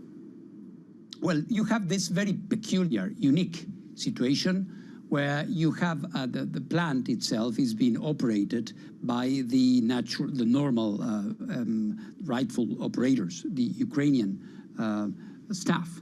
But at the same time, you have security forces that are controlling the perimeter and in fact, the main activities on site. We are in constant contact with the Ukrainian authorities, the Ukrainian nuclear regulator, and the staff as well through our emergency center here at the IAEA, which is the one that is producing every day. You may have seen those updates on what is the situation. So we're in contact with them. We know, and I was reporting this yesterday, we know that the situation, the morale of the staff is very low. They feel the pressure. It's been a long time. And you may remember that on the night from the from March 3rd to 4th, there was a violent episode inside the site where an adjacent building to one of the reactors was under fire, and there was a fire after that, which had to be contained. So there's been a lot of stress. This continues, and it's not sustainable like this. So this is also something that I was discussing in my trip to Ukraine, and trying to find solutions in case, as we see this conflict prolongs itself, does not come to an end, and there's no end in sight, at least for now. We have to be looking at the safety and the security, and also allow me to add one additional point, which is the safeguards. We need to perform inspections there. Normally, it's 6 reactors, as I said, a lot of nuclear material there. So our safeguards inspectors need to go there. Would have needed to be there under normal circumstances. So now we have to see how to do that.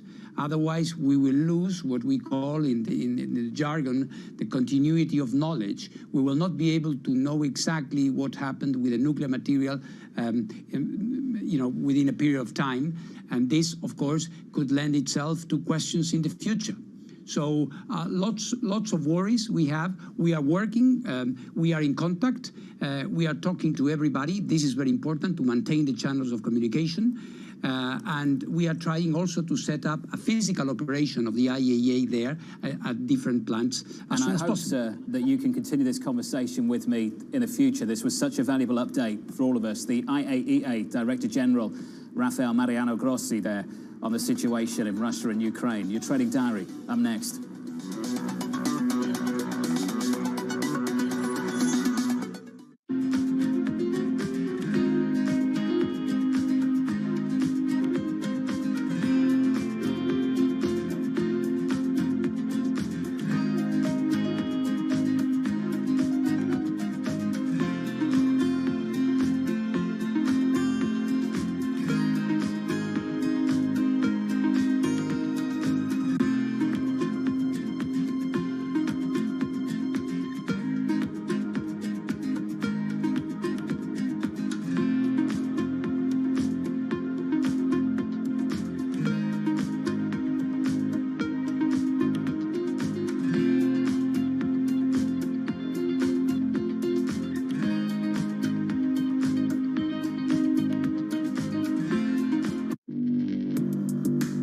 Access the financial world on demand. Hear from leading economists, policymakers, and industry experts via live and on-demand webinars, only from Bloomberg. Start exploring to see what's moving the markets. Visit Bloomberg.com/webinars.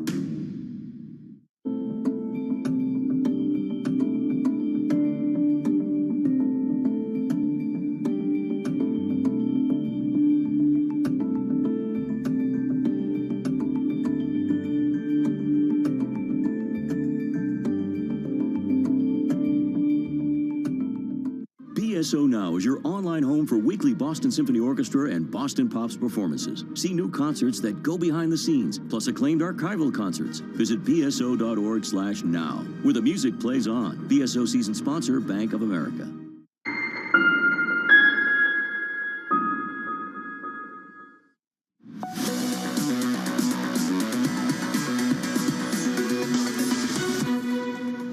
Time now for your trading diary, what you need to be looking for. The UN General Assembly meeting at the top of the hour. Secretary Blinken holding a news conference at 11:15 Eastern, plus Fed speak from Bullard, Bosticks and Evans this afternoon. From New York City, for our audience worldwide, this was the countdown to the open. This is Bloomberg.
Companies now, they're getting hundreds, maybe even thousands of applications. So software has come in to automate the process.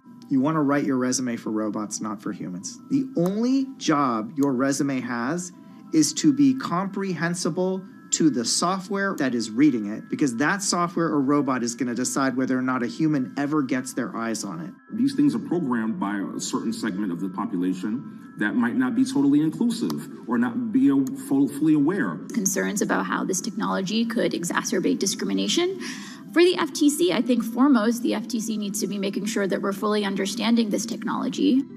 We don't trust companies to self-regulate when it comes to pollution. We don't trust them to self-regulate when it comes to workplace comp. Why on earth would we trust them to self-regulate AI?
Pepsi's Number Fever campaign in the Philippines has probably gone down in history as one of the biggest marketing disasters in history, mainly because of a human error that led Pepsi to print more winning caps than they planned.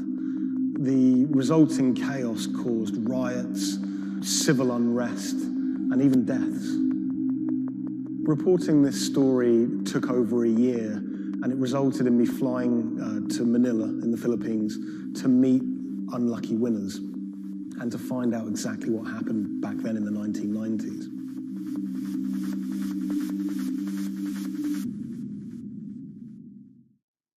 My name is Jeff Maish. I'm a journalist based in Los Angeles. I wrote the story for Bloomberg Businessweek about Pepsi's Number Fever campaign. The Philippines is a really interesting country. It's made up of thousands of islands, and it's also a country that's very heavily influenced by America. American culture is everywhere you look in the Philippines. They're obsessed with Frank Sinatra music, for example. They love all things America, and that extends to their love for soft drinks, Pepsi Cola, Coca-Cola. In the 1990s, it was everywhere. Pepsi and Coca-Cola were embroiled in what is now known as the Cola Wars. It was a fierce battle for market dominance. Number Fever was already a really popular promotion. It had been rolled out in America to great success. And so Pepsi decided to roll it out internationally, particularly in Asia. They thought it was the answer to their problems. They thought it could finally help them beat their biggest competitor.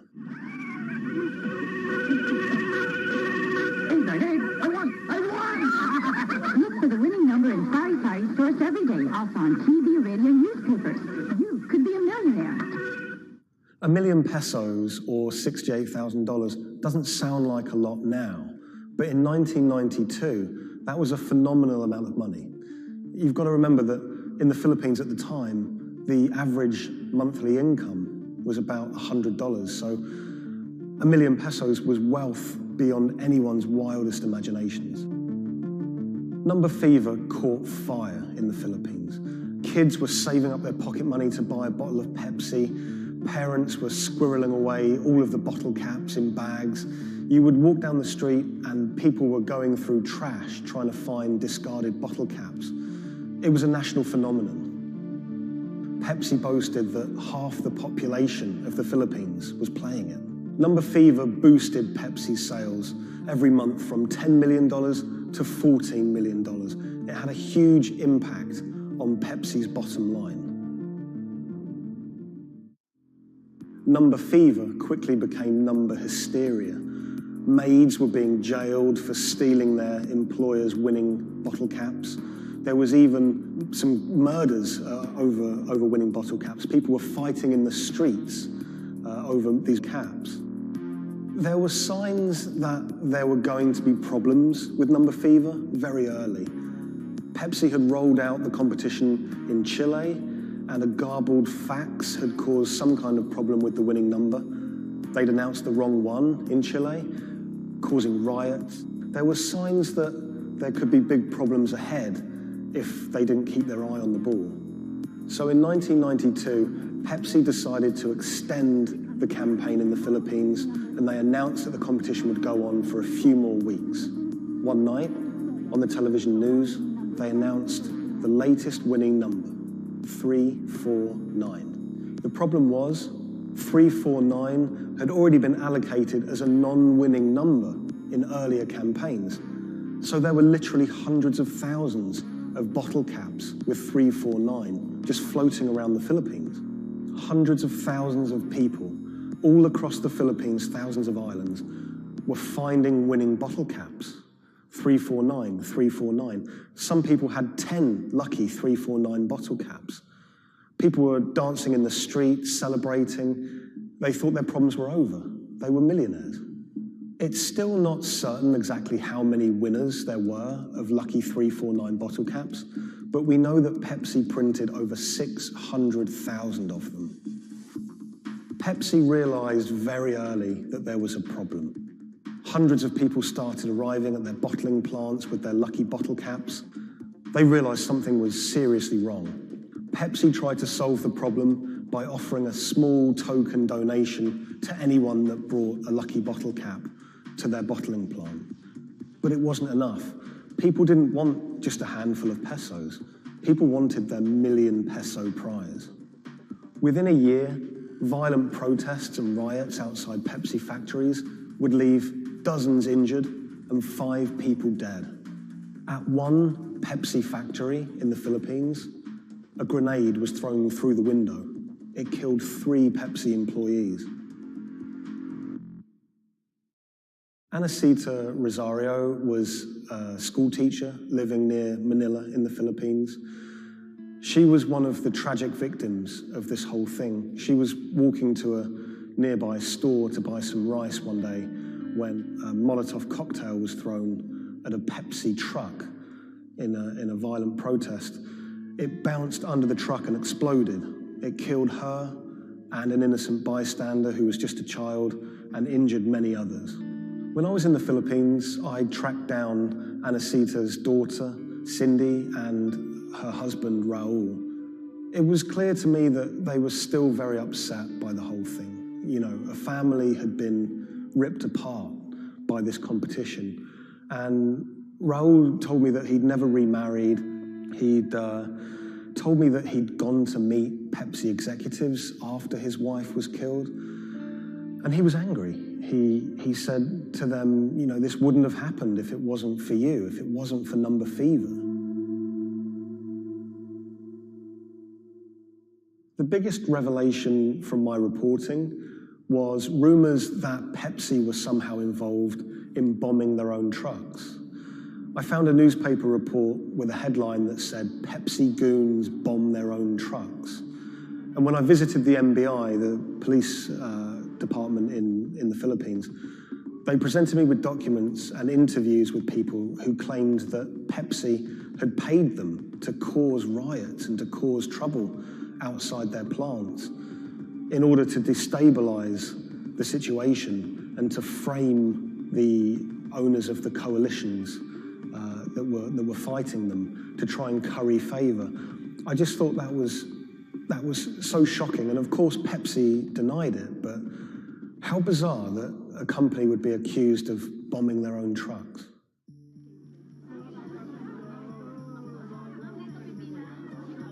The contest had sparked so much anger in the Philippines because it landed at just this really weird time in the Philippines' history.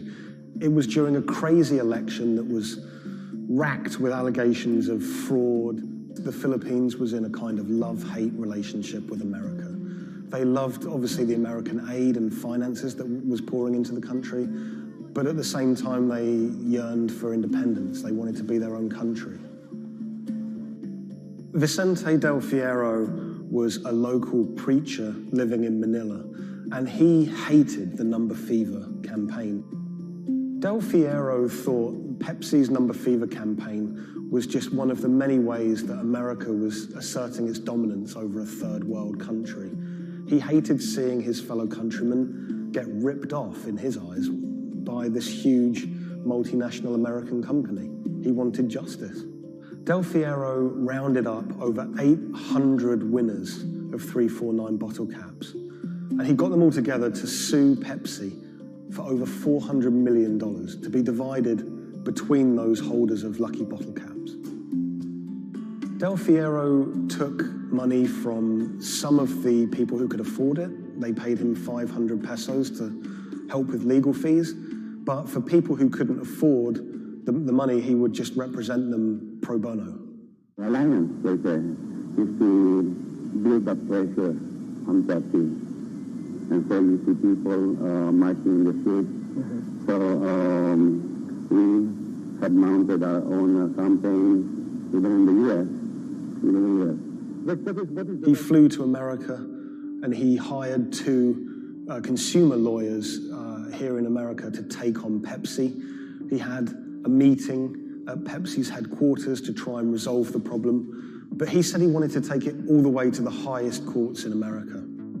When those cases were heard in America, those courts decided that this was a problem that should be heard in the Philippines, not in America. Back in the Philippines, Del Fierro continued his case in the Filipino courts. At one stage, there were arrest warrants handed out for 9 Pepsi Cola executives, which he saw as a big victory.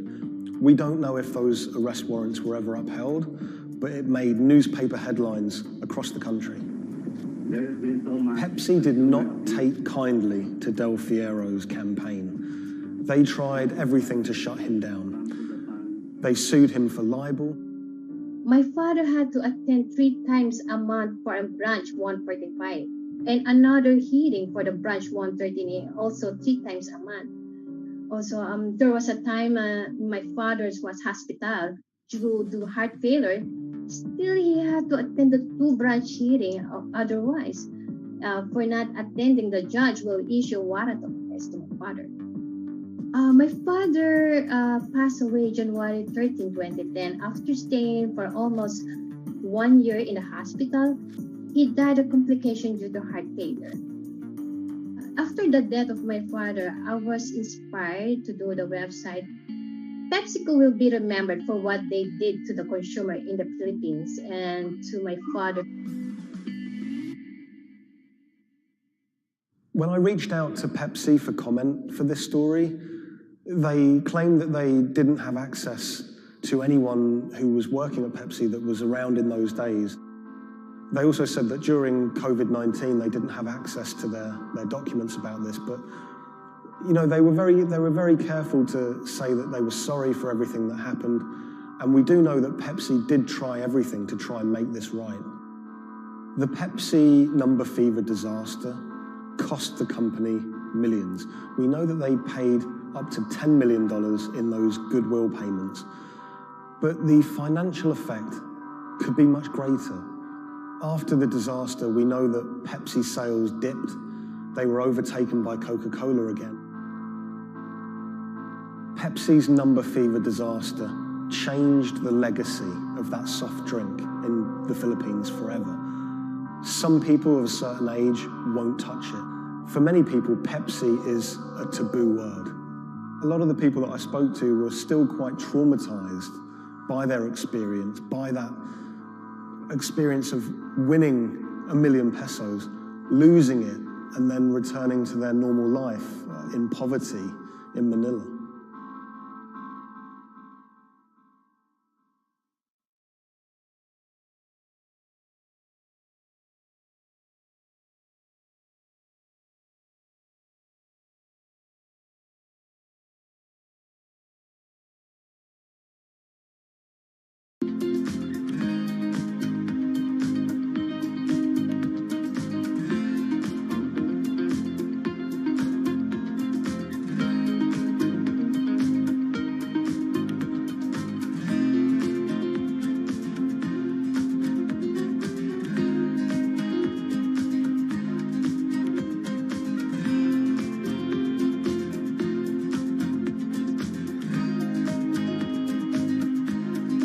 When the news of the bombing came out, it was a massive story in Germany. We are following some breaking news coming to us out of Dortmund in Germany. It was covered by all the media outlets. 3 roadside explosions triggered at the same time last night as a coach left its hotel in the south of Dortmund. Public figures commented on it. We should not let them affect our life, whoever it was. The media echo went far beyond Dortmund. I think it was front page news in every single big paper around Europe. Everyone thought of like a terrorist attack, and people were scared that throughout the city in Dortmund there was more attacks to be happening. Unbeknownst to investigators, just after the bomb went off and the players of the team were shell-shocked, the person who had masterminded the attack was actually sitting in the hotel eating steak and sweet potatoes.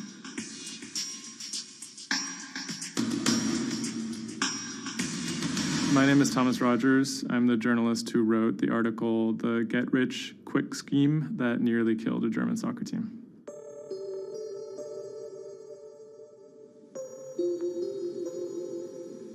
Dortmund is a mid-sized city in the western part of Germany in a state called North Rhine-Westphalia.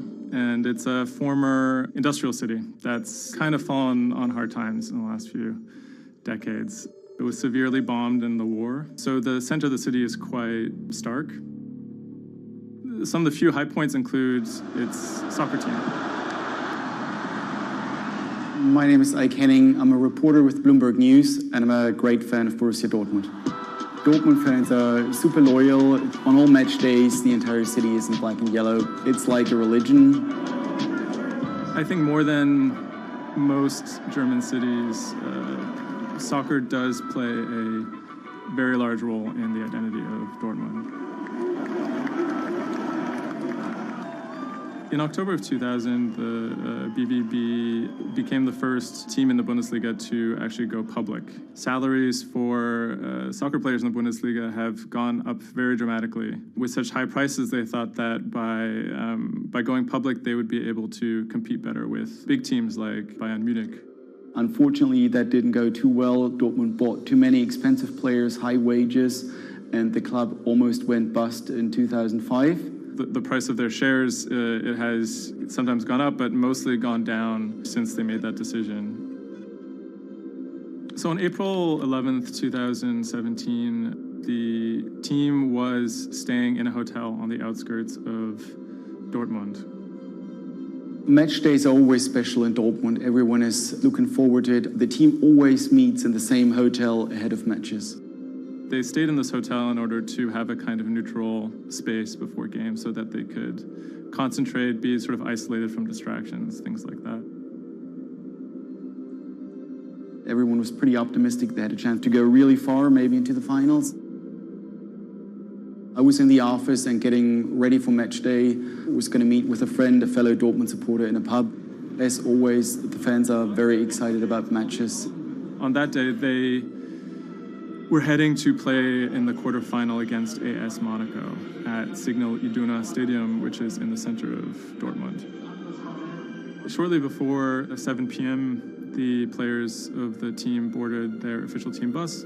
When the bus took off the parking lot of the hotel and turned on the street, there were three detonations, 3 bombs that exploded and hit the bus of Dortmund. 3 explosions occurred close to the Borussia Dortmund team bus. The B team bus had just left the hotel. The explosions destroyed 2 windows in the rear part of the bus. People screamed, people jumped to the ground. The fellow Dortmund fan I was supposed to watch the match with, he called me and said, turn on the TV, there was an attack of the Dortmund bus. And I thought he was like, that was impossible. Some of the players screamed at the driver to keep driving as fast as possible because they were worried that people might storm the bus. German investigators say the explosive devices used in the attack on the Borussia Dortmund bus contained metal pins, and that one had pierced a seat headrest. Unbeknownst to the team members, the actual mastermind behind the attack was, as they were disembarking the bus, was actually eating steak and sweet potatoes at the hotel they had just left.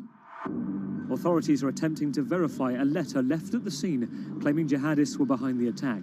Because there had been a series of attacks by Islamic terrorists in Germany and Europe, there was widespread suspicion in the media that this was another Islamic terror attack. 3 letters were found at the site of the bombing that took credit for the attack on behalf of Islamic State. There were, however, reasons to doubt this particular narrative. Would actually be a surprise if ISIS were actually part of this attack. Possibly could be employed by other groups like the far right wing to try and shift the blame. The letters had some strange qualities. They were written in a strange German that used big, sophisticated words, but had basic grammar mistakes, as if someone was native German speaker, but pretending to be a foreign person. Federal investigators have detained 1 man suspected of links to Islamist terrorism, one of 2 suspects whose apartments were raided this morning. Shortly after the bombing, a man in Austria named Rudolf, who was a big BVB fan, he noticed that something strange was going on the stock market related to the team's shares. He emailed the lawyers of BVB, who then forwarded that email on to investigators. The email stated that someone had bought 60,000 BVB put options, a wager that the value of the shares of the team would fall below a certain amount at a certain date. Why would someone buy that ahead of a match and then 3 bombs go off? Something isn't right here. For the person to make money off of that, it required the stock to go down quite a bit in a fairly short period of time. And it wouldn't just be the team losing a match, it would require something much bigger than that. There was another big red flag about this purchase, which is the fact that it had actually been made, number one, on the day of the bombing, but also from an IP address that had been traced to the actual hotel where the bombing had taken place. When 3 explosions targeted the bus carrying the Borussia Dortmund footballers on April the 11th, written notes left at the scene claimed the attack was the work of ISIL. The truth, as is now alleged, is remarkable. On April 21st, the police arrested a man in a southern German city called Tübingen. He was on his way to work, and his name was Sergei Venegold. He seemed like an unlikely suspect because he had no known connections to the Islamic terror world. He didn't seem like a far-right extremist. He didn't seem like a left-wing extremist either. He seemed to be a completely unremarkable young man. A 28-year-old German-Russian man, named only as Sergei W., stayed in the same hotel as the players on the night before the bombing. He specifically requested an upper room overlooking the bushes where the explosive devices were hidden. The media dissected why he would do that, what was his past. He had been inspired by the 2015 terror attack in Paris. And he noticed that in the aftermath of the attack, the stocks of French companies went down. And he believed that if an attack took place that was directed at a specific company, that the decrease in stock price for that company would be even more dramatic. It never occurred to anyone that someone would do that out of greed. We now know that the suspect bought 3 different derivatives on the Borussia Dortmund shares. With all these derivatives, he bet on falling shares. The suspect bought the majority of these financial products on the 11th of April, the day of the attack.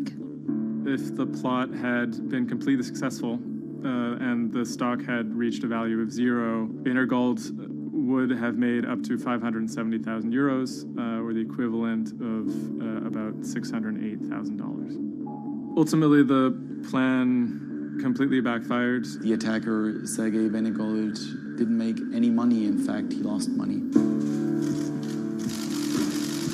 In court, he would be extremely quiet. He usually kept his hands clasped together. One of the lawyers actually commented that he had never seen a defendant act so calmly. Venergold had served some time in the German military. From that information and from online research, he was able to figure out how to assemble remote detonated bombs that would do what he hoped to do. There were a few days of extremely emotional testimony, including the soccer players who described doubting whether or not they could ever play another game again. It brought everything back up, and it didn't quite help them to kind of process what was going on. Throughout it all, he sat there completely silent. The big mystery that was swirling around the trial was the question of why. He may have simply done it because he wanted to impress a woman. Rebecca is a young woman who has a very troubled home life. She ultimately sees her relationship with Venergold as an opportunity to leave that troubled home. Venergold is a Russian immigrant to Germany. He speaks with an accent. He has anxiety in large groups of Germans. She begins to resent the fact that he has these fears and feels a little bit trapped. Rebecca attempts to dump him on multiple occasions, and he threatens to commit suicide if she leaves him. Venergold apparently told Rebecca that she would soon be seeing a surprise. After being dumped via text message, he apparently began planning for this attack in earnest. Venergold was charged with 28 counts of attempted murder, which carried a maximum sentence in Germany of life in prison. he claimed that he had nothing to do with the attack, but as time went on, he admitted that he had actually been the person who had built the explosives and had set them off. But he claimed that he didn't want to actually kill anybody. Ultimately, Wiener Gold didn't receive the harshest possible sentence. He was given 14 years in prison, but it's still a considerable amount in jail in Germany.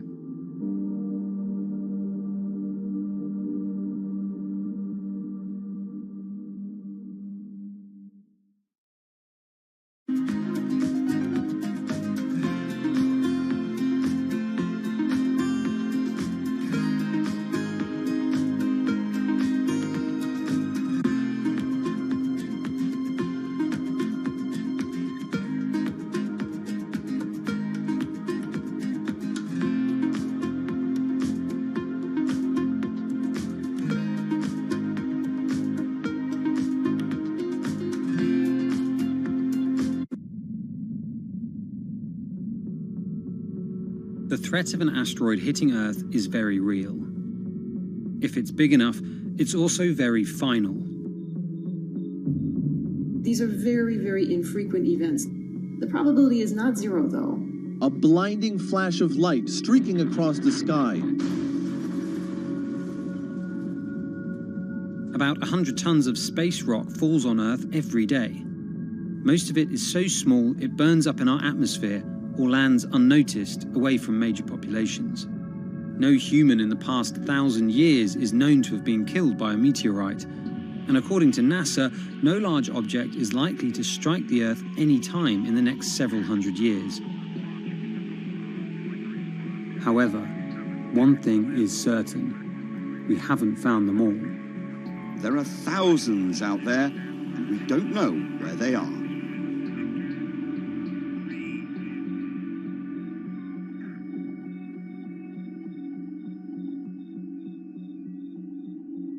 There are a lot of asteroids in our solar system. They number in the billions. Scientists all over the world are working toward detecting and deflecting the most catastrophic of natural disasters. The race is on to find as many of these objects as we can. We have a way of calculating whether or not an asteroid is potentially dangerous or not. I mean, I think it's something worth investing in. It's our existence at stake, right?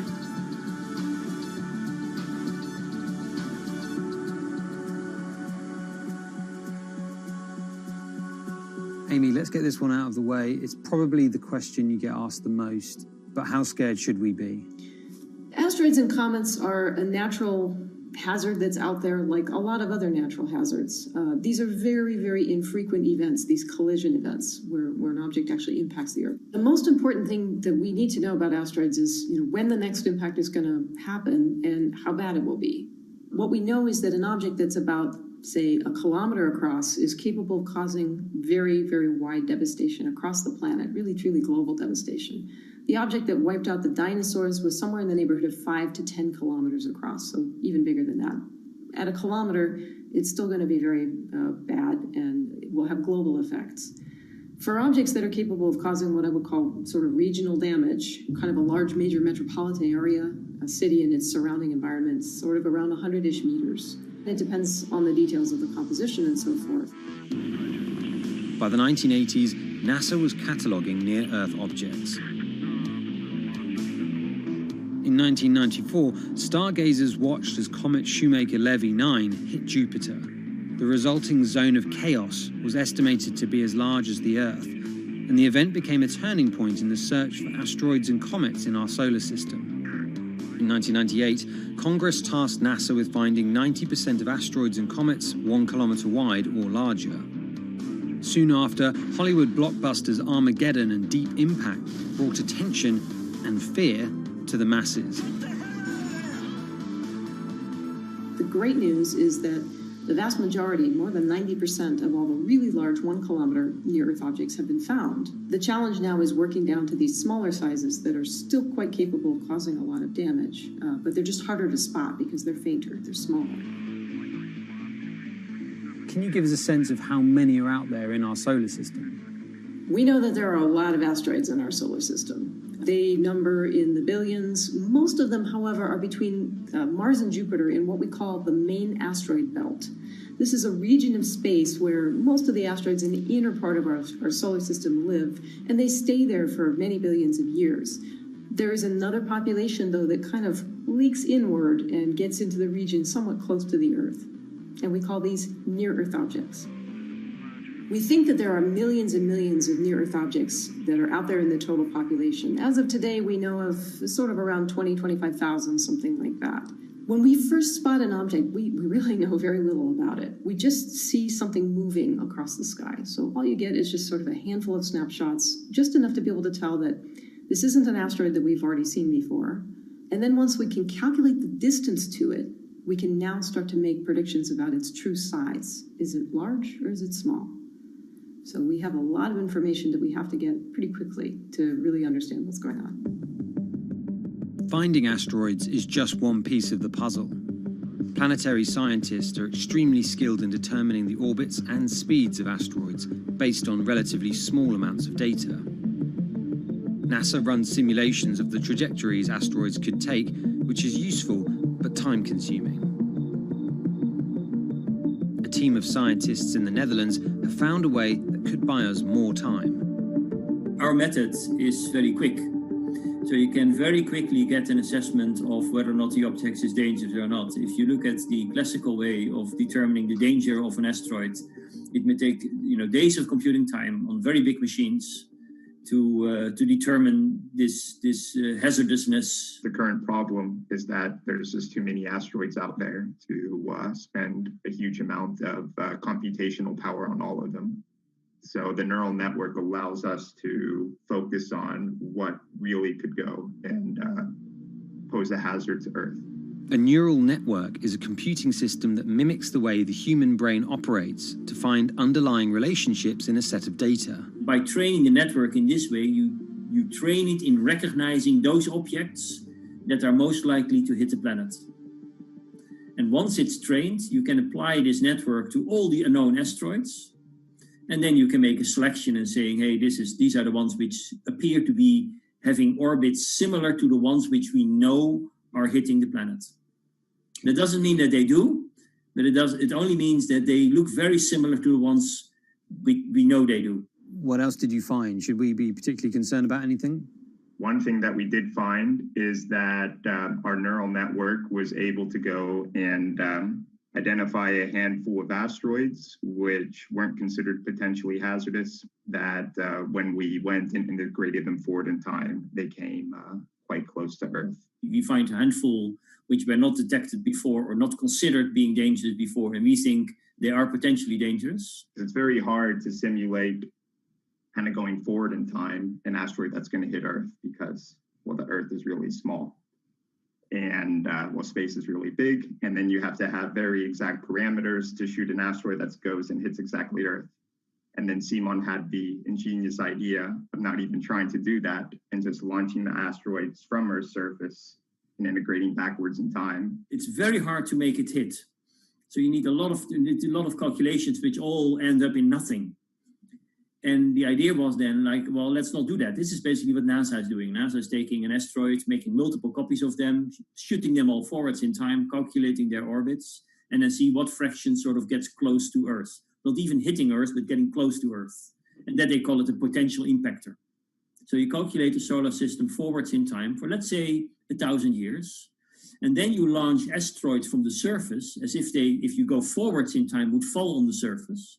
You calculate them backwards to today, and then you get your orbital parameters of today's asteroids, which you know will land on the planet. And those you can use as known impactors and compare with all the other asteroids in the solar system. Can simulations and AI, can those things fill in the gaps where perhaps telescopes and other imaging tools can't? Absolutely. Since the observations get more complex, the physics gets more complex. And if the physics get more complex, the mathematics becomes more complex. And at some point, you can't solve your problems analytically anymore.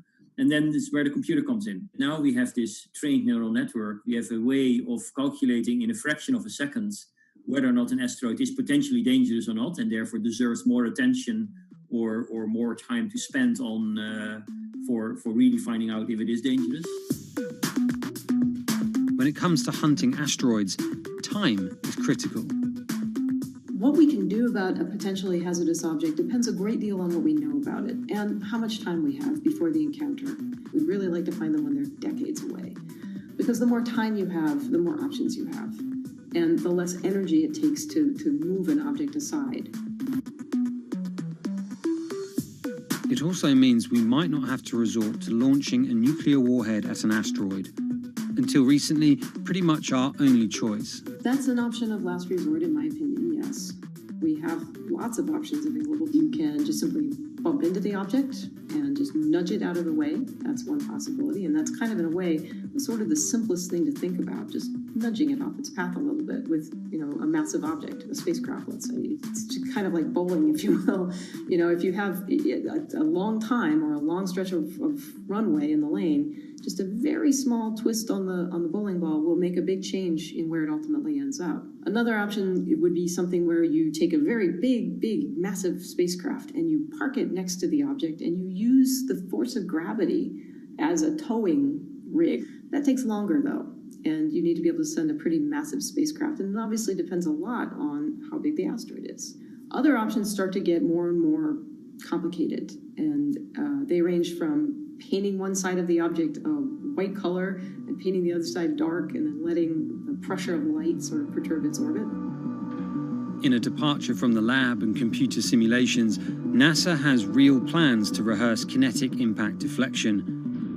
In 2021, the agency will launch DART, the Double Asteroid Redirection Test mission, which will intercept a 160-meter asteroid in 2022. Better to practice now before we have to deal with an actual threat. In the meantime, discovering asteroids is our best bet. Thousands of scientists and amateur astronomers around the world make up an informal network that survey the heavens. But that may not be enough. NASA wants more resources to map our solar system and better technology.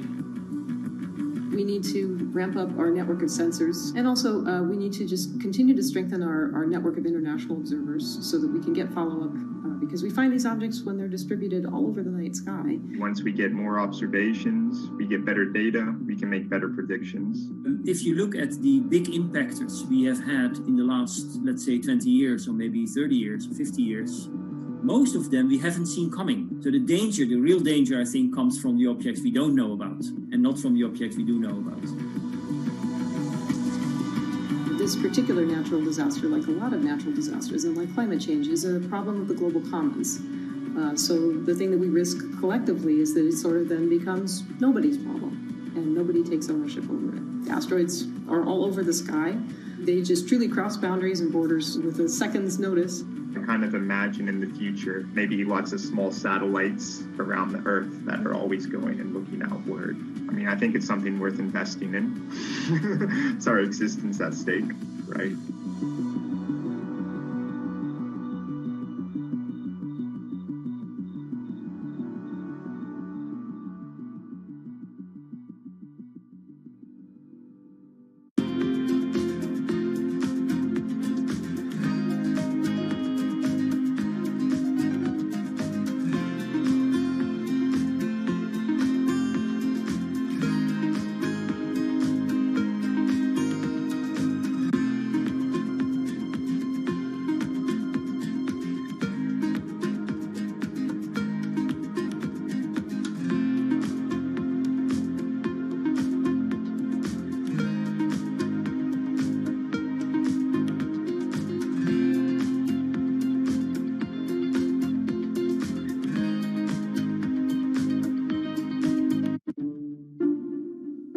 The pandemic has affected everyone in different ways. Some pass the time by baking. Homemade sourdough bread. Do I need to say more? Some chose to binge watch Netflix. It's your game. Or maybe you started a garden oasis in your backyard. Next, I'm going to put my lettuces in. But for millions of others, I'm going to be posting stocks that will boom. They wanted to uproot the financial industry. Let's just lock it on up and take $15,000. Here's a stock that can change your life. I see a stock going up and I buy it and I just watch it until it stops going up and then I sell it. I have gained over $3 million. I want some free money. I don't think you can overstate the online communities or social media's influence on financial markets. A large group of inexperienced investors who discuss their plans on social media platform Reddit have shaken up the stock market in a big way. The stock that everybody's talking about right now is GameStop. Video game retailer GameStop is set to continue their head-spinning ascent today. The revolutionaries on Reddit are spanking Wall Street's ass. The more these stocks go up, the more the big guys are getting creamed and losing billions of dollars. This isn't a wealthy person's game anymore. Anyone can play it. I took up a little bit of a new hobby, and I am interested in day trading. As an investor nowadays, you don't have to look a specific way. You don't have to wear specific clothes. You don't have to be doing it from a trading floor on Wall Street in like a high-rise building in downtown Manhattan. The narrative of what's driving the markets is no longer being held in secret offices in New York and Boston of privileged people talking to other privileged people. It's right out in the open. It's on Twitter, it's on Reddit. From brokerage apps to Discord channels and subreddits to TikTok finfluencers, one of the last holdouts in the world of disruption, finance is next in line.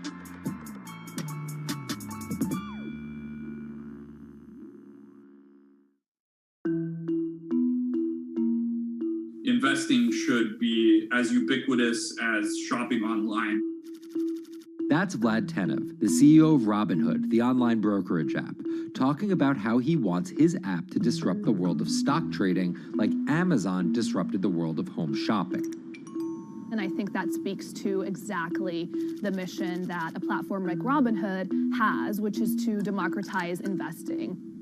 Robinhood was started in 2013 by Vlad Tenev and Baiju Bhatt in, where else, Silicon Valley, as an alternative to the big brokerages, but with one big difference. As they were building the social network around finances for people, they realized that there was a gap in the market and that free trading could become something that they could bring to the markets, they could disrupt the industry. While no-fee trading is industry standard today, it was unheard of when it was first introduced.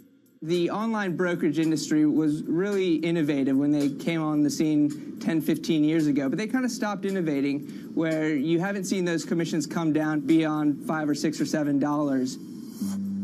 Robinhood think that by offering zero commission that they're going to push people onto this platform.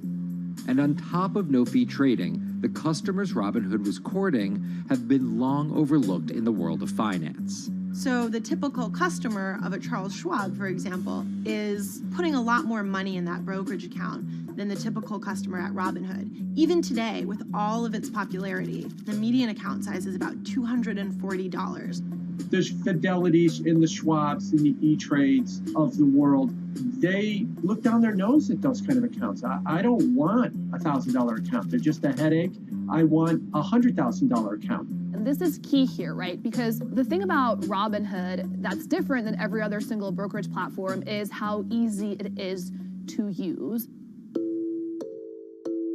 The design of the Robinhood app really has in mind a user who might be coming at this absolutely cold. The fonts are very well sized, the shapes, the colors, all of that is something that the founders of Robinhood paid really close attention to. And by creating an interface that catered to a newer investor, they were able to gather a pretty healthy group of customers. And by 2019, they had about 10 million customers. Those 10 million customers were a huge success story for Robinhood, but no one could have predicted its explosion after the arrival of COVID-19. Remain indoors to the greatest extent, and 100% of the non-essential workforce must stay home. What we saw when the pandemic hit was the growth of Robinhood users absolutely turbocharged. And oddly, you saw this surge in interest in stock trading. Then they saw the absolute surge in 2020 in customer growth. And now, by many accounts, they have more than 20 million customers, which is pretty extraordinary. So the next step for them is to figure out how to monetize those users and how, even with their small account sizes, to get them to grow with the company and, as it releases more products, come along with them.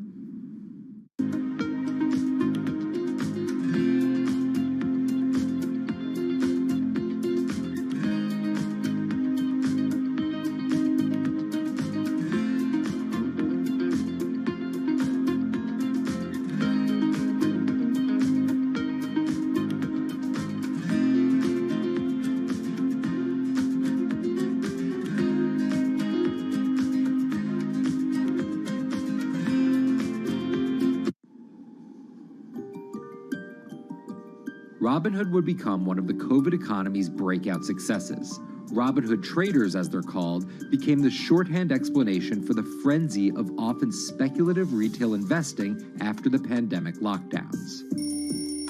Kids wake up in the morning, they go on Robinhood. They're, in the shower, they check Robinhood. Kids are learning how the stock market works at 18 while they're at school, checking their phones in between classes because notifications pop up telling them what their stocks are doing that day.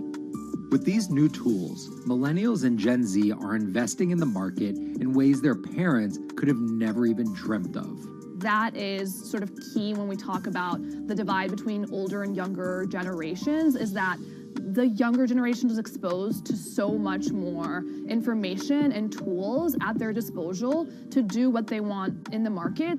The older generations, you never had the technology or the cost structure that you could play the markets like you can today. So you were stuck with giving your money to a professional investor and paying them a fee to do it. When I speak to young kids, they tell me, I'm making mistakes, I'm losing money. I'm not a perfect investor, but I'm 18, and by the time I'm 30, which will be, 10 years from now, I'm gonna have interacted with the markets for a decade. And so it's a learning experience more so than anything else. And you can look at it and you can say, wow, that's risk-taking, that's dumb, but if you could possibly shave 10, 20 years off your working life versus adding 5 years, I don't think you can fault people for that. But Robinhood is only part of the puzzle. Sure, you can trade on it, but without research, information, and data, you're just blindly throwing darts at different stocks and hoping to strike it rich. Wall Street forever has always run on what we now call narratives or memes. People telling rumors to each other have been around for 100 years. On Wall Street, information is its own currency. Historically, either you had it or you didn't. And the people who had it had a huge advantage. In the past, those narratives and memes didn't have a network effect. It would be one person telling another person over the phone. In fact, when I broke into this business in the 80s, a lot of people used to complain that they weren't on the call list to get those ideas. Social media changed all of that.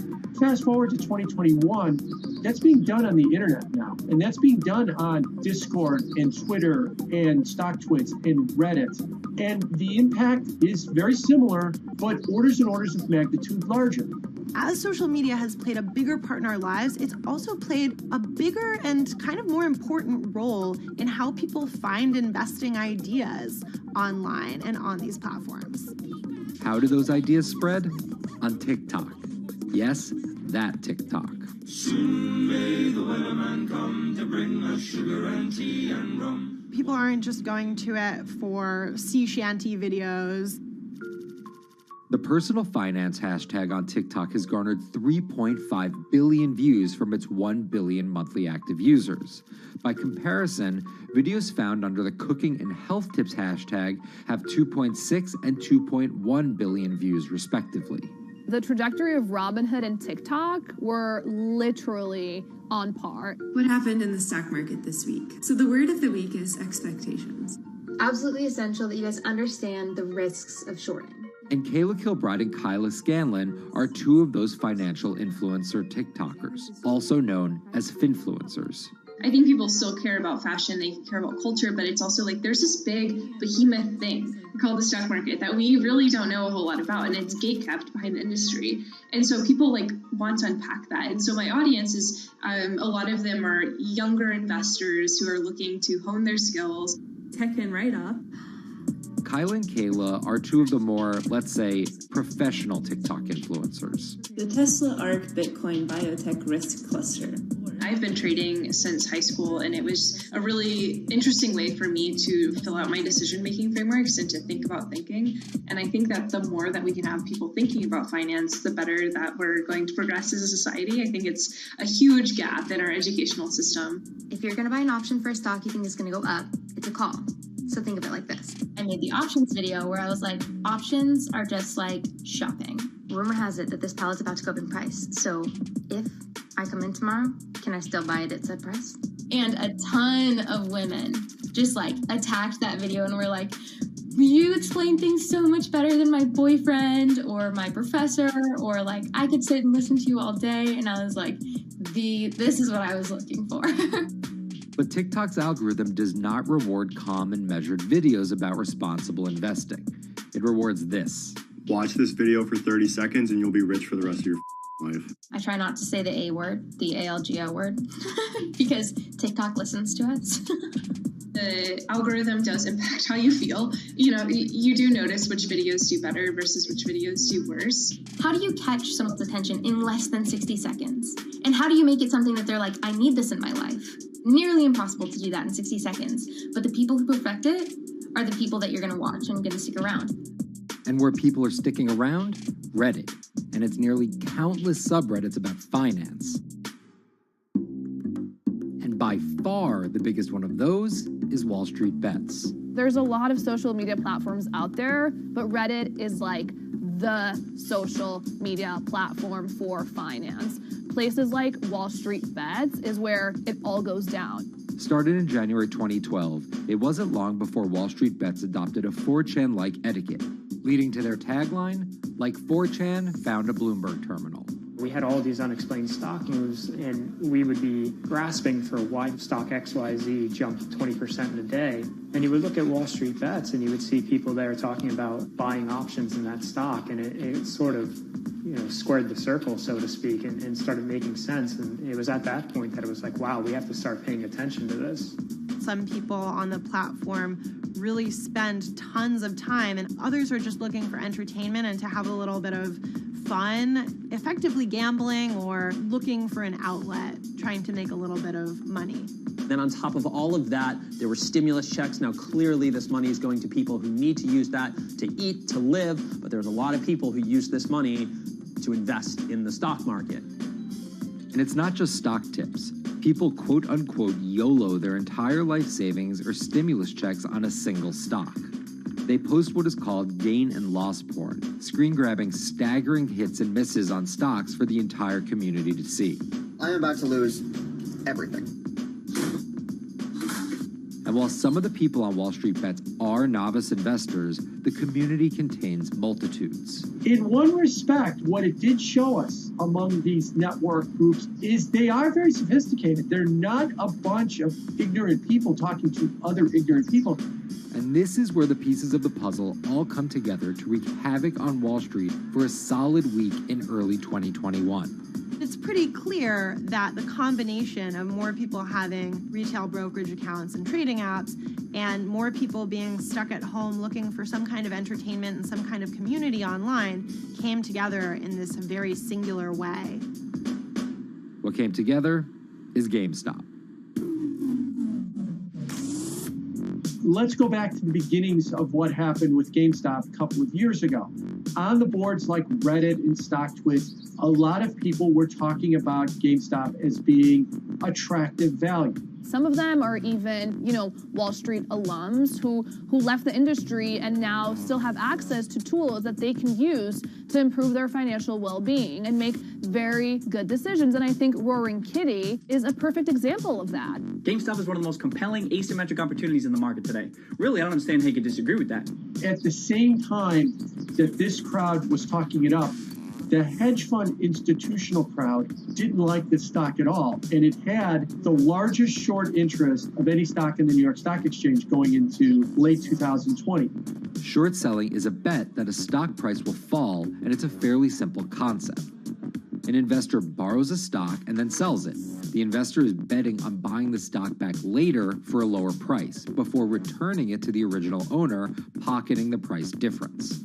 What a short seller would tell you is that they almost act as a policeman in financial markets, or they're at least looking for companies that aren't what they say they are. And that can range anywhere from an outright fraud that some short sellers try to expose to just a company that's not worth as much as investors think it is.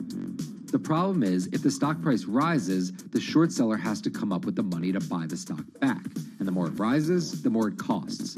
And that's what's called a short squeeze. And the hedge fund Melvin Capital was on the wrong end of that squeeze. Melvin Capital lost over 50% of its money in the month of January alone, just from being caught in the short squeeze of the stock.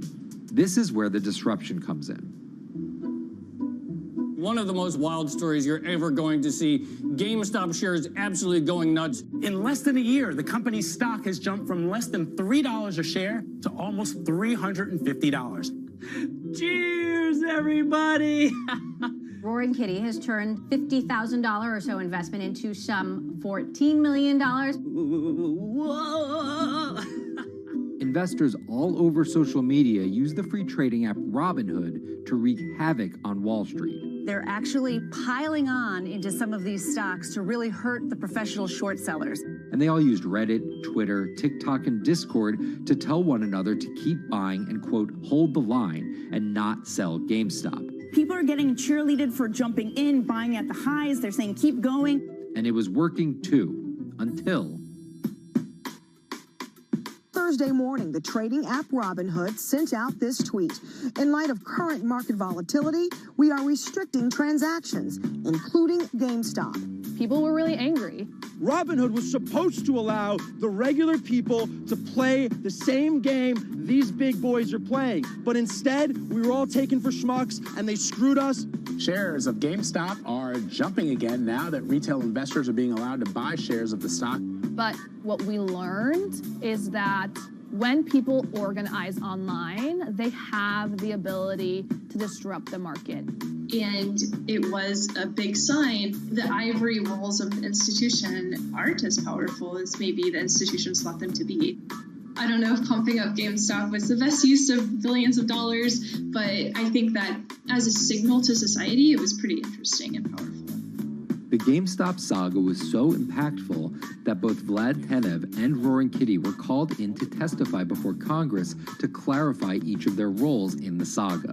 One thing that's emerged from the congressional hearings is that they're interested in how retail brokerages make money and whether they're keeping the best interests of their customers in mind, but it's pretty fuzzy as far as what they would actually do as a result.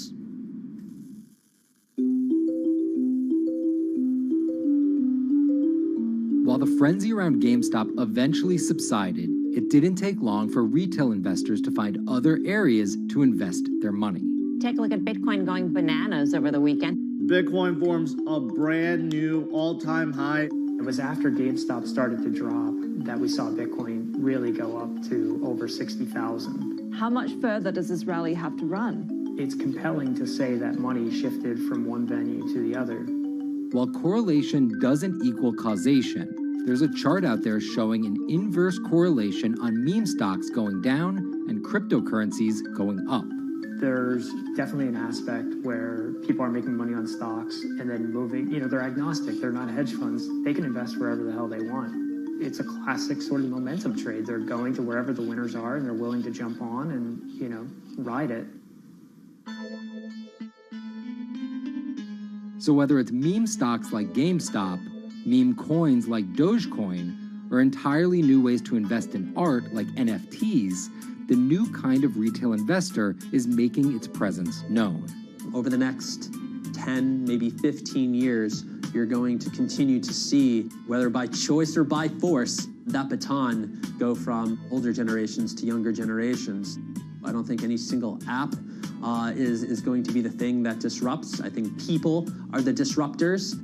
How people get ideas about what to invest in has become increasingly entwined with social media. And as social media companies govern more and more of our lives, the fact that now they're tied in more intimately to people's wallets is something that we might want to understand better. Usually what disruption, I think, means is technology comes in, whether it's blogs to the newspapers or online retailing to brick and mortar. They come in and they're in the same business, but they just do it in such a gigantic cost savings that it causes everybody to switch. Well, that's the risk that happens here, is that it's so much cheaper to just manage your own money.